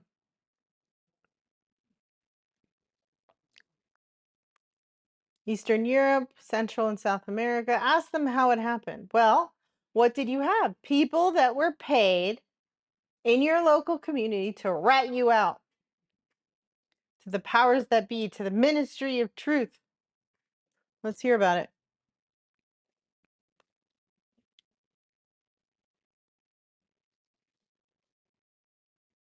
The DHS-born Election Integrity Partnership infamously worked to throttle and remove speech en masse in 2020. Starting in 2020, the government began pouring taxpayer money into tech tools, university disinformation research labs, and the media literacy. So now they're teaching it to kids.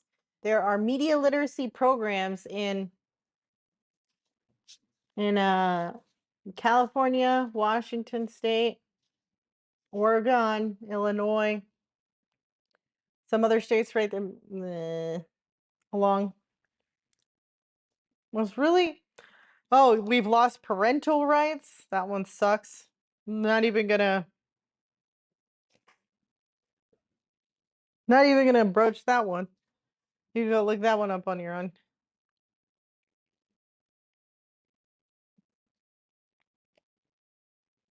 There it is, Missouri v. Biden.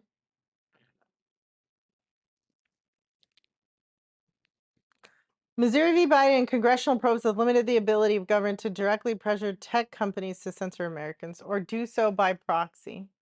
Because of this, the organizations that push online censorship are adopting a new strategy to entrench its influence. The recruitment and training of private individuals and civil society organizations, NGO, to create a critical mass that can survive without direct government support. FFO recently exposed how censors are recruiting individual citizens to act as spies and censors under the brand of civic listening, a term promoted by the congressionally chartered National Conference of Citizenship's censorship project, the Algorithmic Transparency Institute. Since 2020, both the NCAC and the ATI have been led by Cameron Hickey, who formerly monitored disinformation at Harvard's Shore Science Center.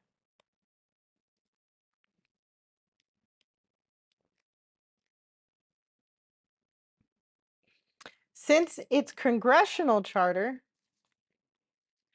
in 1953, the NCOC culminates its signature event, the Annual Conference on Censorship. This year, in line with the organization's new focus on online censorship, under Hickey, the conference culminated with a panel on understanding the conversation around the 2024 elections. It's wild.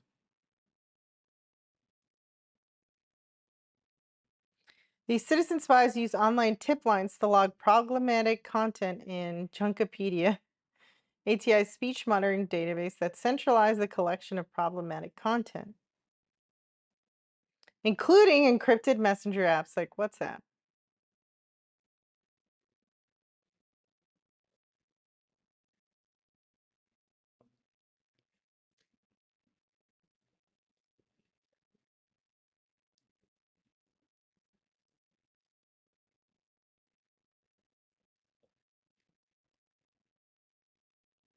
Okay.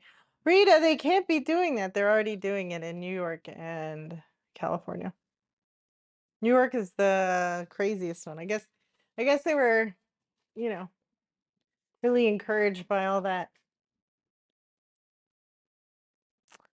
Well, New York has been really very federalized because of all the disasters that happen there. And everyone concentrates their efforts on fucking up New York. So, uh, it's really kind of crazy.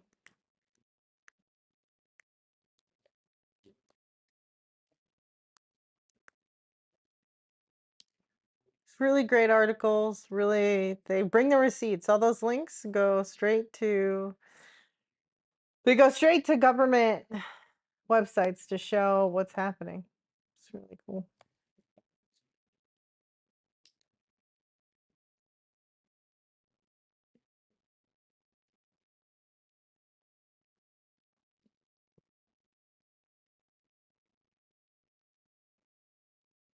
I don't know. It's like everyone forgets history. I'm not sure you remember, but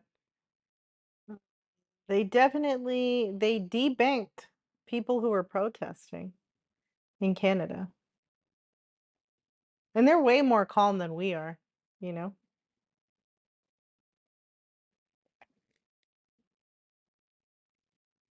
So what's worse than censorship? Debanking. So who cares about the speech laws? They already did it. It was dystopian.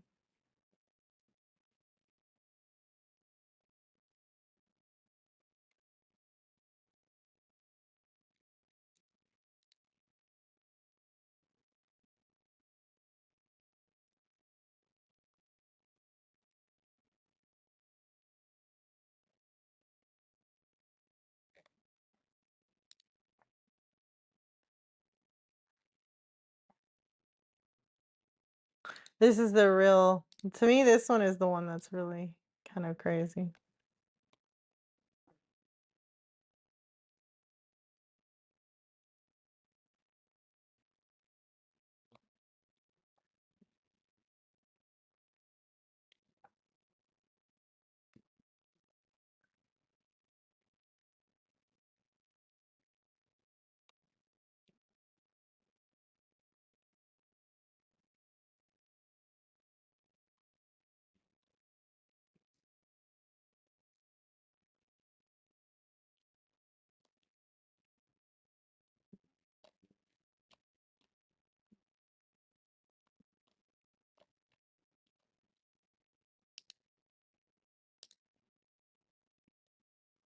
I'll probably be, if we get really dystopian, I'll probably be in a camp because all this, because I've read everything.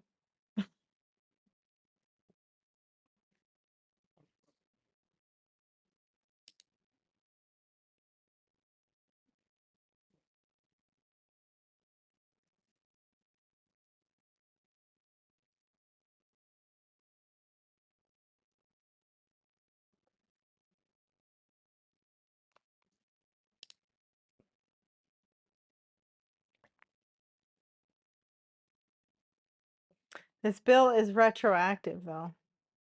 Yeah, thank God we have a constitution that prohibits retroactive laws because they're respecting the constitution so much.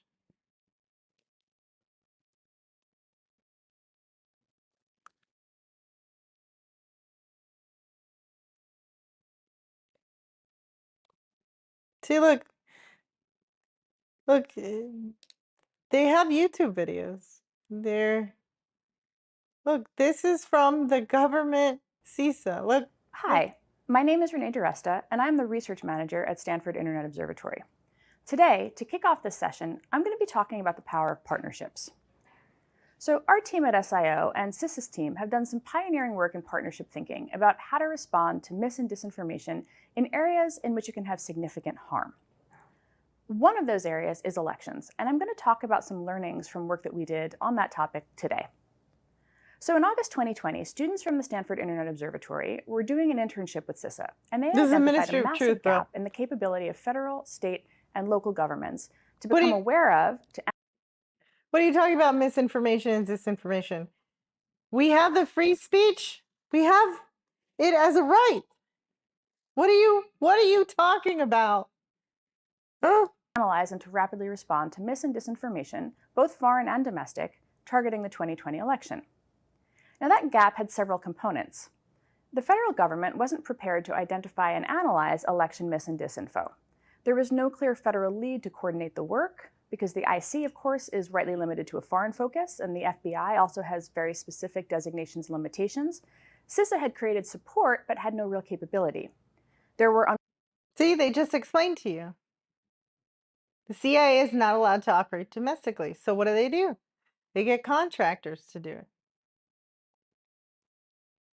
Wait, you mean the government is doing what they want to by proxy, but it's somehow legal because what?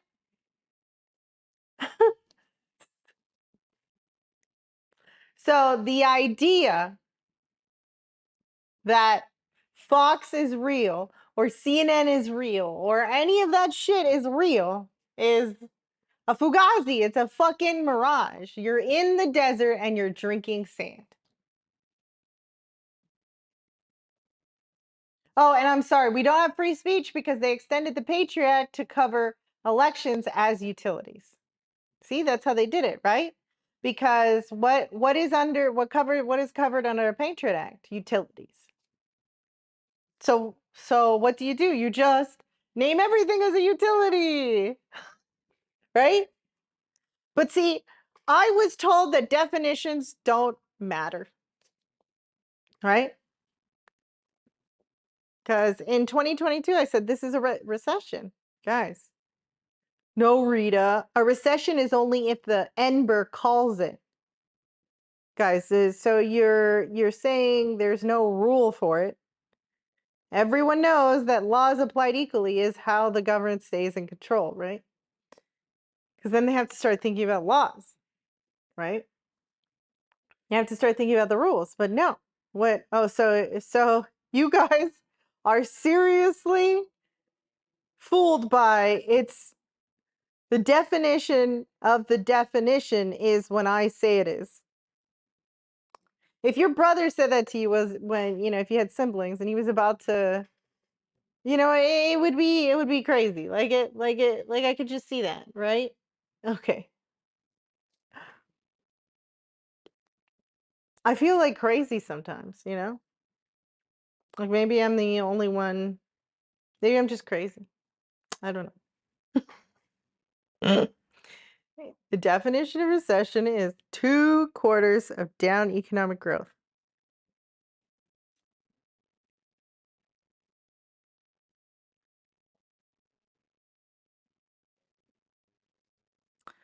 Yeah, so they have to little legal YouTube authorities, videos out there. including You very can see real how it First happens. Amendment questions. It's not really There was no a expertise resident secret. within the federal government to analyze public content across platforms to identify trends and risks. There's a lack of reporting mechanisms for state and local partners to surface activity that they saw building in their communities to help them understand it. The federal government was building relationships with tech platforms, but there's a healthy distrust both ways for a good reason. So a trusted, nonpartisan partnership with expertise in the way that misinformation moved on public platforms, with analysts capable of understanding public conversations, and a broad ability to explore publicly available data was needed. So in response, SIO began to envision infrastructure capable of real-time observation and reporting on election-related misinformation. Okay, let's look at their documentation to see, was it nonpartisan?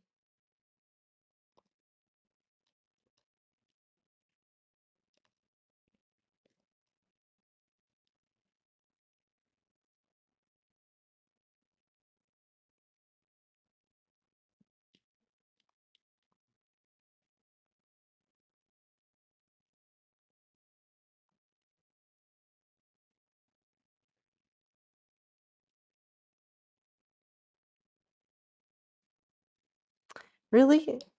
It doesn't have a link preview? That's not good. It's not a link preview? Really?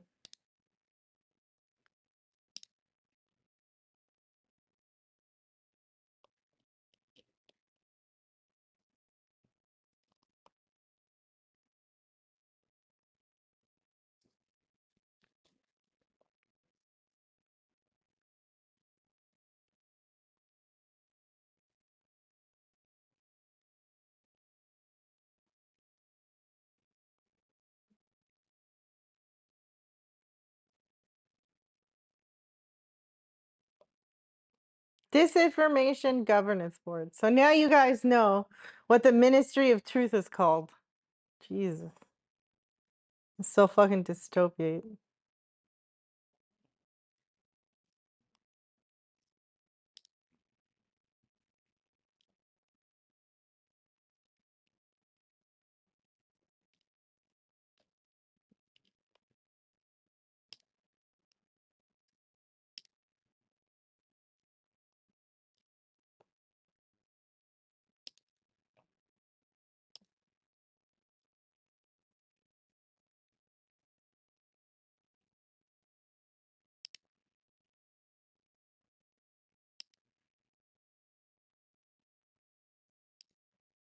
I think it's this one.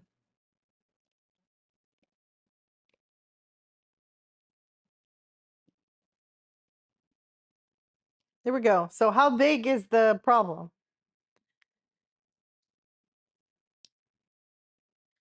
The size and speed of DHS censorship operation are vastly larger than have been reported.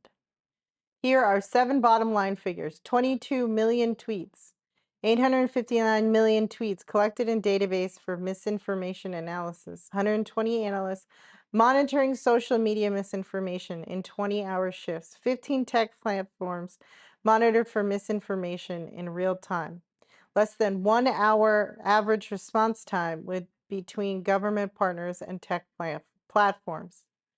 Dozens of misinformation narratives targeted for platform-wide throttling.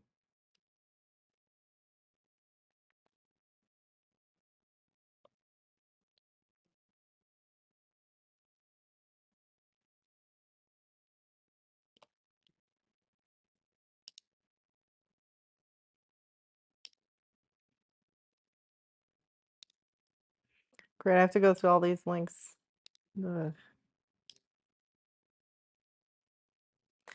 Here you go, political. DHS labels elections as critical infrastructure. There you go.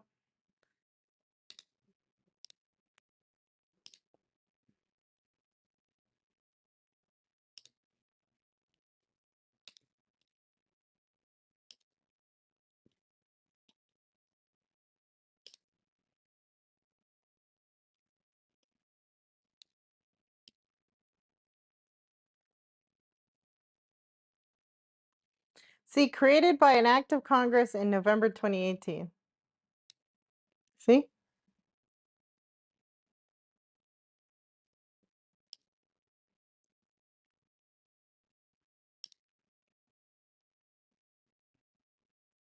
Where's the Stanford report?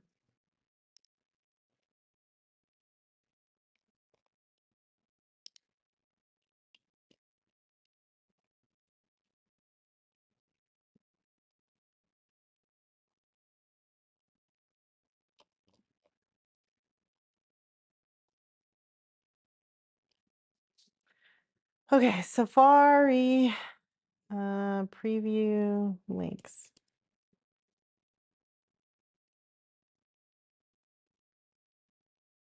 View show status bar.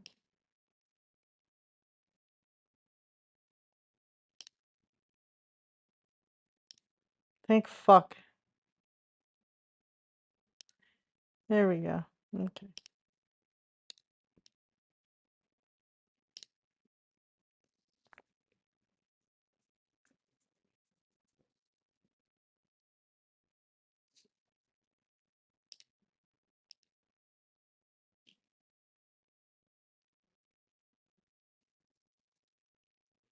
Can you load?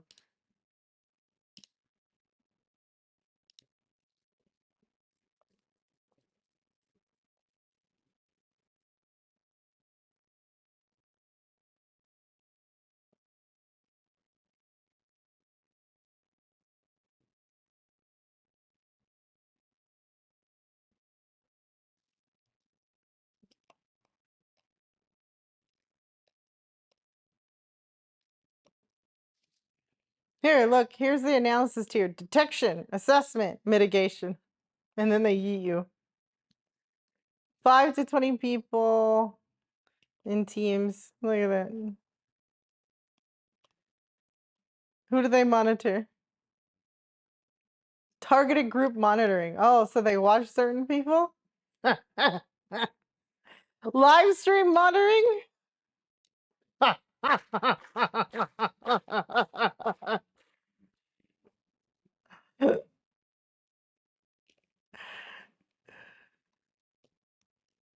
This is, I'm telling you, it's some shit. Like your brain just goes.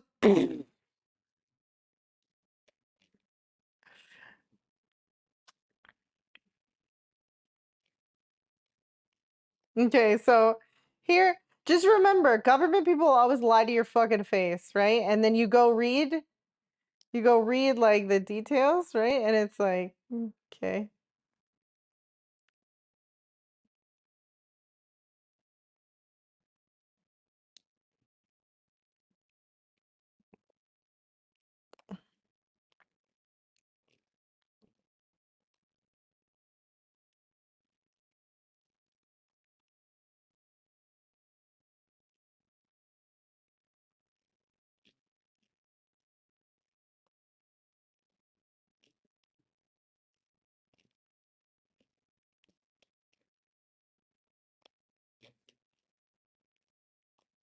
Look, they literally have AI systems that watch it grow from the retweet to the. Do you see that?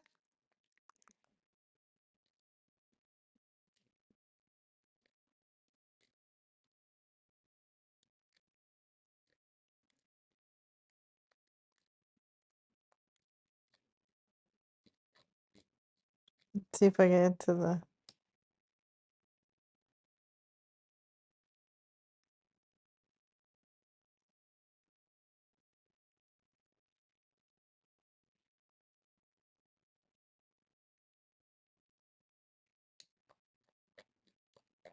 Man, can I get to the.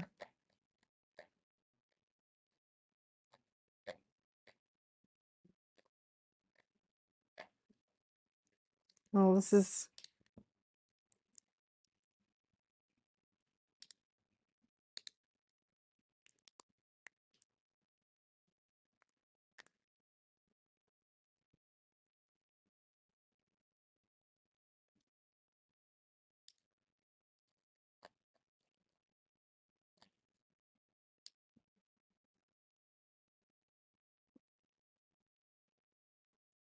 See if I can find it.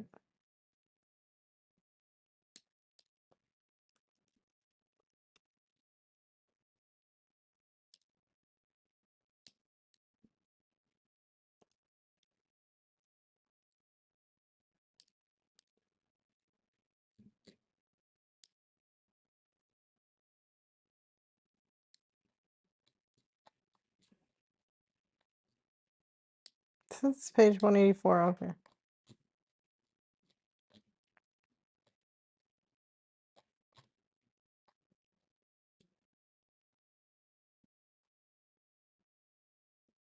Methods for identifying repeat spreaders. I mean,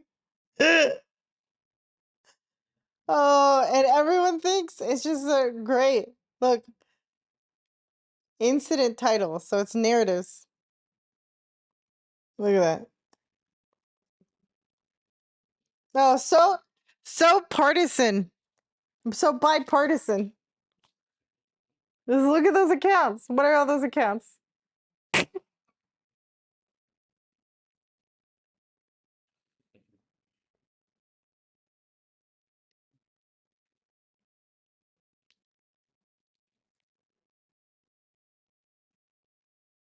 I'm sorry to tell you, but you live in an emerging market. This is plain and obvious to me.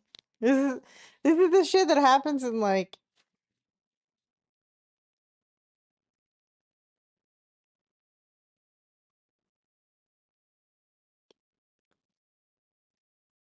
Central and South America, yo.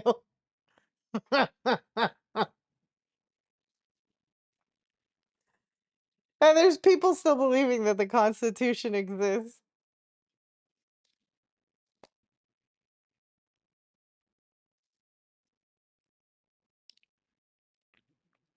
So just go read it and have your mind blown.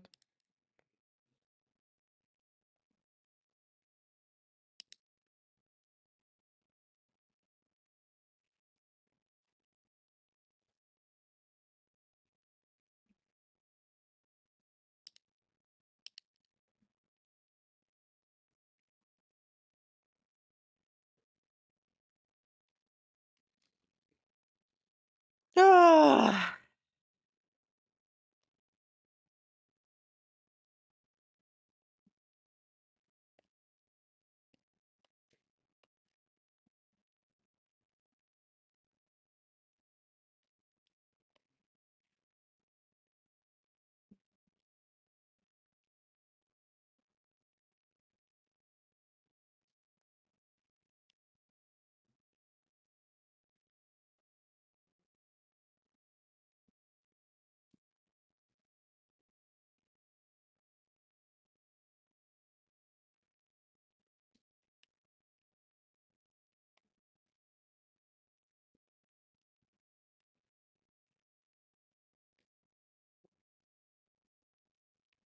What made me find the document? Because I watched people get yeeted off the fucking internet. It was like information would be there and it would be like a trending thing and then it would stop. I've been trading news for a while. I've never seen anything like that. When something goes viral, it stays viral and then it dies out. It doesn't just stop. So it made me look for answers because I was like, what the fuck? I have been watching news a very long time. I feel like I'm pretty good at how it behaves, you know? I mean, I make money on it. Both. Both.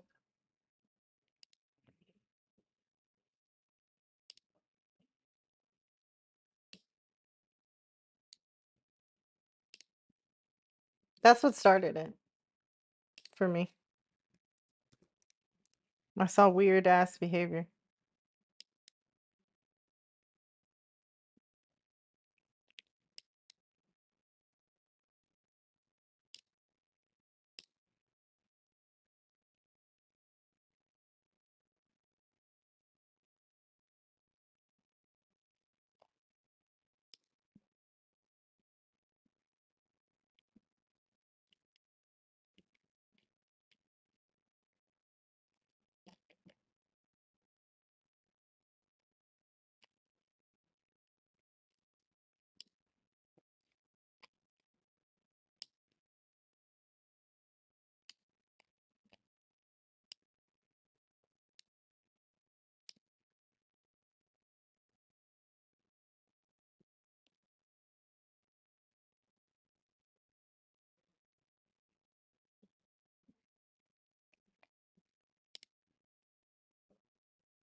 So I went looking for answers. Well, I found my answer.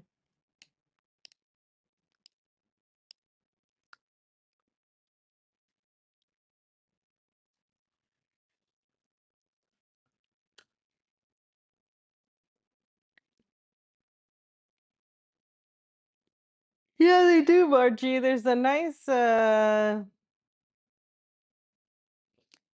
documentary on Netflix and it's called I think it's like The Social Code or I don't know.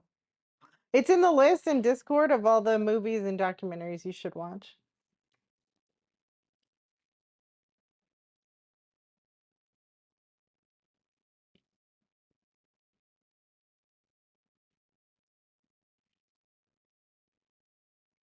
Oh my god, you know what? I just got an amazing idea. Yeah, Margie, have you seen it?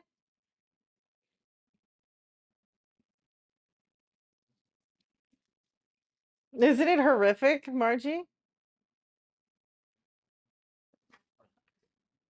It's my idea why Reddit is dead because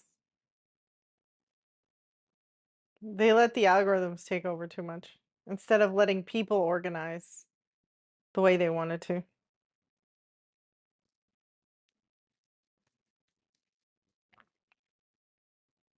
I used to be addicted to Reddit back in the day, and then at some point I felt like it changed. It was like I couldn't get good information anymore, so I was like, "Forget, fuck this."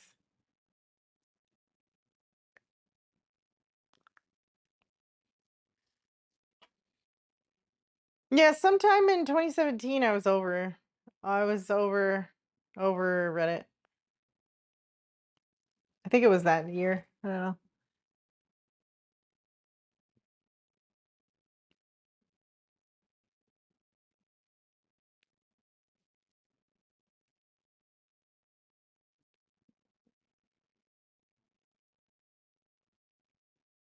Yeah, definitely NPCs. Definitely NPCs. I totally agree. 100% agree.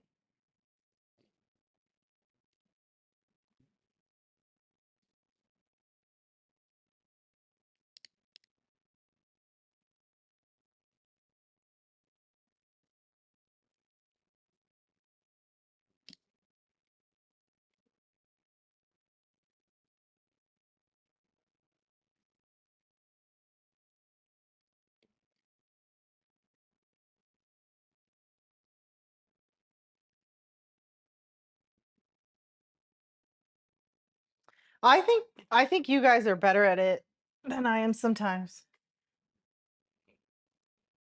I didn't know deep fry was on here. That's all.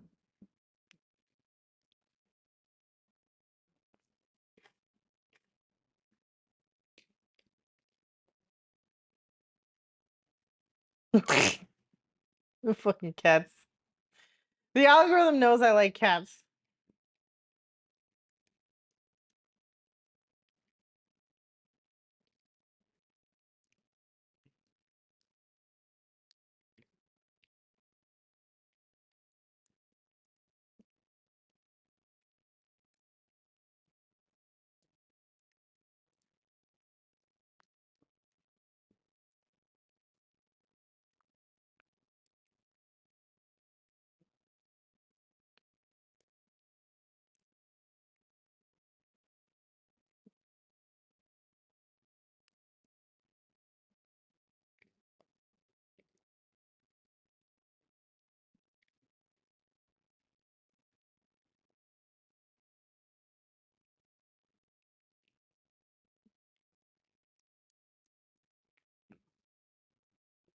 Because if something is truly popular, the bot will downvote it. Yeah.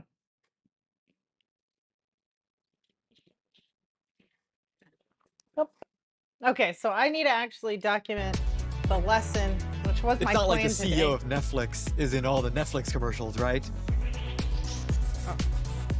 No one really thinks about the founders of most of the businesses that most people use every day. Okay, whoever took the NPR thing, like I don't I'm here to educate, not to decide what you do. Mello, are you still around, buddy? Uh, I just if you have a difference of opinion and you want to do whatever you do, I don't decide, You do what you want to do. I just want to make clear that to everybody. I have very strong opinions because of the research I do and because of the trading style I do because I have to make a decision. I have to trade, Uh which, I would like instead engaging debate between other people. That would be like my preference, but like I can't because you can never like stay in a trade without the belief that this is what you're doing and this is what it you know what I mean? So, but I want to make sure you understand that you know, in trading you can be wrong about stuff too, It's not like 100% win rate, you know?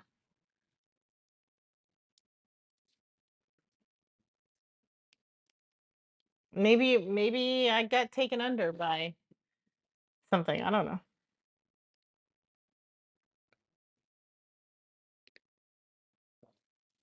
You know?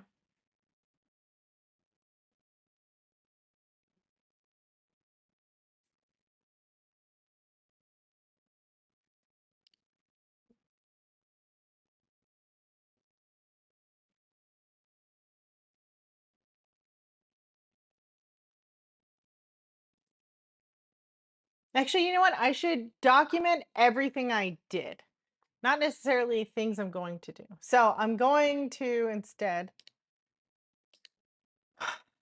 go find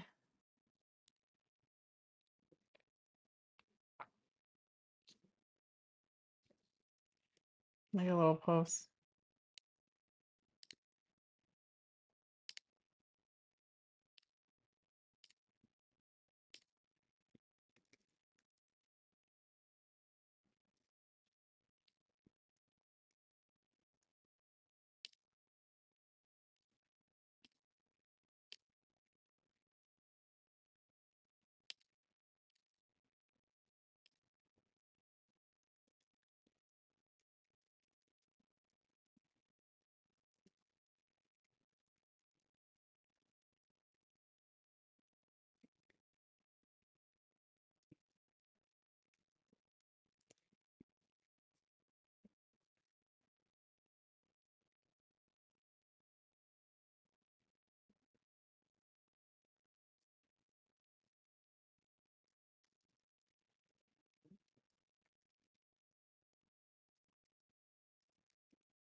Oh,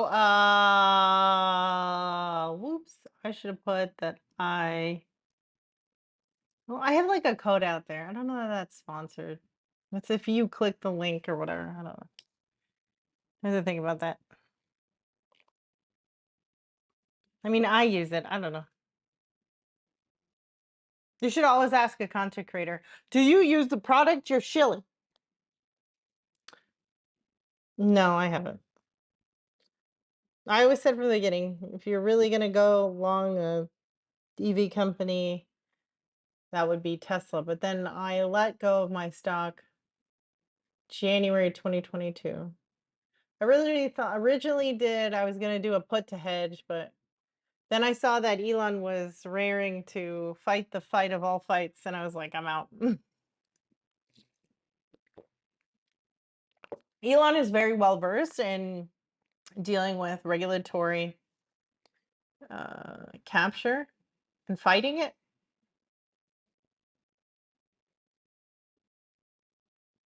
But, it's not going to be, my IMO, not going to be good for the stock.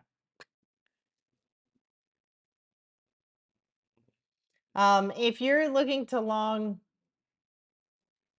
EV companies, you need to understand that it feels like China is YOLOing on their EV ambitions. Feels like they want to own EVs. So it's kind of like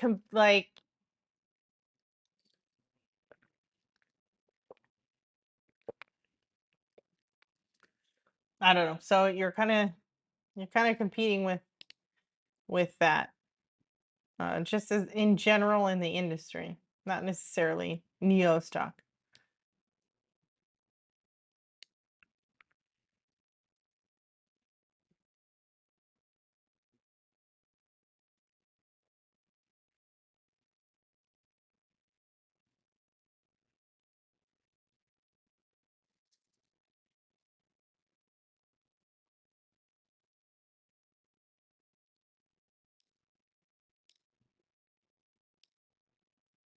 So let's document what I went over today.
Okay, where should we put this? Where should we put this?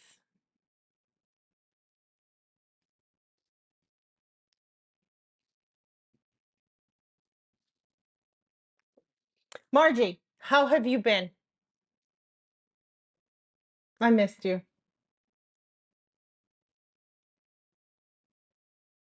I missed all the sassy opinions.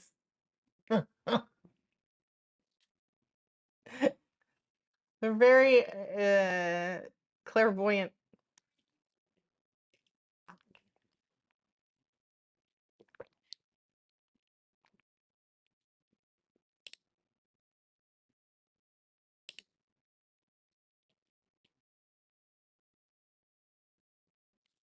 Where do I put this? Where do I put this? Where do I put this? Hmm.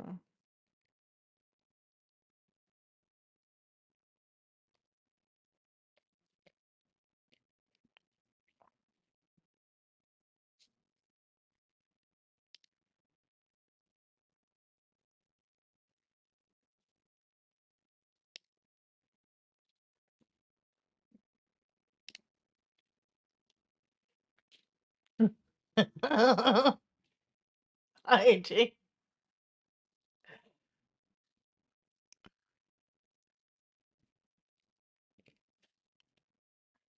Bro, I am fucking jacked after today. So I traded that stock, right? Yeah. I was a little late to it because I can't lie, the jitters of doing it in front of the stream and stuff. I haven't done that in a long time, so I should have made the decision quicker, right? But it did go down. I mean, I'm gonna hold it for like a week or two. We'll see. Cool. But I like it. I mean, it's just so I decided that I was gonna, instead of documenting the lesson that I was gonna do, I was gonna document how it came in faster and just show the difference. Okay. I mean, it came in.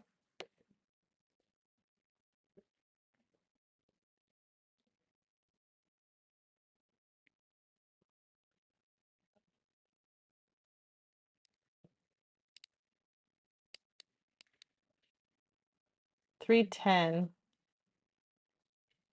Damn it, there's no trade. There wasn't a lot of volume. But in this one, there was at least a 45. I need something that actually shows me the tape.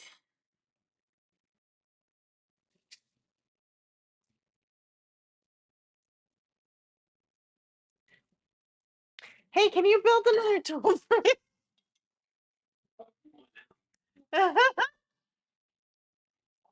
I'm not a machine, B. Ah, I need another tool.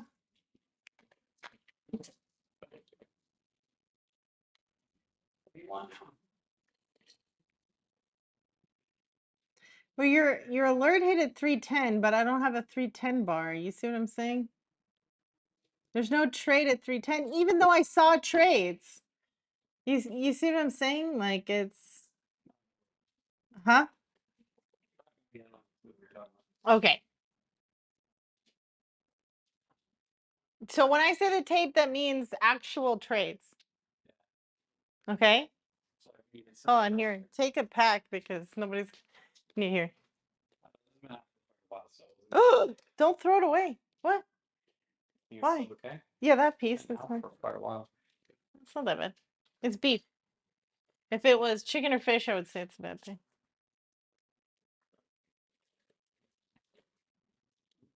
Or I could put a Sharpie on it if you're afraid of it. To be honest, like we're not going to be here long enough for it to go bad. So. Okay. Here. It's a rib. No F. There we go.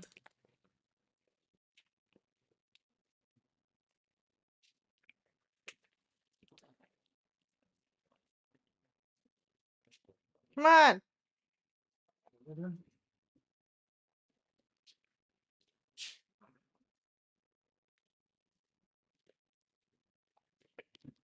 I'm covered in oil. No, no, I put it there. for you. Okay. Let me go check the pack if it's working. Talk. La la la la la la la la. Pouring fat down the sink. I think it's working. Do you guys hear him? Still pouring fat down the sink. I'm just kidding. I'm pouring it into a glass. But Do you guys hear him? Okay.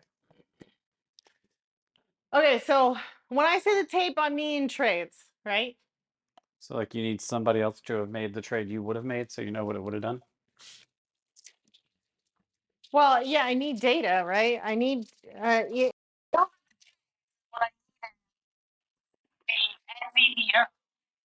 the quote,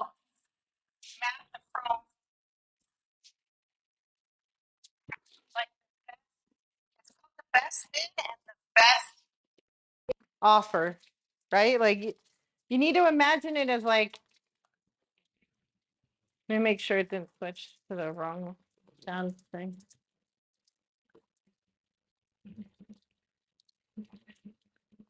Because you don't want to fall into that thing like you used to talk about when you were paper trading. You don't want to assume that you'd actually be able to buy it at the price at the time. You have to see what the bid and the ask was. And Right, and then make an assumption from that, because if you take the last trade but it didn't happen near the time that you're trying to trade, right, then you're making a bad assumption, right? Right. So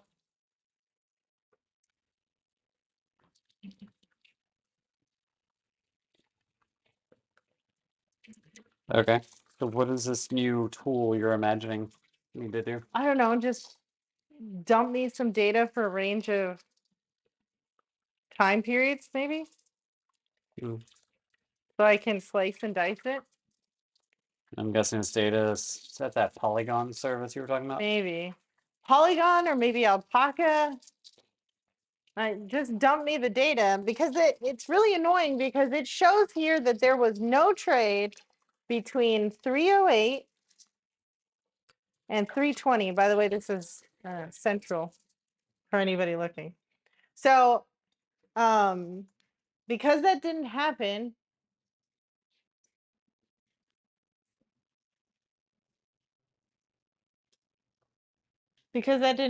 like there were trades. I saw it. I opened time and sales, right, which is the tape. Oh my God, don't break it. That rolling cross. It's like, I'll just give it a little bit of a push. And 14 miles later.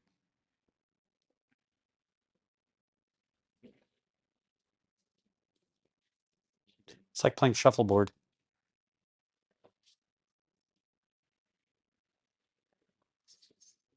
Oh, God, I was always good at that. Oh, just kidding. Okay, okay, that's with glass, AJ. I'm just good. Oh my God, you guys need to see this ridiculous shit he's doing. Okay, fine. What? Playing shuffleboard? Yeah, I just can't wait till it drops. And okay, okay, okay. Look at that, right in the If head. it drops, it's gonna explode everywhere. Should I be like a cat? Oh, okay, that's so funny. It's not your empty feet on the anyway. floor. Yeah, it's the glass that's gonna bust open. We don't have a broom. It's an Airbnb. We bought a broom. Oh yeah, okay, all right. That's better, but I'm not cleaning it up. You don't clean it up anyway. You make me do it. Oh, okay. And the last thing you broke that I had to clean up. That's very specific. I don't know. I'm just making shit up anyway. Oh, yeah. Okay, so just dump me some data for an hour just so I can see what actually happened. So like I need the tape, you know what I mean? Like the actual trades. Yeah. Because the fucking chart It's always like that in a liquid stuff. The chart doesn't reflect what actually happened. Like it could be TD, or you can look at it at. Hmm. I mean, you can even look at it on Tasty Trade. Like, look at that, right? Yeah. What is that? 3:06. See, look, he has it at. See, this one has it at 3:06 p.m. Nothing at 3:08, and then this candle. Do they have tick? No, they don't have tick here. They don't have tick on this one. No, no.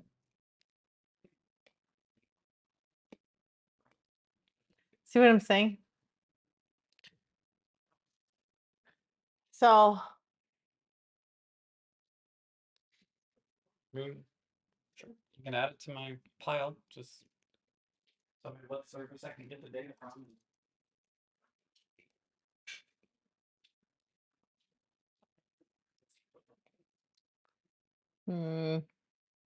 I doubt there's any free minute by minute.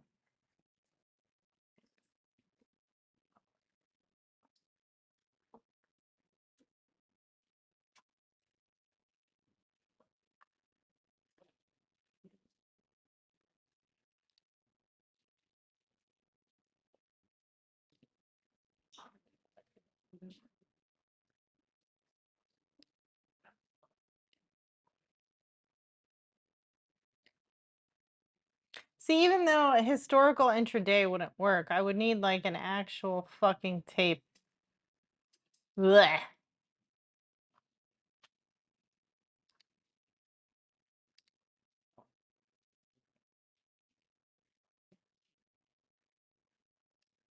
Let me look at their documentation.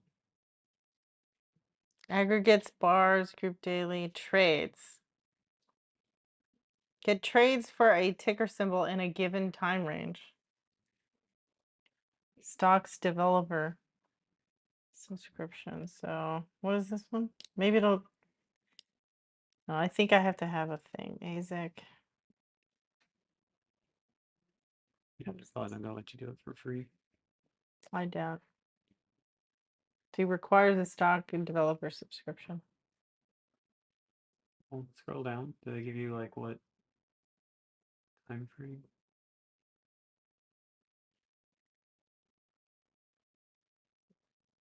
Or it's just actual trades? Timestamp. That's gonna generate a lot of data. If you can't do it in a like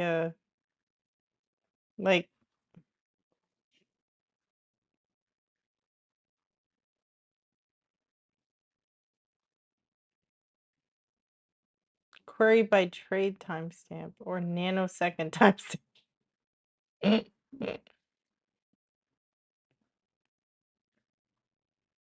I guess it's the download for the whole day, basically. Right? Mm-hmm. Array. Uh,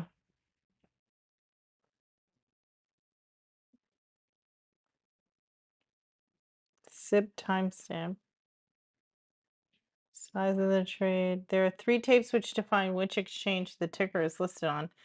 These are integers in our object and represent the letter of the alphabet. Okay.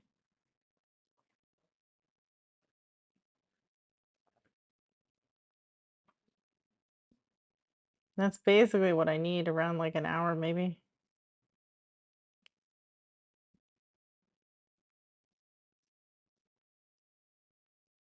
So how do you do the time thing? Can you do it? I know, it's really bizarre. It's timestamp. Wouldn't it be a range? Well, I think it's based on. So if you tell it to give me all the trades at 2 p.m. and then you set the limit to 10, it's going to give you the next 10 trades that happened at 2 p.m. However long that lasts for is based on the number of trades you're returning. Yeah, that's weird. Sort by timestamp. 26.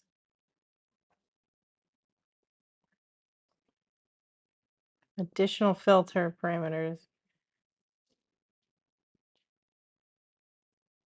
I guess you could do less than, it is a range. Look, you could do timestamp.gt Hmm. and then timestamp.lt. See? Okay. Well, there you go. Figured it out. Right? Yep. Okay. So you could do a range, maybe. Yeah. You have a subscription for Polygon already, or I don't think so. Let me one you see. have to buy? Let me see how much it is. Great for aggregates. Technical indicators, flat file downloads. Snapshot. What is the difference between this one? Which one?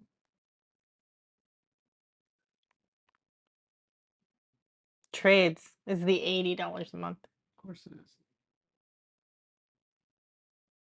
Right? It's trades? Maybe. And then the 200 is real time. What's the difference? Oh, and quotes is 200 a month. There it is. And the 200 a month is the only real time one. I don't need real time.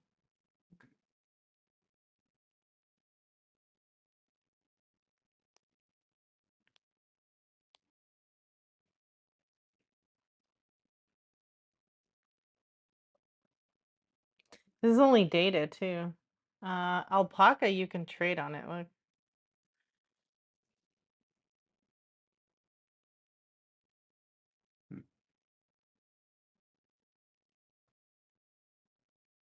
See? This one has a trade one. That's automated trading. Look. That's cool.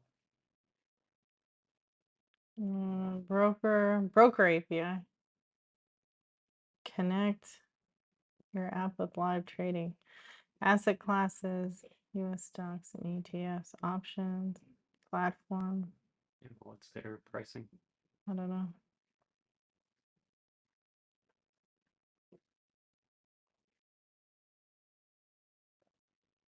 That's what you are, a fintech startup. Oh, good. Cool. Uh,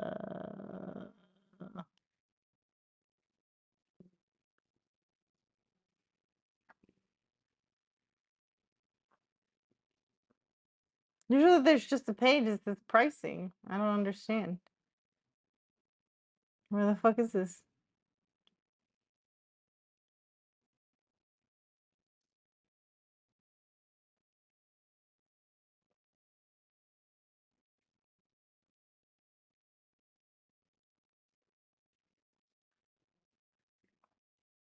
Oh, maybe this doesn't have.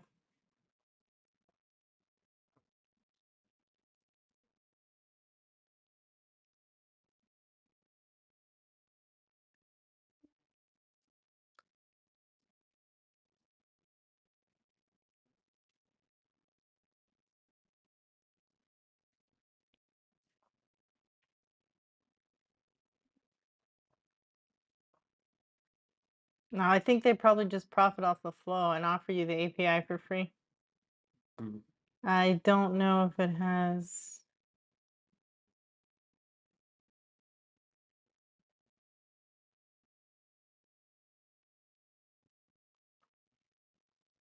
Does it have historical? And then you can get it for free. Ow. Real-time market pricing and data up to 6+ years of historical data. There you go. News API. Oh, subscription plans. Okay, here we go.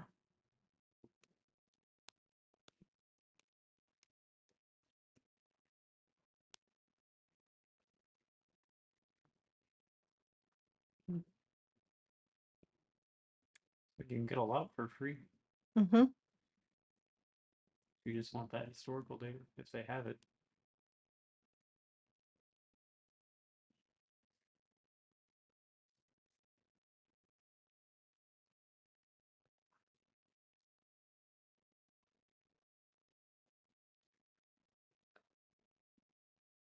Wait, that's the only. Okay.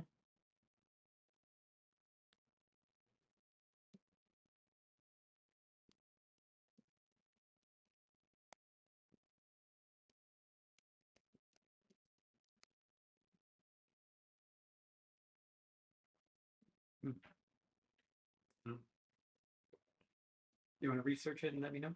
I'm just gonna go. Yeah, but how do I? Doesn't it usually tell me what? Why does the stock pricing API not have what's in it?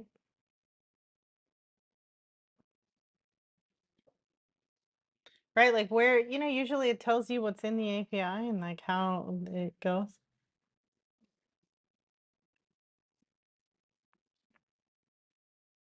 Right? And I just Maybe go to the getting started with market data API. Is that what you want?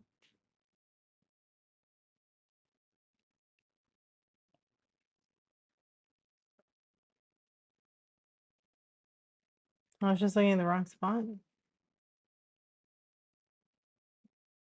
I'm kind of going through how to do it in Python. Which is fine. Is bars what you're looking for? No, I'm looking for trades. Scrolling around too much for me to follow what's going on. Okay, sorry. Where do you want me to go? I just like it when you tell me what you want to do, and then I just go implement it. Okay. I just need trades, but I don't know who I can get it from. You go down here. I think OF2 in the trading API will tell you more.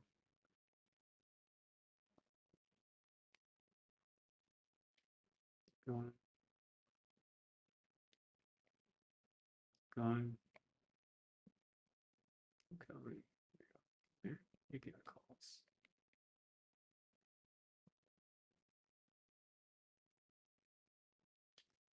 You scroll down more on the left. And that's it. Seriously? Mm-hmm. God, your documentation is dog shit. Yeah, isn't it? It's dog shit. Trading API. Use API, stock pricing API, but look at it, it's so tiny. Look at this. Unless they've got more documentation somewhere else. I don't understand. API reference, maybe? Ah, there you go.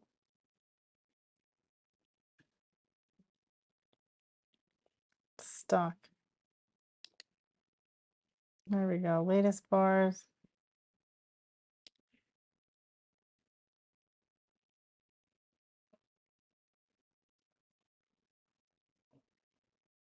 Symbols, start time, end time. Limit. There it is, and free. Nice. Nice. Free. Free! Free! Okay. Add it to my stack. I'll Okay. run it as time permits. I'm gonna go see if I can get my settings working in the thing. And I'll probably have to take a little break from that app for a while and work on day job stuff. Okay. You rock. Get you later. Okay. Just turn it off and I'll store it back Oh. over there. I think it was on to begin with. What? It wasn't on? It was not. It's on now. I guess it died. Yeah, I think that's charged. Okay. It's been charging. I mean, unless this doesn't charge anything.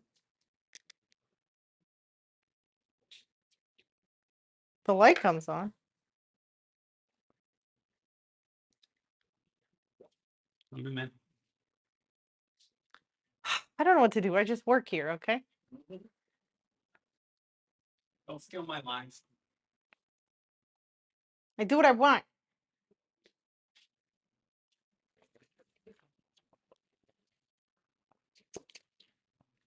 Okay, it's gonna have to happen. Sorry, I have like this nail thing that's driving me nuts. So we're gonna have to have a girly moment. Where my ladies at? I'm just gonna file this one little part of my nail or else I'm gonna go nuts. But I did, for health reasons, go get some cool sashimi at this Japanese grocery store. And what did I get when I get there?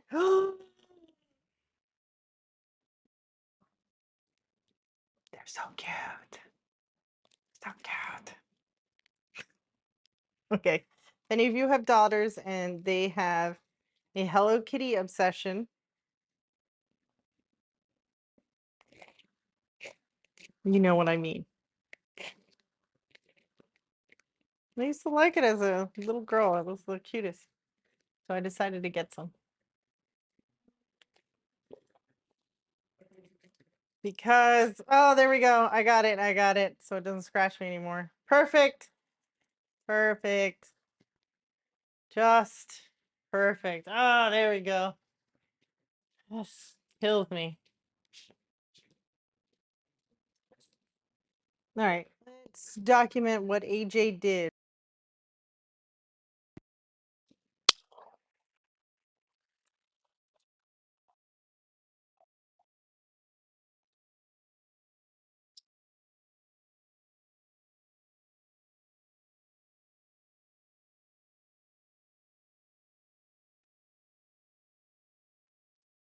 Are you ready?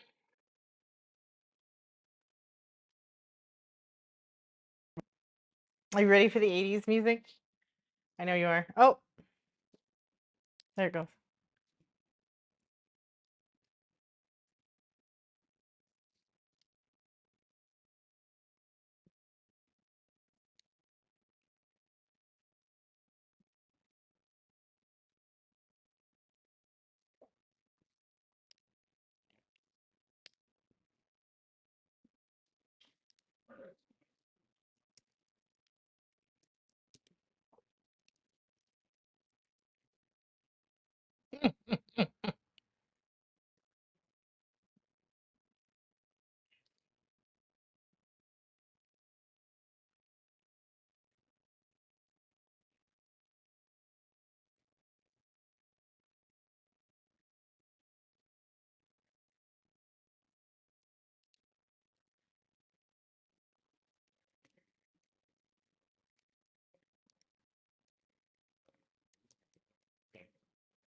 Oh man.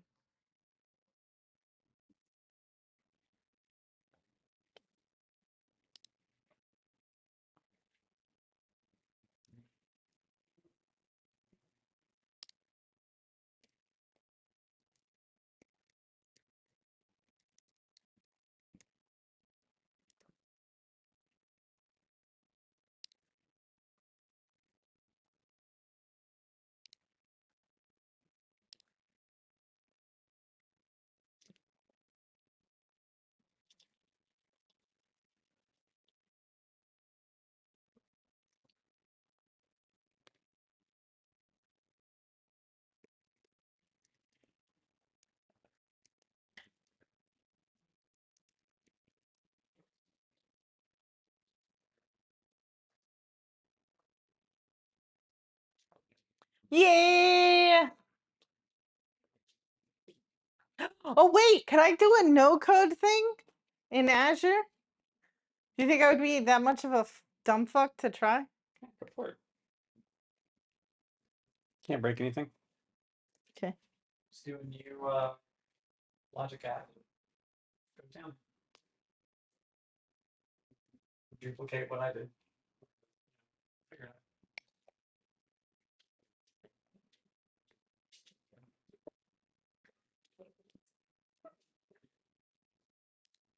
Okay, let me sign up for this.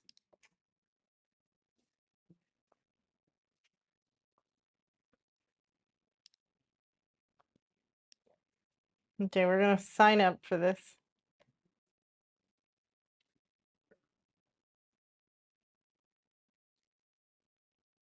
Wait. It says try. Can I try an example without?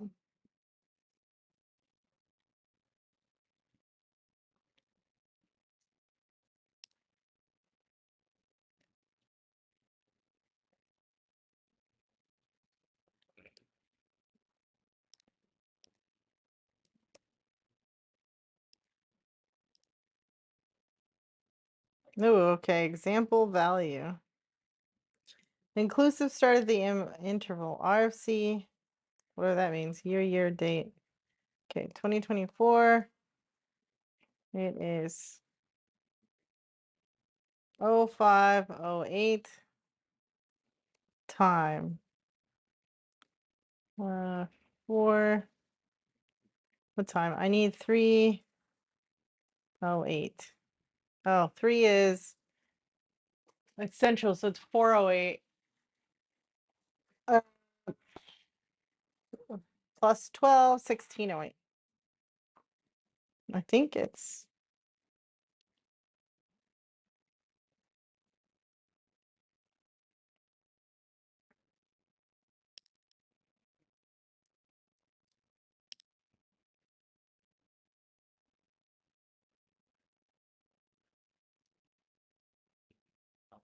do you think it's set in Eastern? Okay, I want like 28. What? Limit as of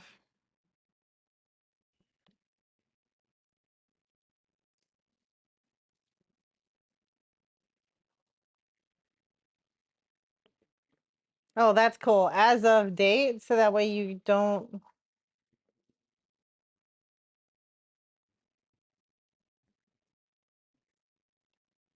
sort. Okay, try it. No, it's not like a.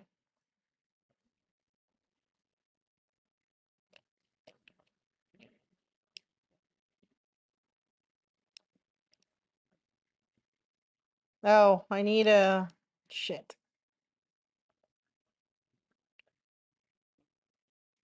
I need to sign up.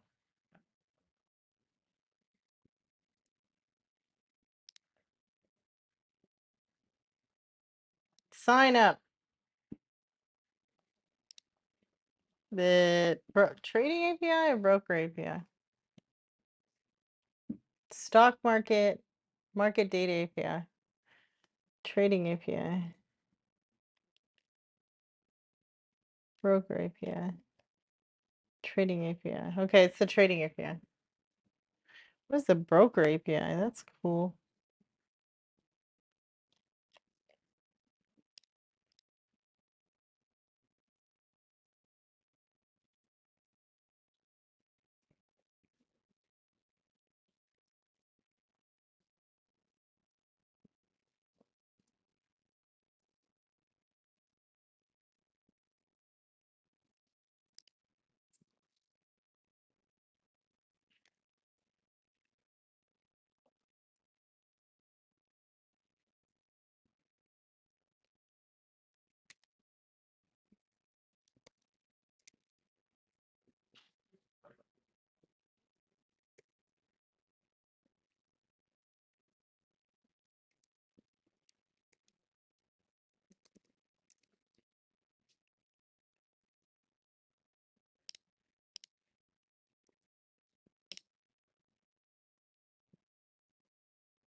Okay, I signed up for it.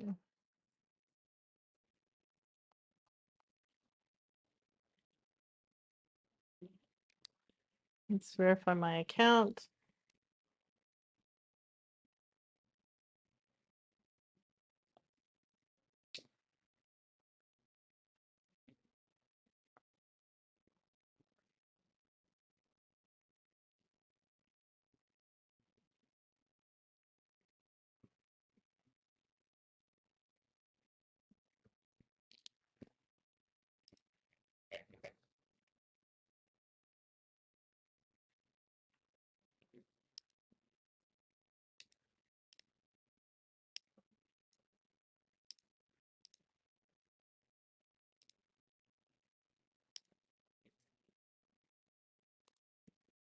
Okay, let's see if I can log in.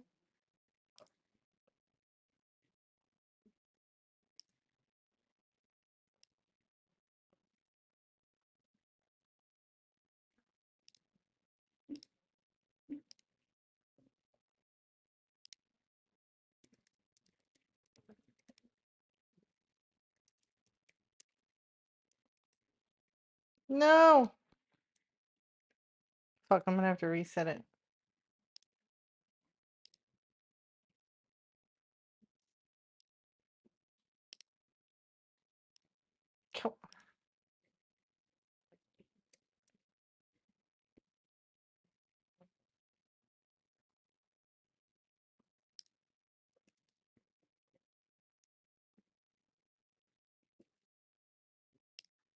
Okay, well, I'm gonna have to reset it.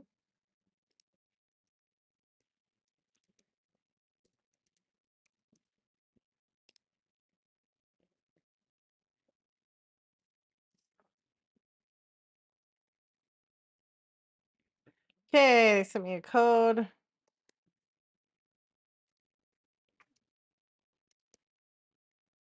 They're just bored out of their minds. Don't worry, I am too.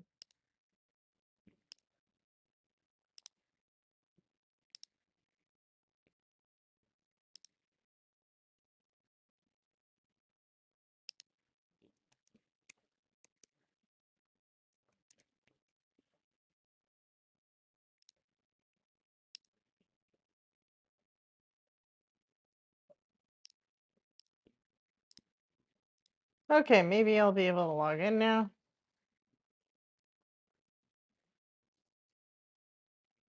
Okay.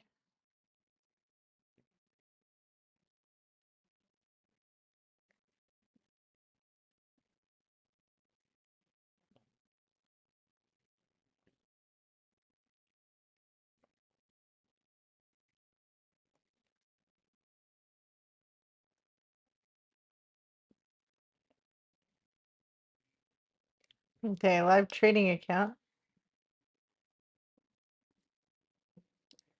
Let's see if they'll give me.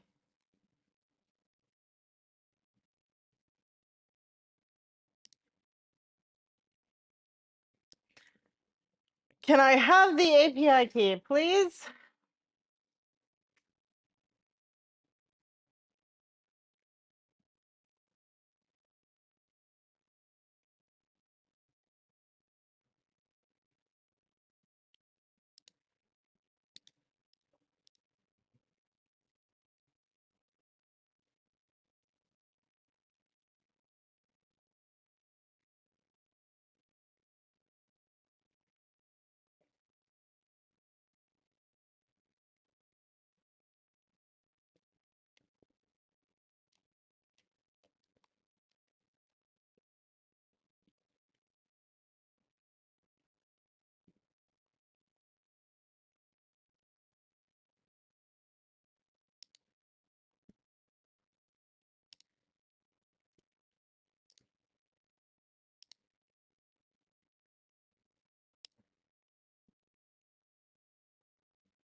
Yo, this shit is cool. You can integrate stuff.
And your overview page, where the fuck that is.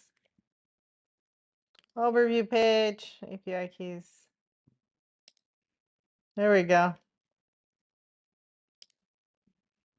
Can anybody tell me what Google Collab is?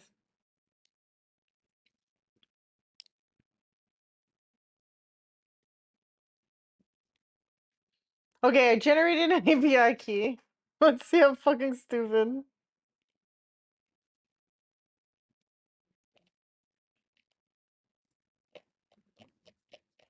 Okay, now let's log into Azure. I can't believe I'm doing this. Wait, no, it was portal.azure. There we go. I'm such an idiot. Okay. Oh my god, it doesn't log you out. That's not good.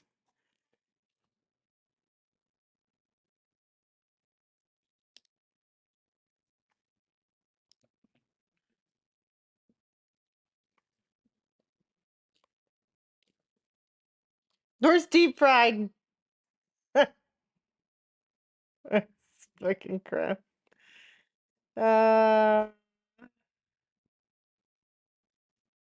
Oops, I don't think I was supposed to be here. I need to copy it.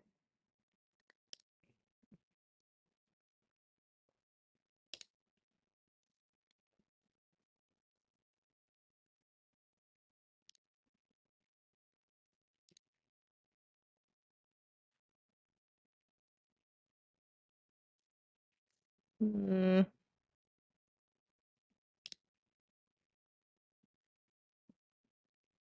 I don't know how to duplicate it. I don't think I should do this. He said just to duplicate it. I don't think that's gonna happen.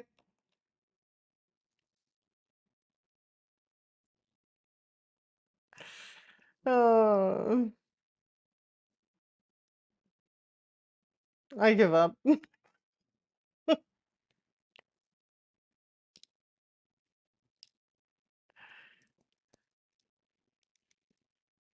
I generated API keys though. Already giving up? I don't know what I'm doing. There's no duplicate button.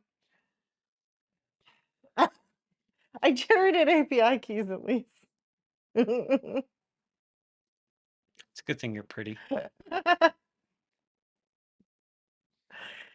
Uh, Do you want me to help you?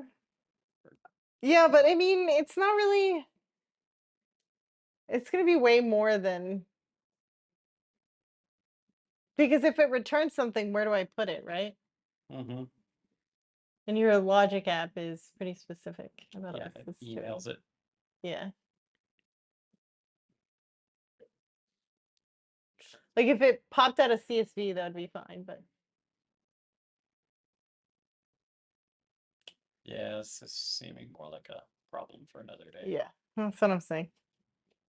I'll just do my documentation without it, but at least I got you API keys.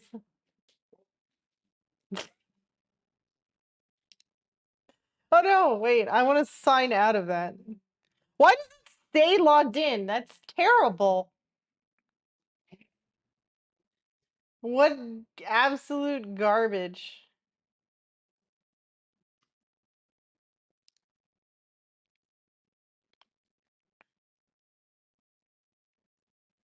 What absolute garbage. You know what else does that? Robinhood. The Robinhood desktop app stays logged in. It's such garbage.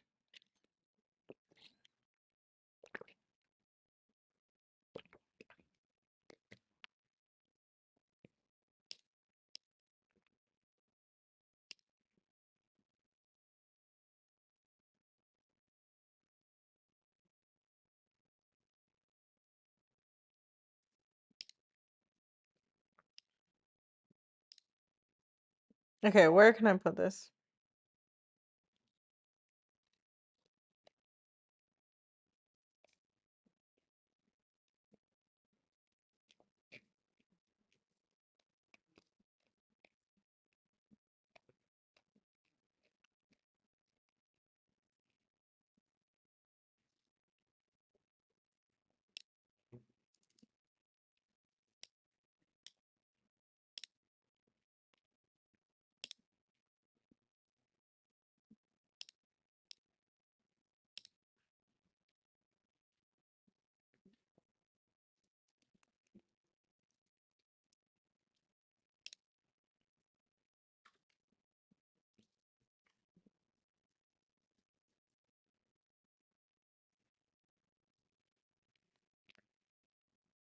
Okay, we're gonna put a little product section. What do we call it? SEC. I don't know. Page. It's the alert tool. I don't know. I'll come up with a fucking better name later.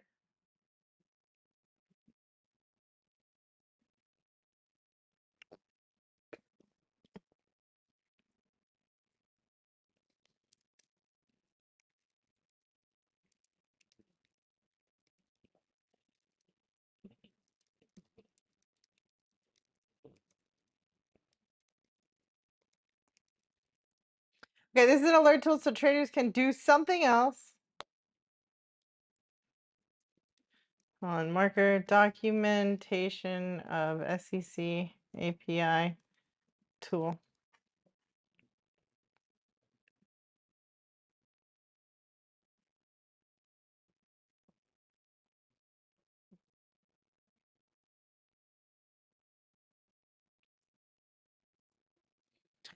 This is an alert tool so traders can do something else and get a text or email notification.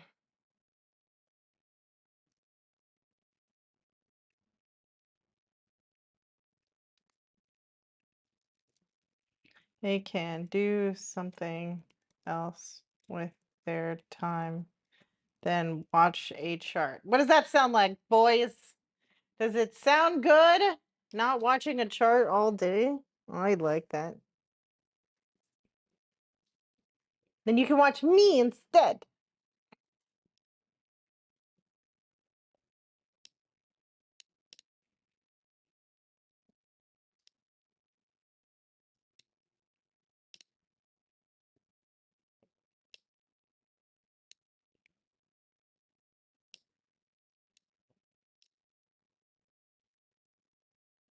Hyperinflation? Like the topic?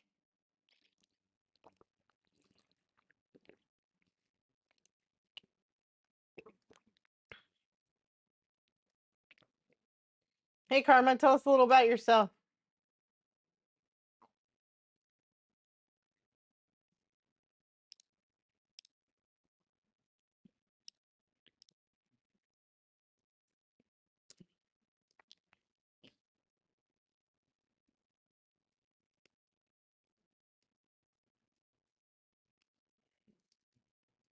Stage 1.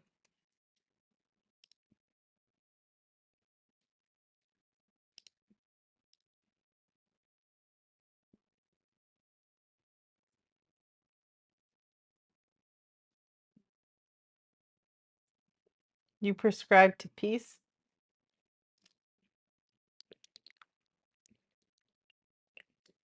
It's a noble goal.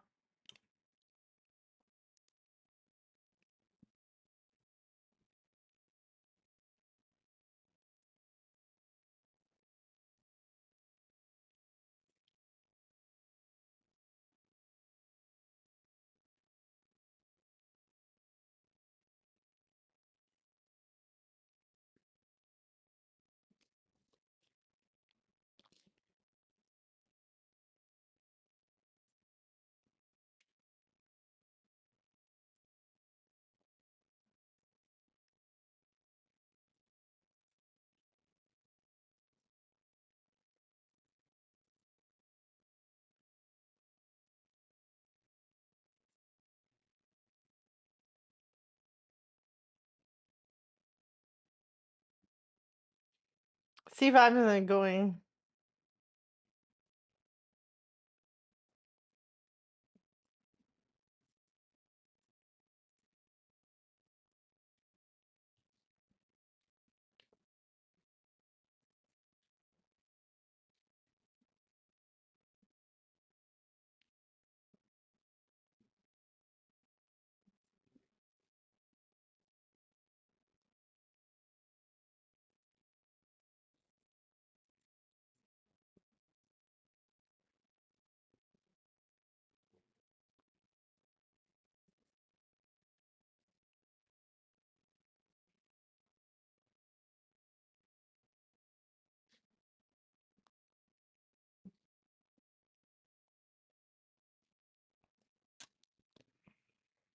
So, do you mean hyperinflation the topic or like somewhere specific, Karma?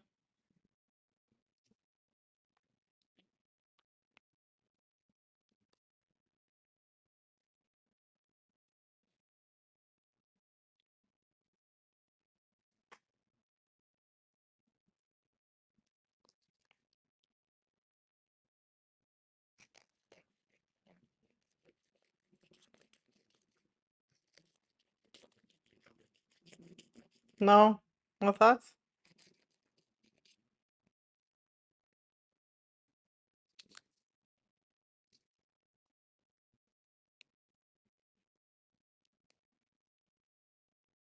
Is it a possibility or a hypothesis? I have no idea what you're asking me. Possibility or a hypothesis? Uh, that can be said about anything?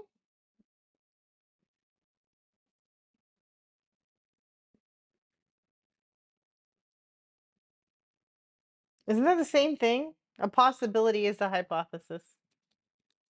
A possibility is the probability of it, so you statistically prove it or not. Like sorry, maybe you're just stupid. I don't know. I don't get it.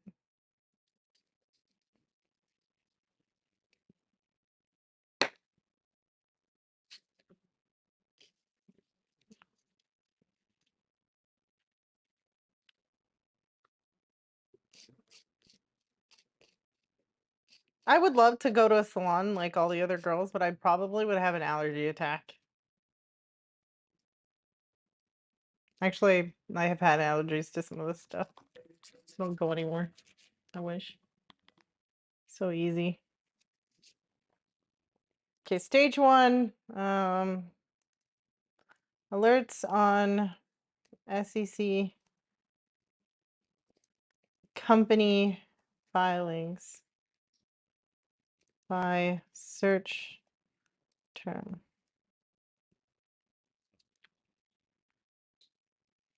Republic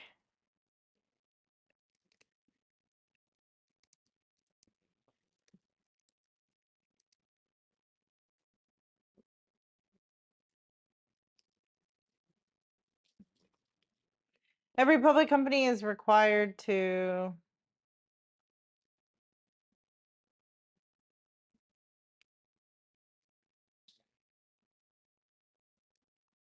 file public disclosures with the SEC.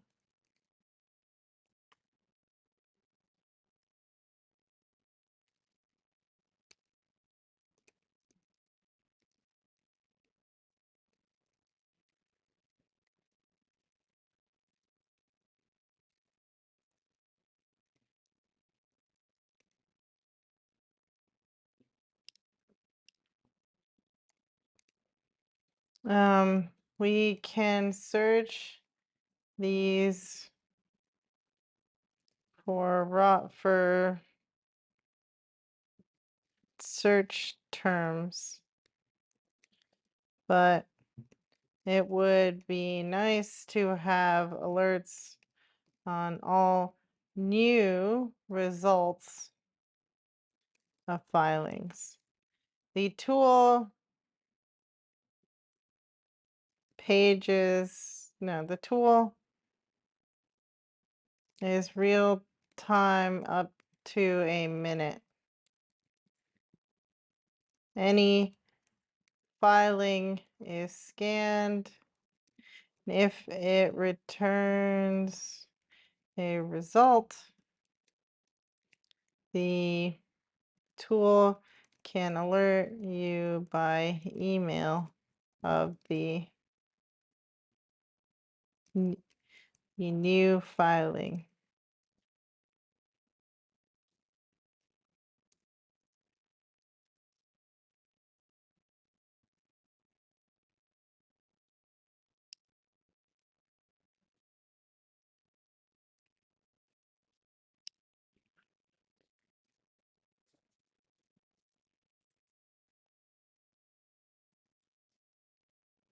I think they had AJ dev dot bubble upstairs. Okay. Okay.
Where's the link to it?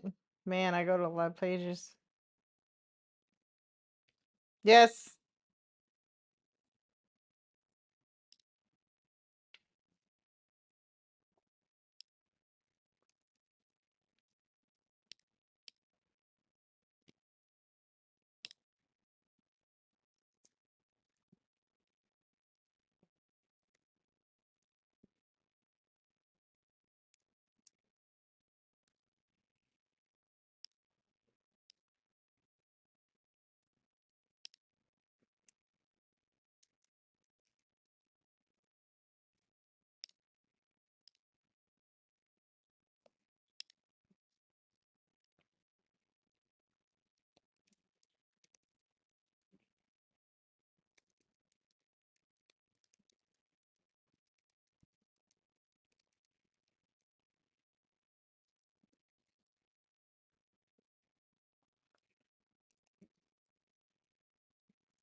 Okay, I need a good screenshot.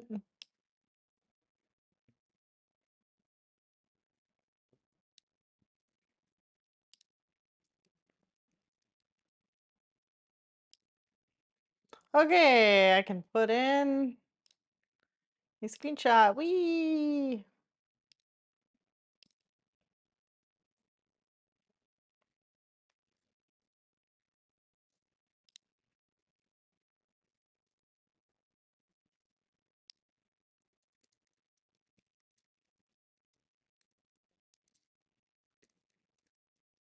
Verify, add a search term, verify results,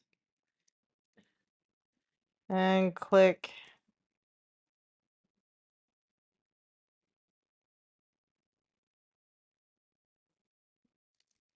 notify me.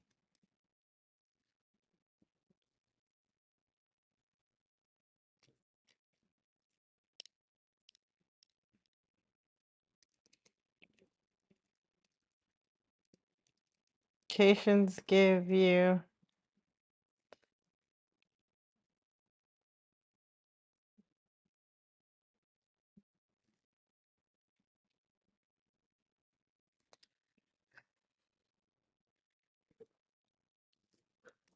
grass is green and the girls are pretty.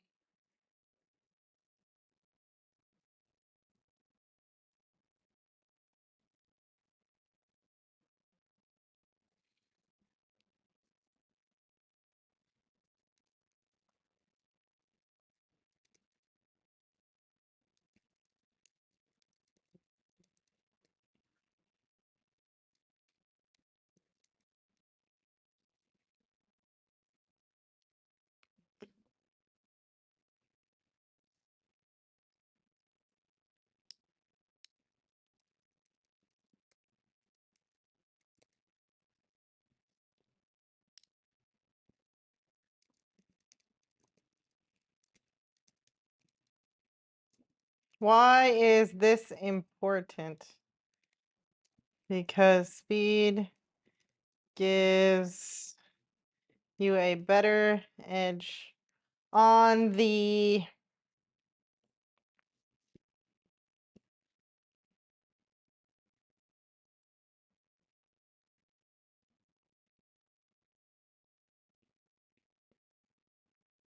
what are you looking at? This is a tool we developed so that way I can trade faster and I don't have to be watching it all the time.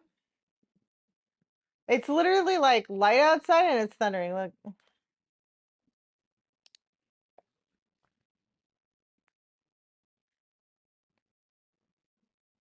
Do you guys hear that? Did you hear the thunder?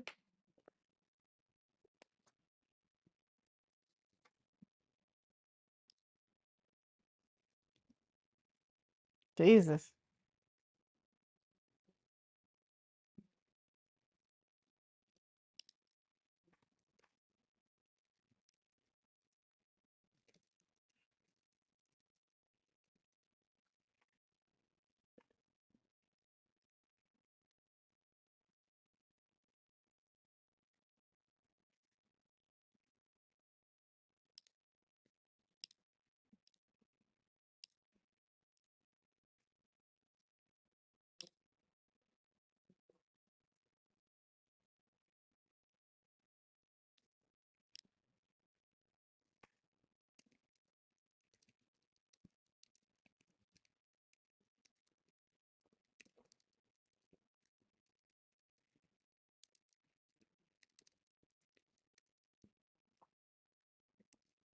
Okay.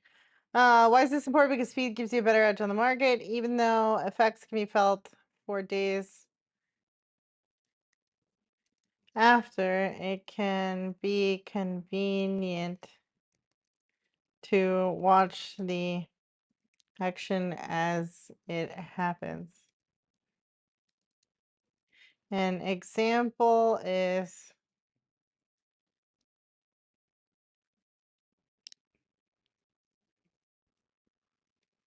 sometimes, oh my gosh.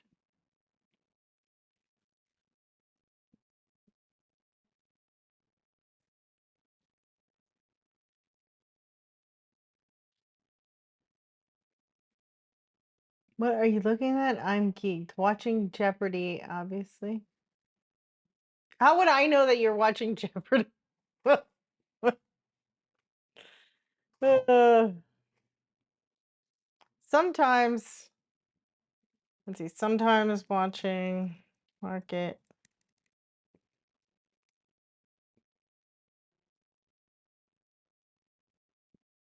What is this?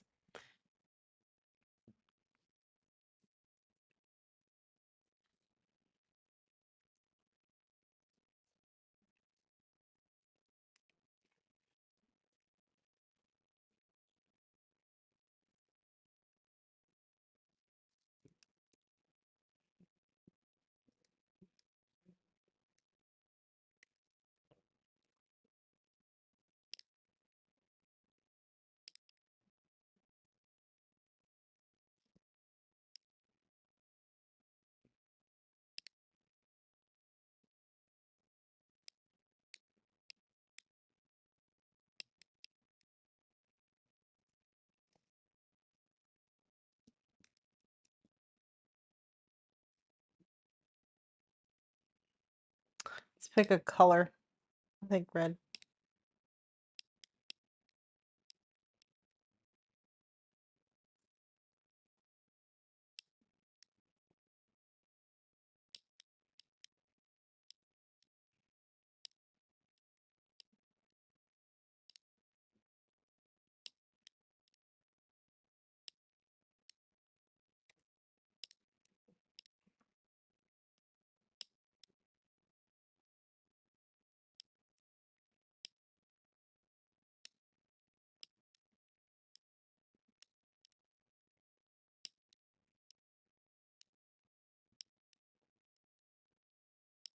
Why is it being weird?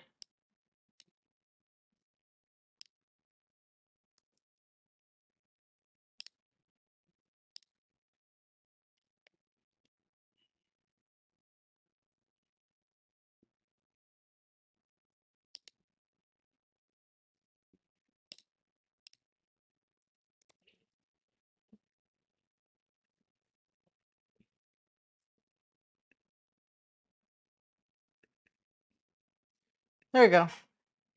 Drawn on it looks much better.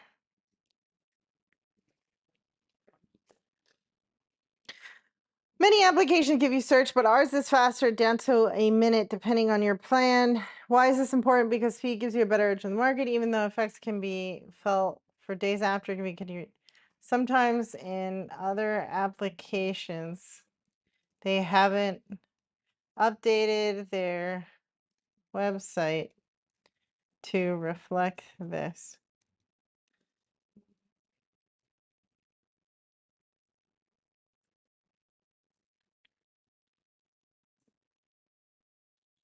The new filings, their alerts are slow.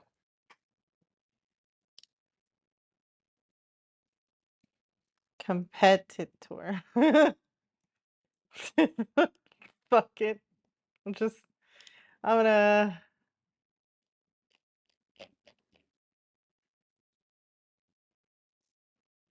okay, I have to log out of this.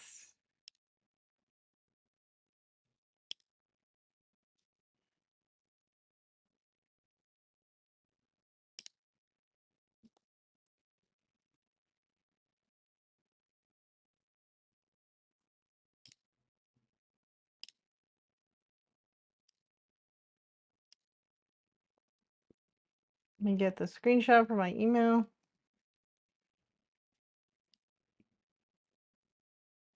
Do do do do do do.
Okay, what was the ticker? Still ASIC. Oh, look at that. 43. Is market close? It closes at 8. So yeah, it's already done. We'll see you till tomorrow. ASIC. ASIC.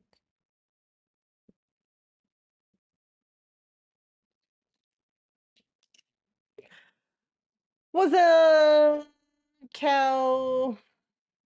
Hey, Divish. What are you kicking at? I always crack him up and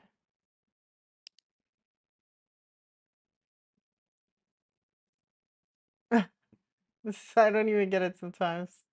All because I'm a fucking idiot who doesn't understand sometimes. I'm too much of a nerd, I guess.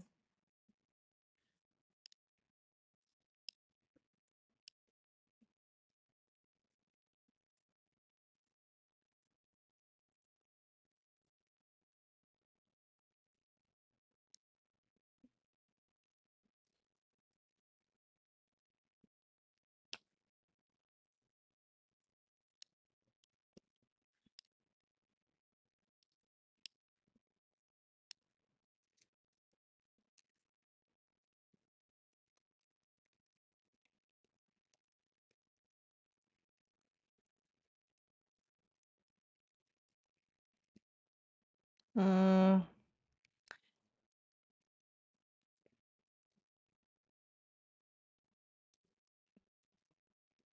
okay.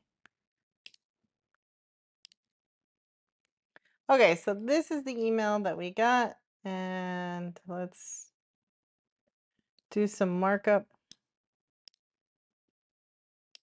So what am I doing for those who just came in for Mr. Cow? I'm showing how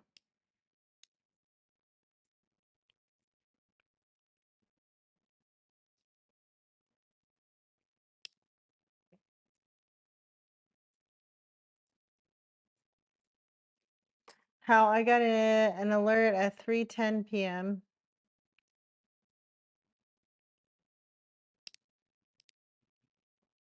I have a delete button.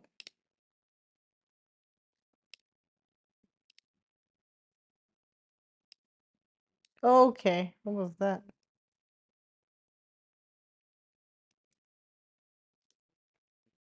Okay, that's not what I wanted to do.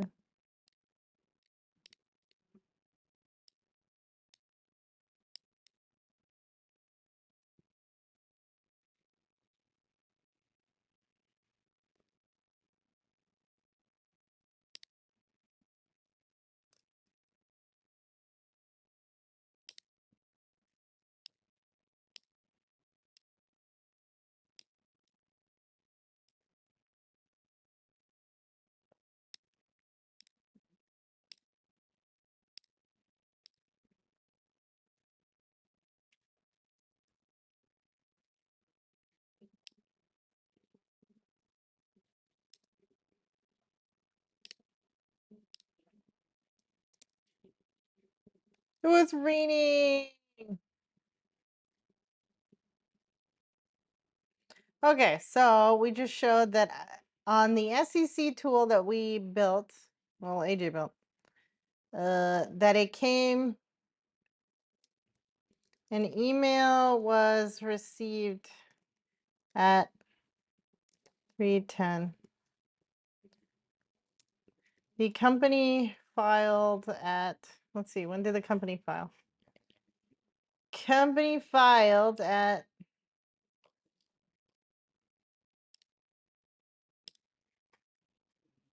Company filed at 16:08:34.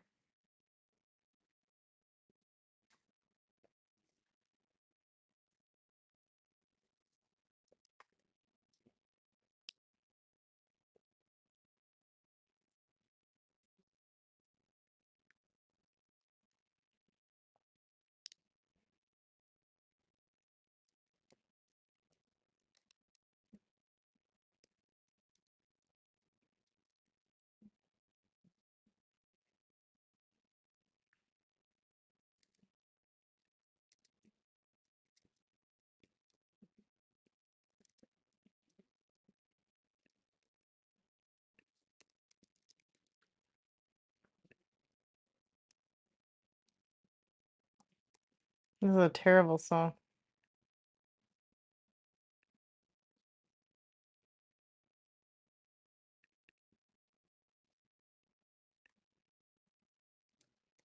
Four oh 8:34 Eastern.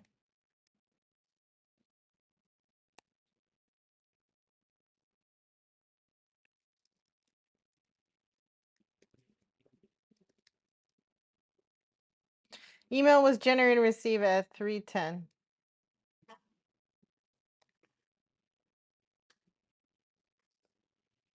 Okay, I did that.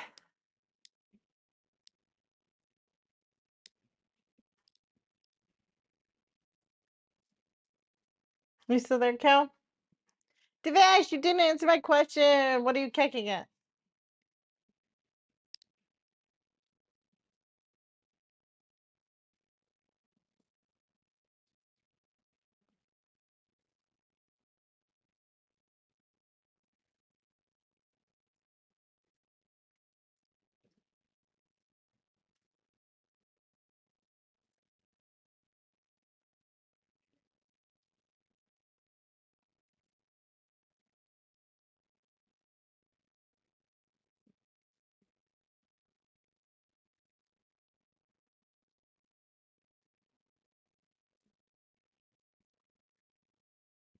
Ooh.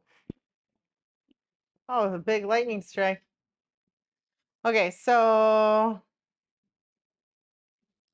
let's see. Fold.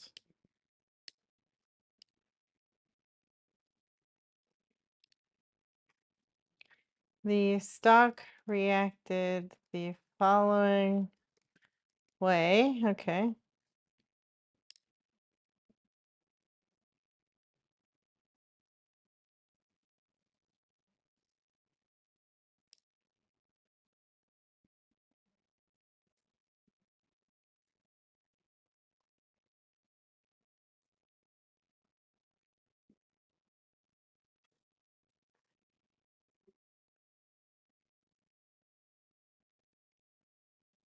Oh yeah, it was interesting. We came to it before it even started moving.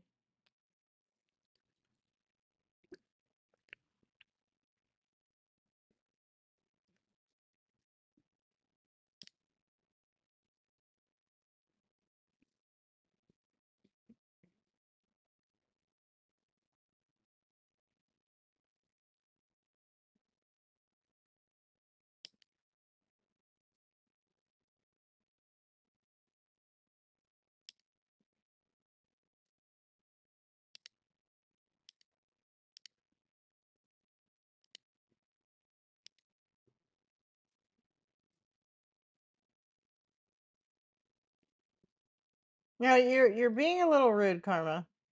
Just saying. Like, what do I look like?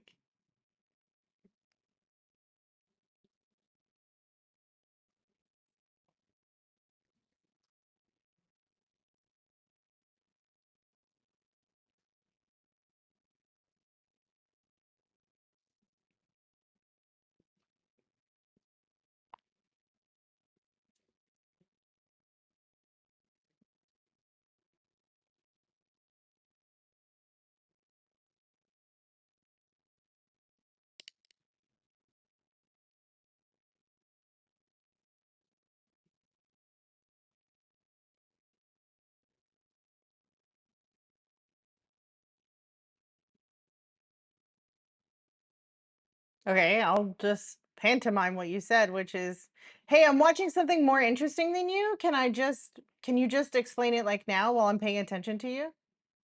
Like, what is that? Just this is my show, this is what I do. Just if you don't like the long content, just, you know, just don't show up. Jeez.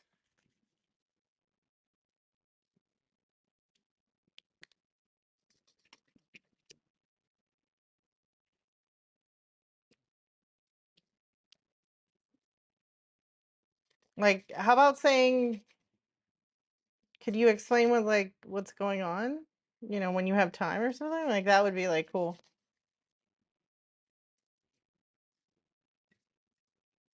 I don't get paid for this shit, you know? I would make more money if I don't do this, to be honest.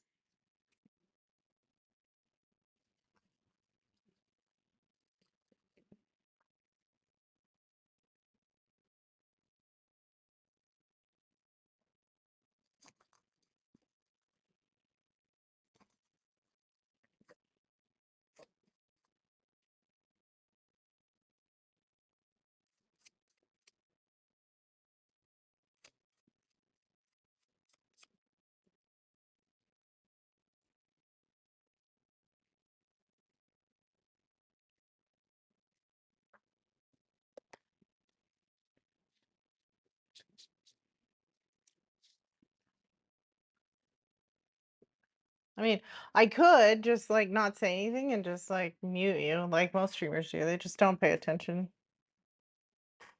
That's what most of them do. Have you ever seen them? They just absolutely ignore people in the chat. And you're like, why do I not exist? That's a quick rainstorm.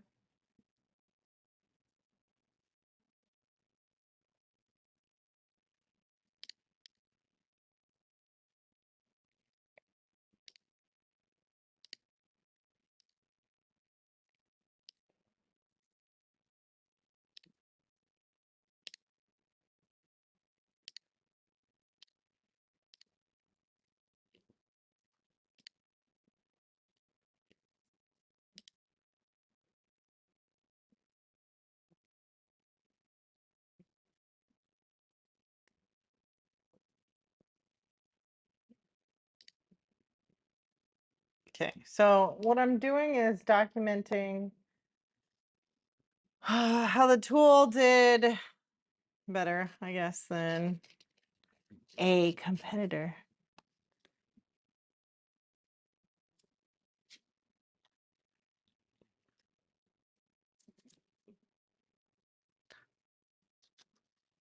Have you guys ever noticed that nobody explains trading things on the internet?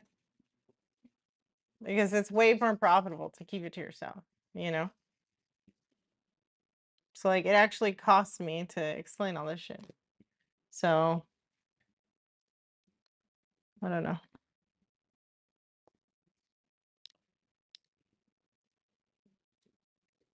Stock reacted the following way. And by all means, when people say a comment back to you, deny it. That really helps. It's like a brick in a washer.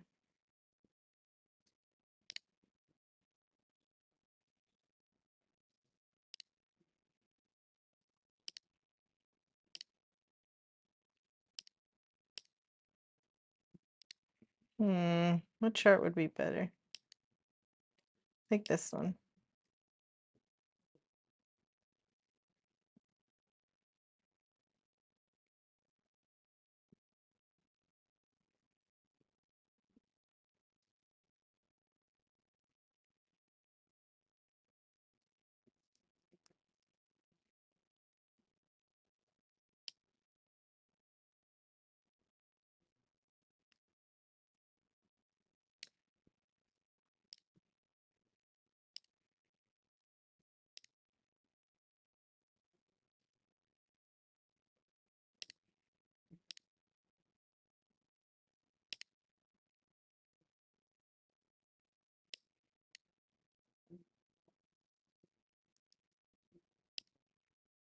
Maybe if I select that color?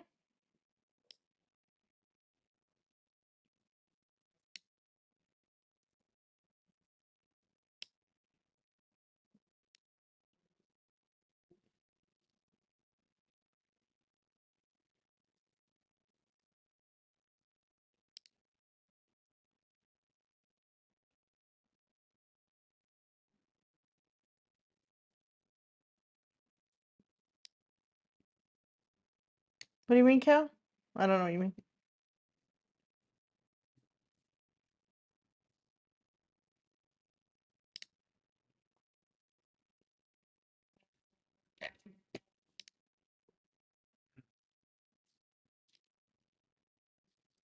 Hey, you take a look at my latest UI thingy. Sure. Can you pull open the app?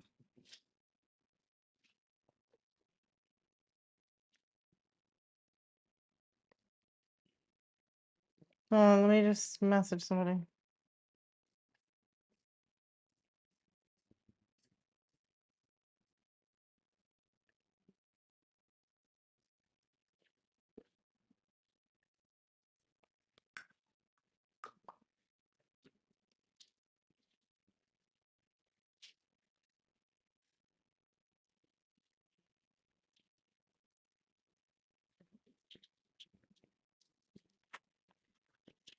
Yeah. Where does all that storm come from out of nowhere? It's like summer showers or something. Weird.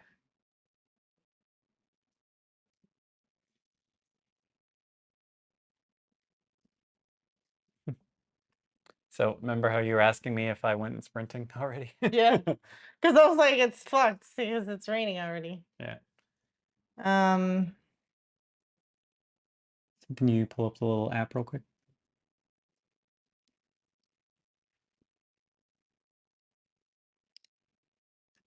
ugh. So yeah, do a refresh.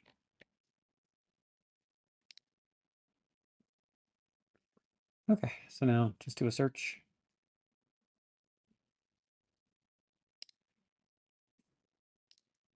It's still stuck. Like it's over everything. You just close it if you don't need it. Marker.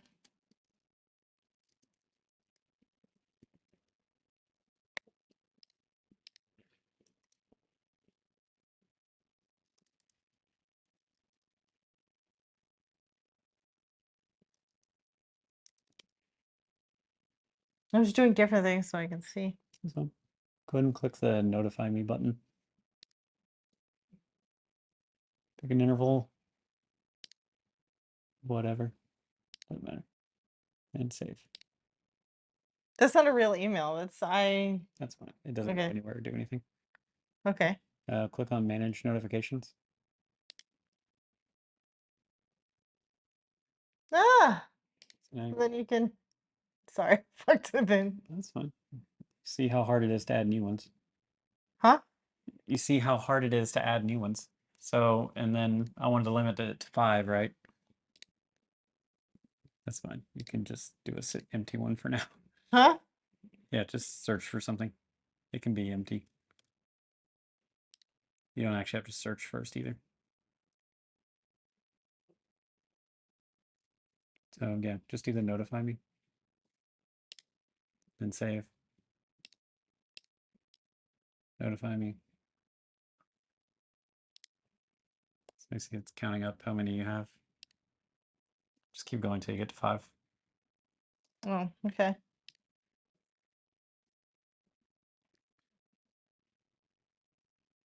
You can keep searching for or just putting it. You don't actually have to do the search first.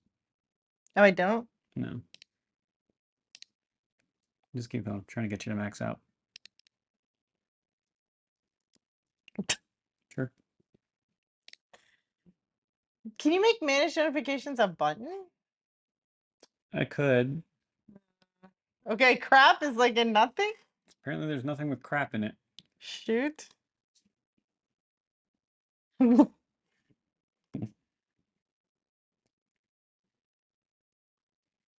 Okay, keep going. And try to do one more.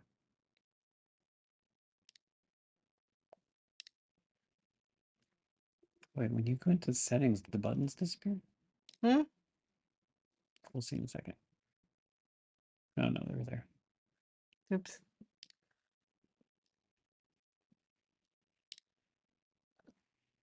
Now notify me. Save. Now try to just click notify me again. You don't have to search. Haha. So it only let you cancel? Right. That's nice. So you can't do more than 5. Mm-hmm. And then you can go to settings and blow them away.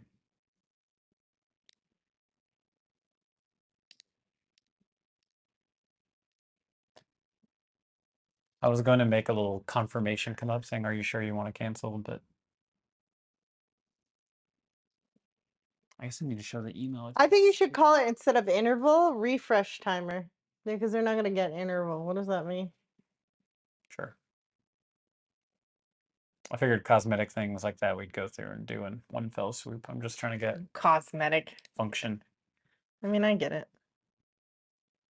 So I'm doing an example of like what we saw. Cool. We should probably start getting ready for bed. So wrap up what you're in the middle of. I'll do the same. Okay. I'll meet you in the middle.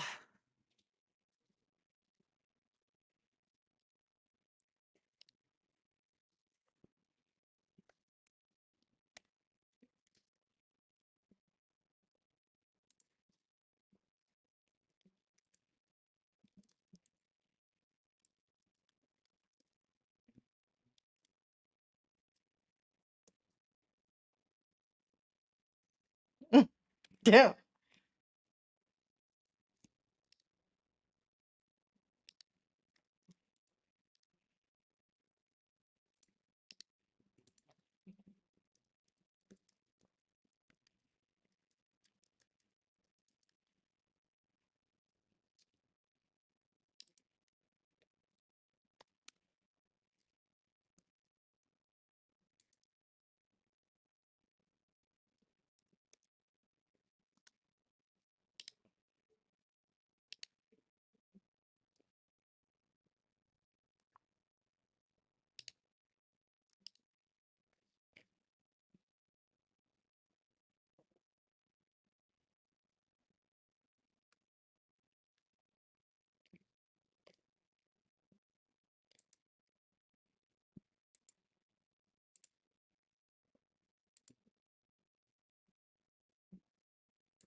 I want to leave the fucking ticker.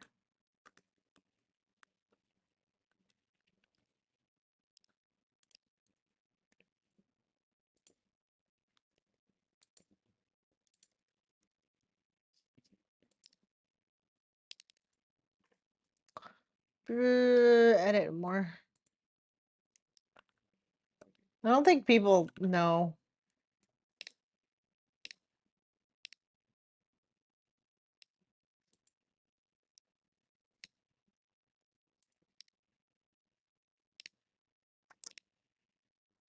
Oh, there we go. We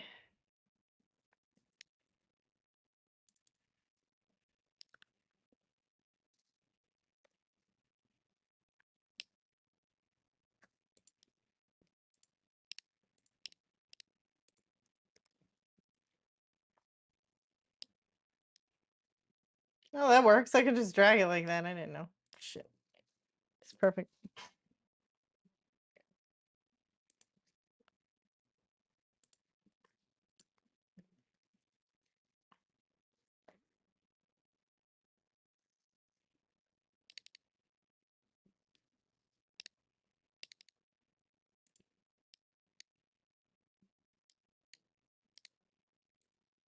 More squares.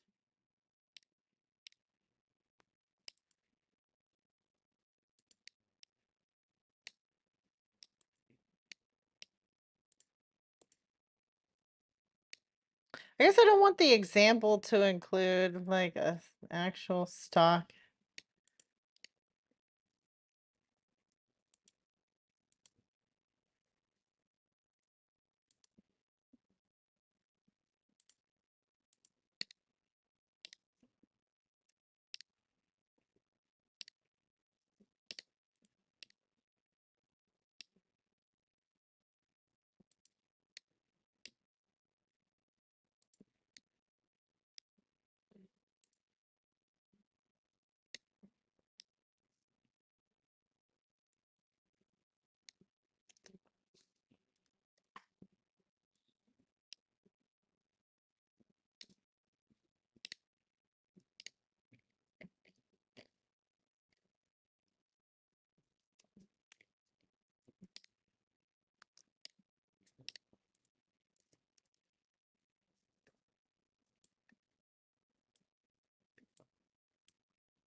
There we go. Oops. Quiz and selection, whatever.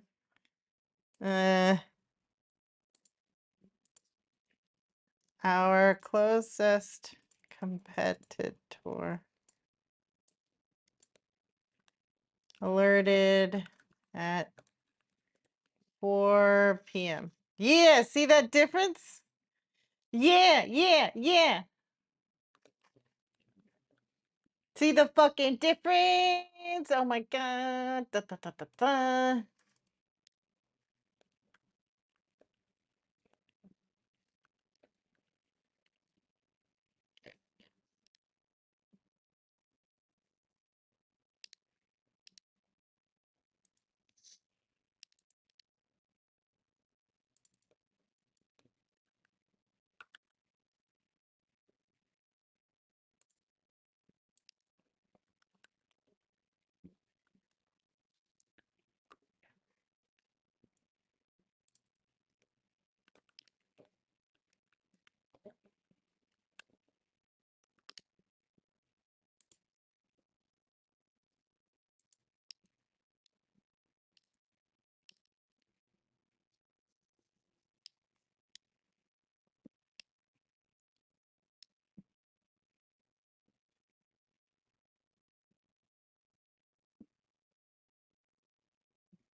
Okay, so our competitor alerted at 4:40 p.m.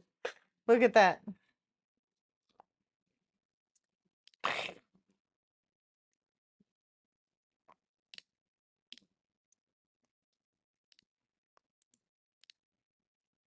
We're not going to name our competitor.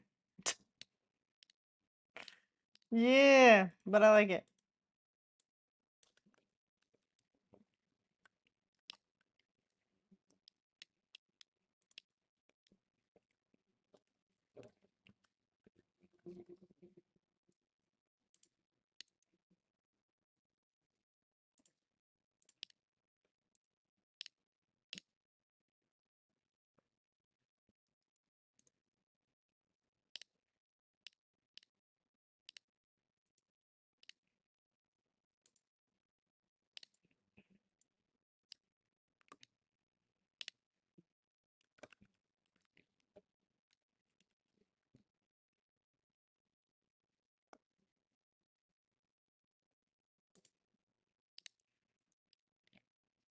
Okay, I lied. It's at 4:40 p.m. and almost.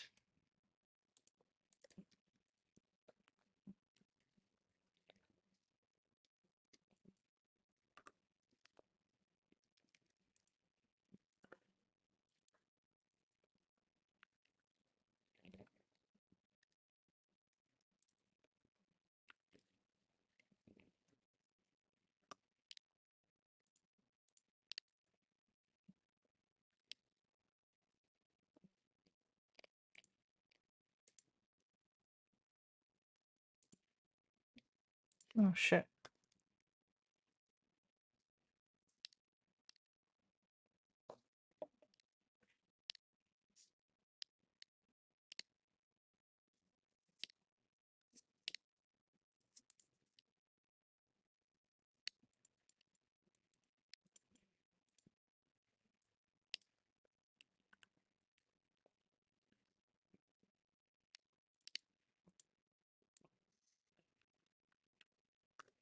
Wait, is that the right email? That's the NT10Q. What we need is the AK. When did that come? Oh, they came in at 4:08. Okay, that's fine. Oops.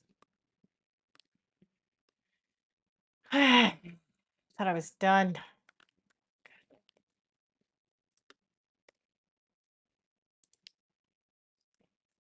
I'll just have to do it tomorrow. It's too late.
I have no idea what you're saying, Karma. Can you please explain?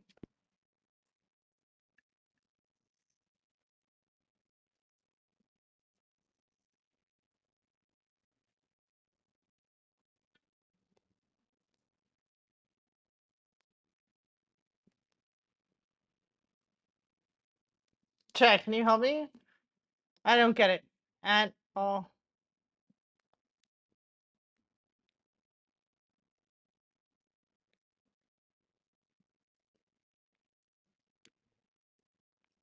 What is Karma saying?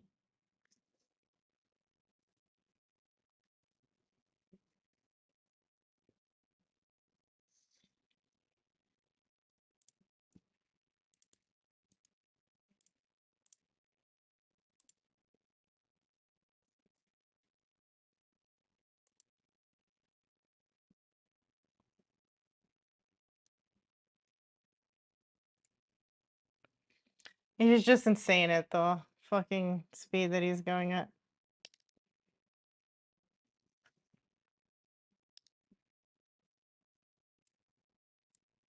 Your brain deep in Reese.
Do you get it, Callie?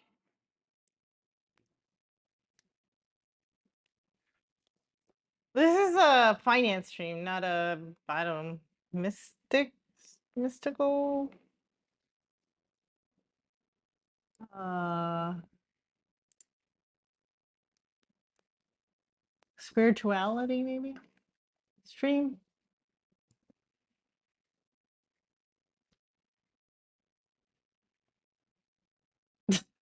This is a Wendy's, sir.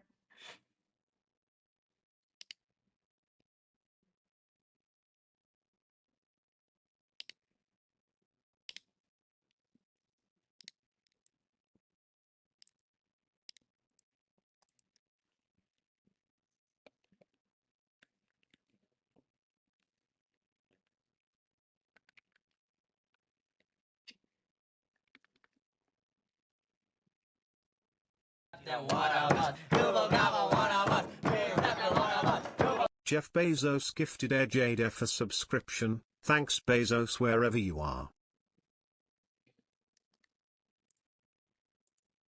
Thank you, AJ, for being the coolest dev on the planet.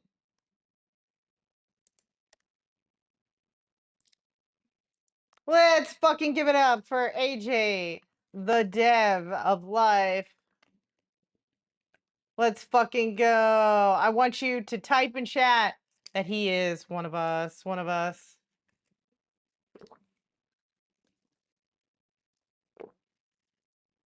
I think that's the alert. No? Don't we have a fucking Google Gobble one of us? Google. Can I do that one? Ah! You only like me because I work for free? Well, and you're funny. Me. It's only available when someone subs? Fucking Christ. Fine. Here, I'll put my second favorite one. What does Yeah, high let's score go. mean? New high score, is that bad? What does that mean? Did I break it?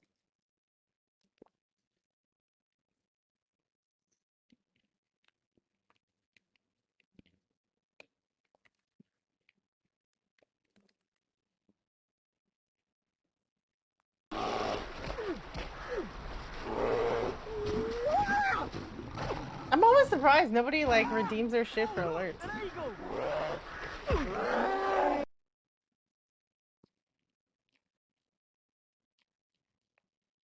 Alert! Alert! Alert! Alarm! Alarm! Alarm!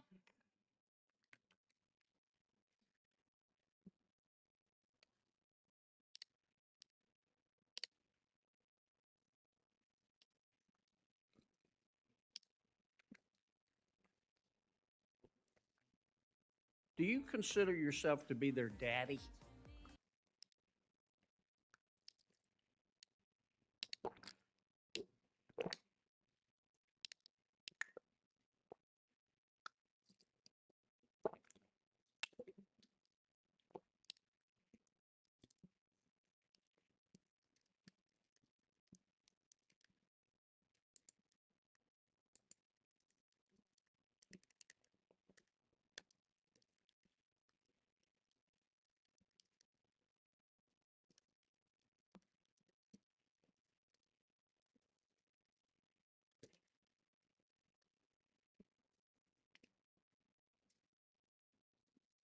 So, our alert tool is 50 minutes faster. Yes!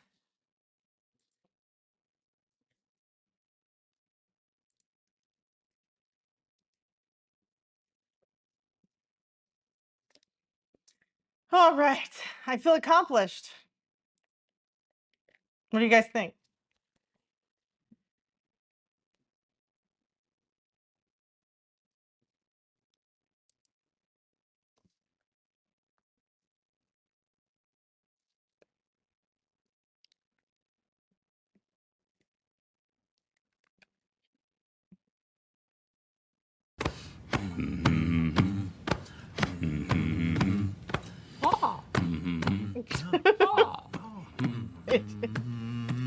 These are great alerts.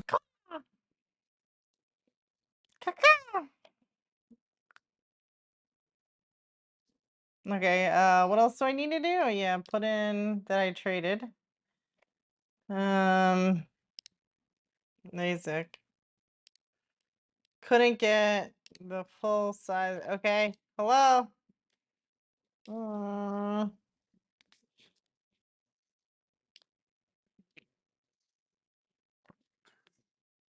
Yes, somebody said one of us. I'm gonna have to reset everyone's points. Everyone's gonna hate me.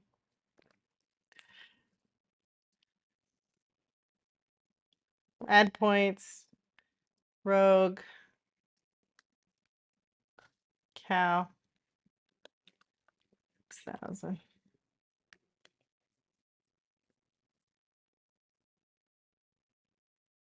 Why didn't that work? Did I misspell it? Yeah, I misspelled the shit. Username was not found. Yeah, because I misspelled. Da-da, da-da-da-da. No. Paste. Because it's...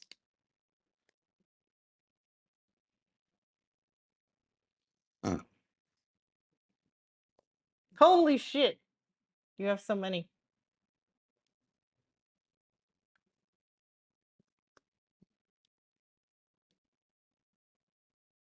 Well, because I wanted to use points as like I wanted to use some kind of currency as an incentive for people who give back. Who give back, right? Like I sit here and try Just to get asking you you for a guys to little write bit one of of us help. Just all the get me a time. little bit And so you closer. wrote it, so I want to encourage I you, need more right? money. The other day somebody was West, he's a data scientist or something, and he was helping me with filling in the Notion. You know what I mean? How you been, Callie? What's been going on? Still trading?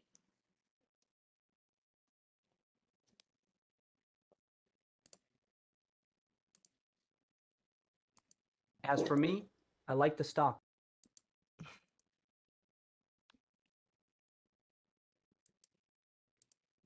Okay, I gotta put this in here and then I can. What?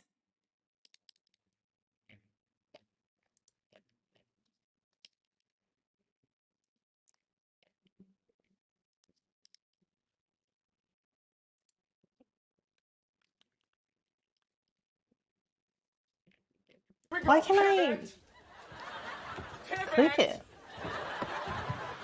Don't kill me.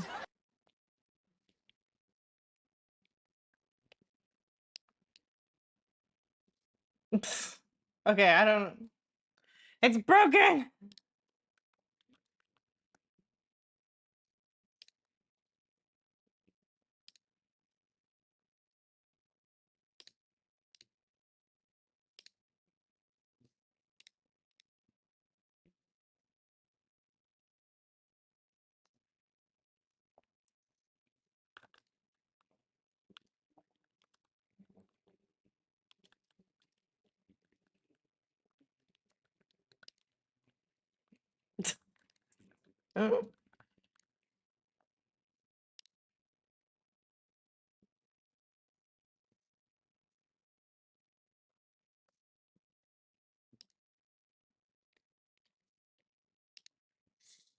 I still can't.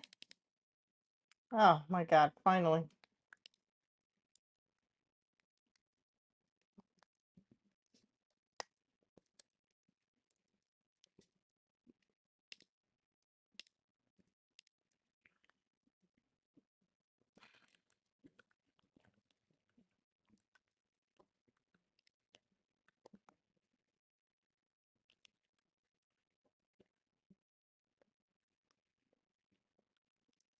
What do you think about all this policy ideas What from the time was Democrats? it?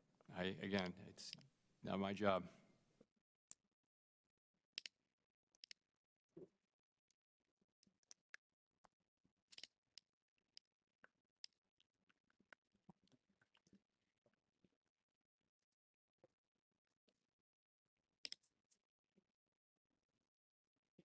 Was it not an activity? So weird.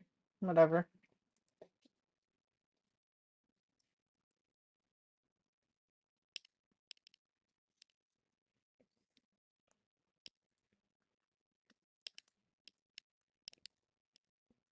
Okay, give me the CSV then.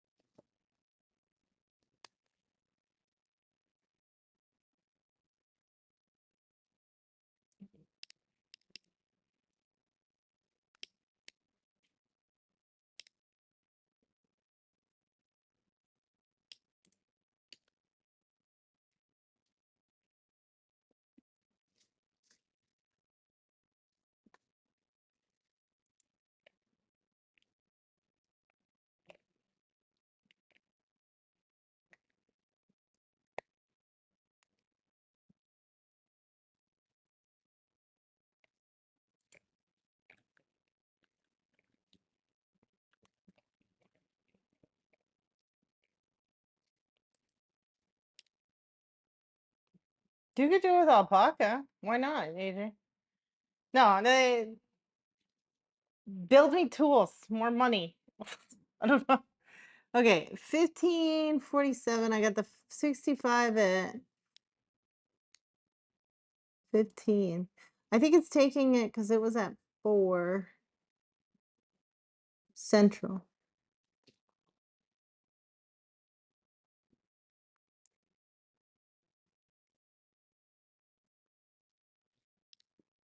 This is set for CDT. Okay, that's CDT. So 1542 is 1642 Eastern. No, I didn't trade it that late, did I? Okay, I guess I did.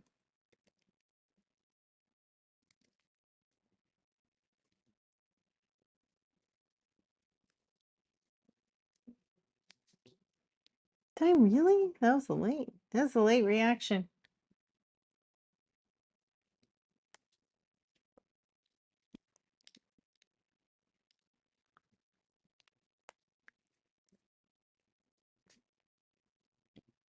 $442.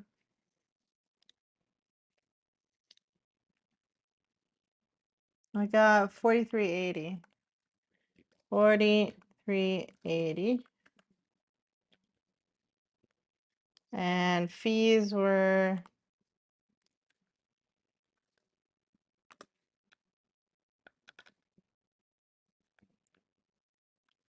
a penny?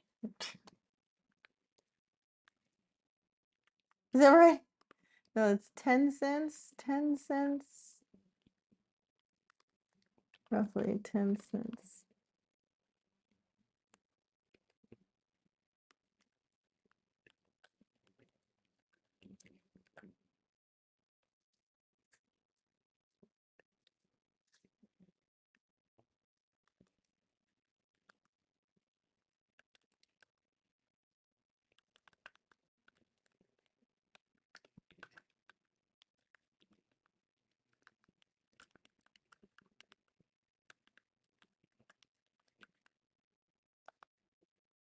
Okay, that's good.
Okay, well, I'm pretty proud of this. AJ, you should be really proud of this.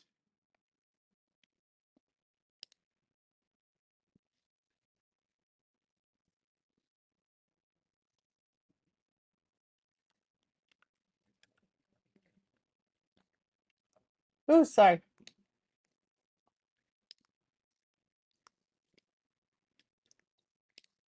I think I'm proud of it. You know?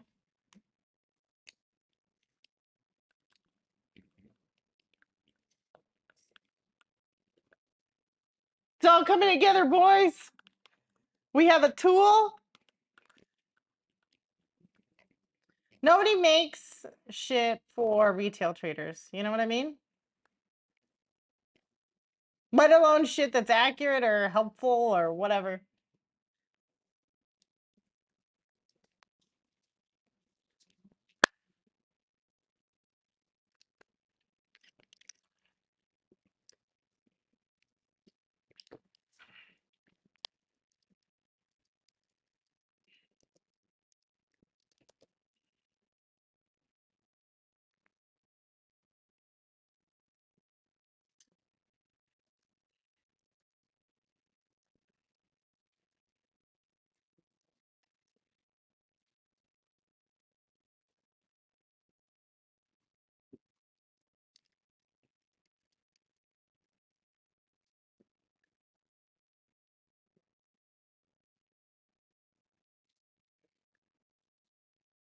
We're doing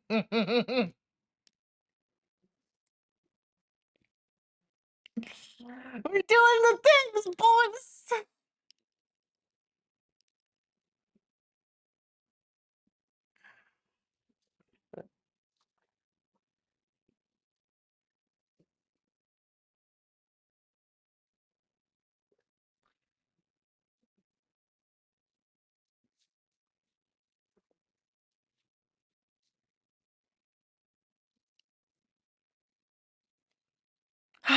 I'm fucking ready.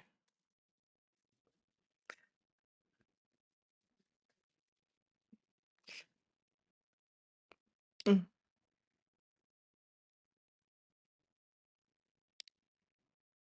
Oh man, that's a great post.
How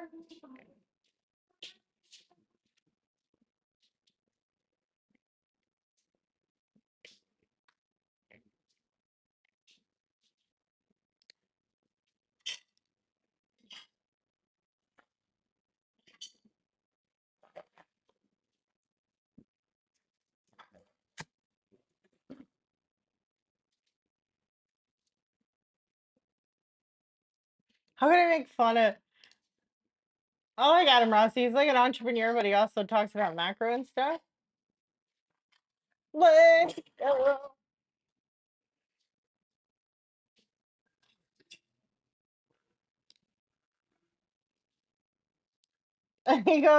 He goes, if you ever hear me complain about my life, I give you a complete non-recourse license to slap the shit out of me.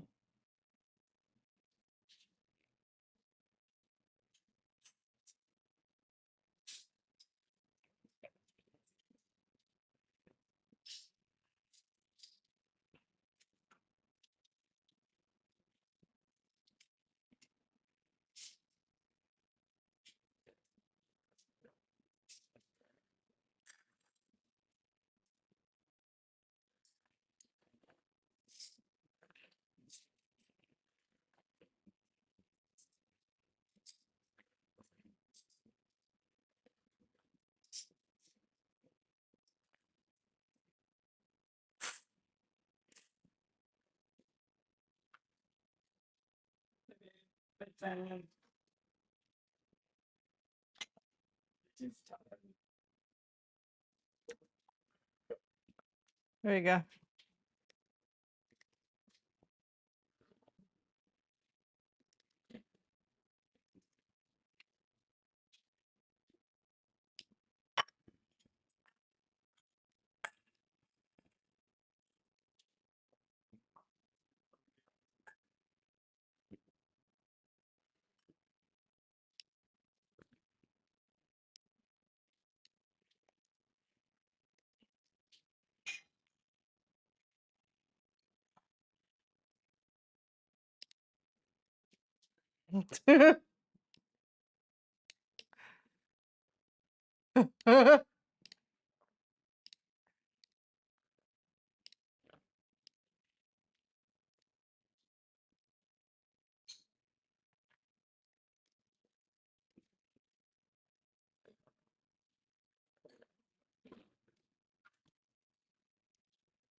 uh,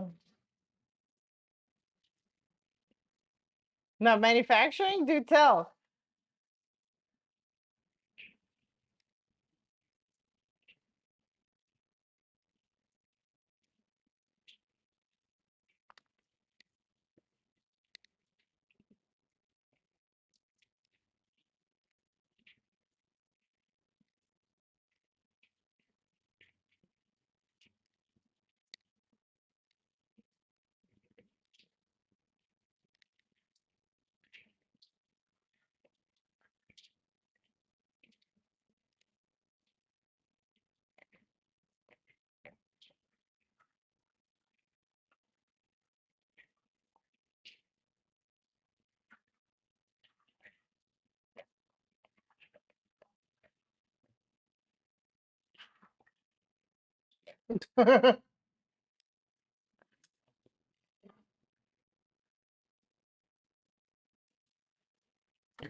What do you learn about manufacturing?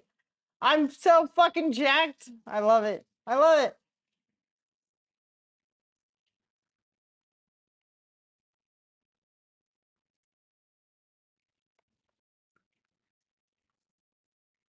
So when you talk about the economy, of course, it is by far the most important issue for voters. It's also true right now, Mr. President, that voters by a wide margin trust Trump more on the economy. They say that in polls. And part of the reason for that may be the numbers. And you're aware of many of these, of course. The cost of buying a home in the United States is double what it was when you look at your monthly costs from before the pandemic. Real income, when you account for inflation, is actually down since you took office. Economic growth last week, far short of expectations. Consumer confidence, maybe no surprise, is near a 2-year low. With less than 6 months to go to Election Day, are you worried that you're running out of time? Onshoring is just getting started. Yep.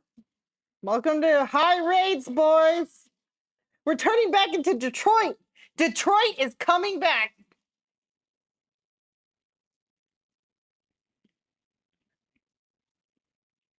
It will be the age of the working man. Want to be a doctor? Be a carpenter instead.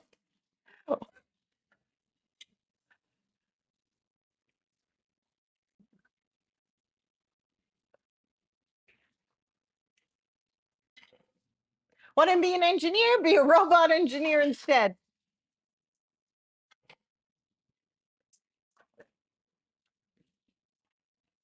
Want to go to school? Fuck that. Learn some skills, go immediately to work.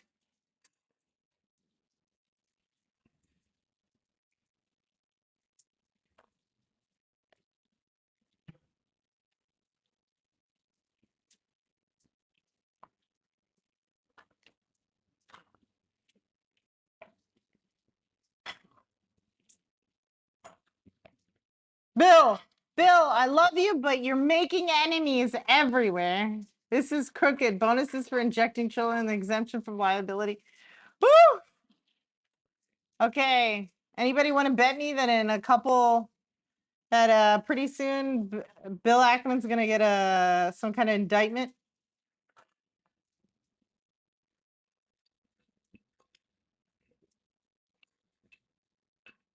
I know that Detroit itself is gonna come back, but the idea of the working man is gonna come back.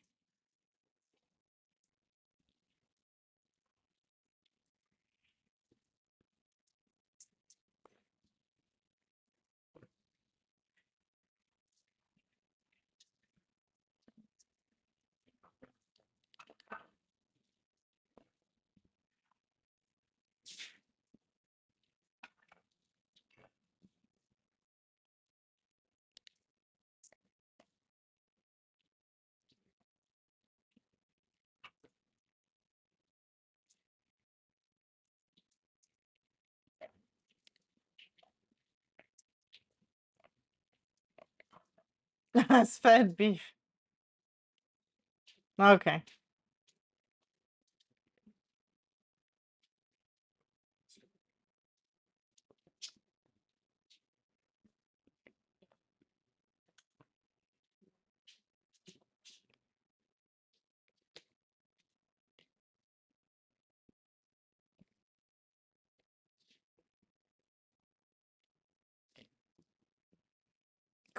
Chris Cuomo taking ivermectin. That's a okay. Okay. Are things actually? Oh boy.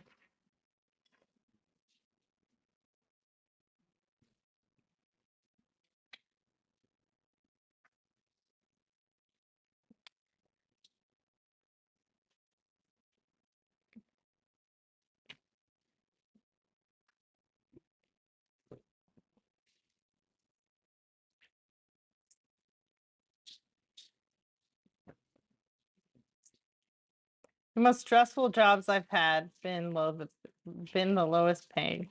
Wow. I kind of gotta agree.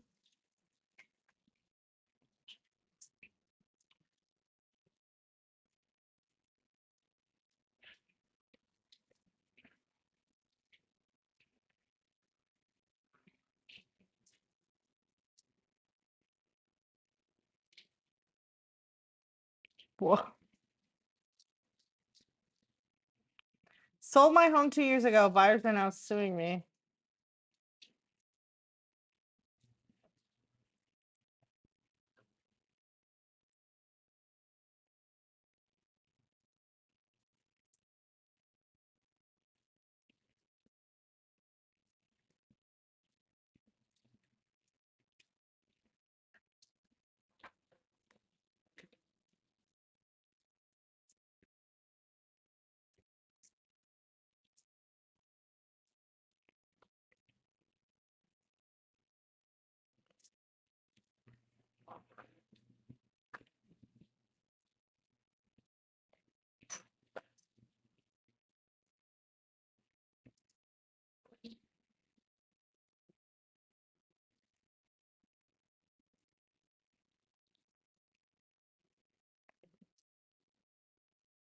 Okay.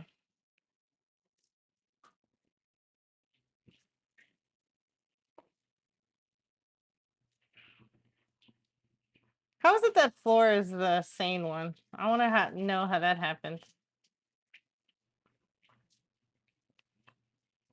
Holy shit, I think the regulatory capture wall is coming down. This is a little weird. Either that, it's my algorithm, which is totally possible. Okay, I'm going to bed. I think we're on to something. We're on to something big. I feel it. It's great. I'm just, yeah. It's something big, boys.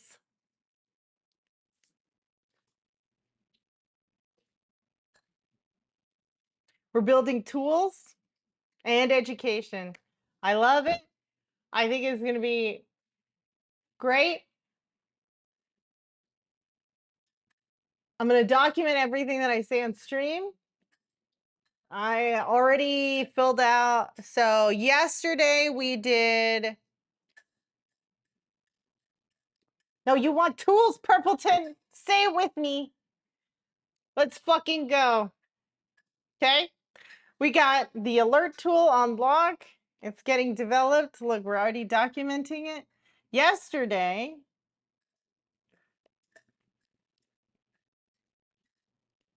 we did how to research.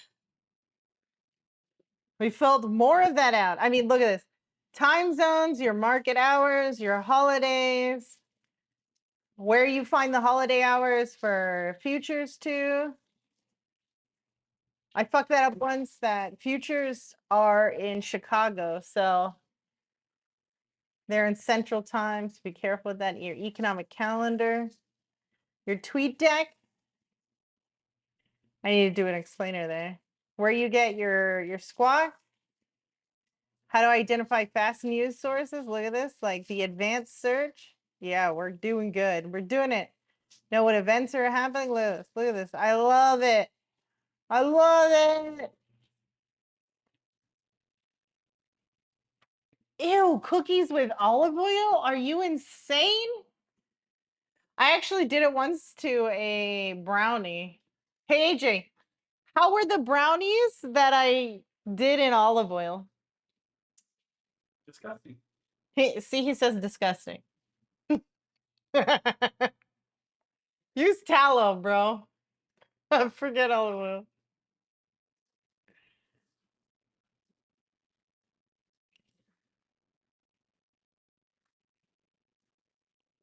We did a trade? Not we, I did. I did a trade? Revived the little corporate governance one so you guys can follow along. I logged it in my trade journal. What we got? Look at this.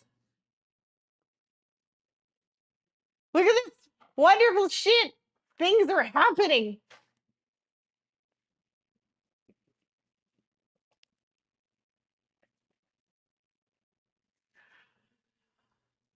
I believe that I can do it. It's so great. I love it.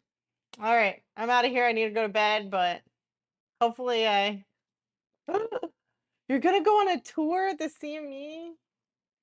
Aw, that's like Disney for me. I want to go to Disney. I want to go to Disney. Good night, all of you fucking degenerates. I love you. I love it. I'm so excited. You don't understand. You don't understand, Purple. Ah. I love it. Good night. You guys have a wonderful night. I will see you tomorrow. There will be no stream on Friday. I know Blinky will be disappointed, but I need to move Airbnbs. So we're going to the beach. Isn't that great? Maybe I can trade on the beach again. I think I have a new plan that'll have more comfortable stuff. But anyways, I'm out of here. Salut.